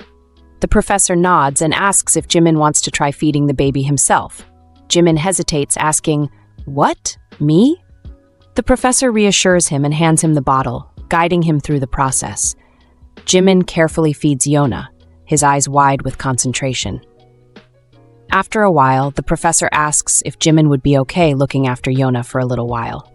Jimin beams with pride and says yes, confidently promising to take good care of her. The professor gently wakes her up, brushing a strand of hair from her face. She blinks a few times, trying to focus, and asks him when he got home. He smiles softly and tells her not to worry about that. She looks completely worn out. He suggests that she go to the bedroom and get some proper rest, where it's quiet and more comfortable. She stretches, yawning, but suddenly sits up as if she's remembered something important. She says she needs to feed the baby. He stops her with a calm voice, telling her not to worry. Her brother is already taking care of it. She stares at him, surprised. "Jimin is feeding the baby?" she asks in disbelief. He nods, chuckling a little, and reassures her that everything is under control for now. She sinks back against the couch but doesn't look entirely convinced. "I still need to check if Jimin needs anything for school tomorrow," she murmurs, half to herself. The professor shakes his head and offers to take care of it, but she quickly responds, "No, I need to do it." She starts to list off the other things she needs to handle. saying she also has to help his mother with dinner preparations when she arrives. He interrupts her with a warm laugh, gently pointing out that they have plenty of people to help with that. She doesn't need to take on everything herself.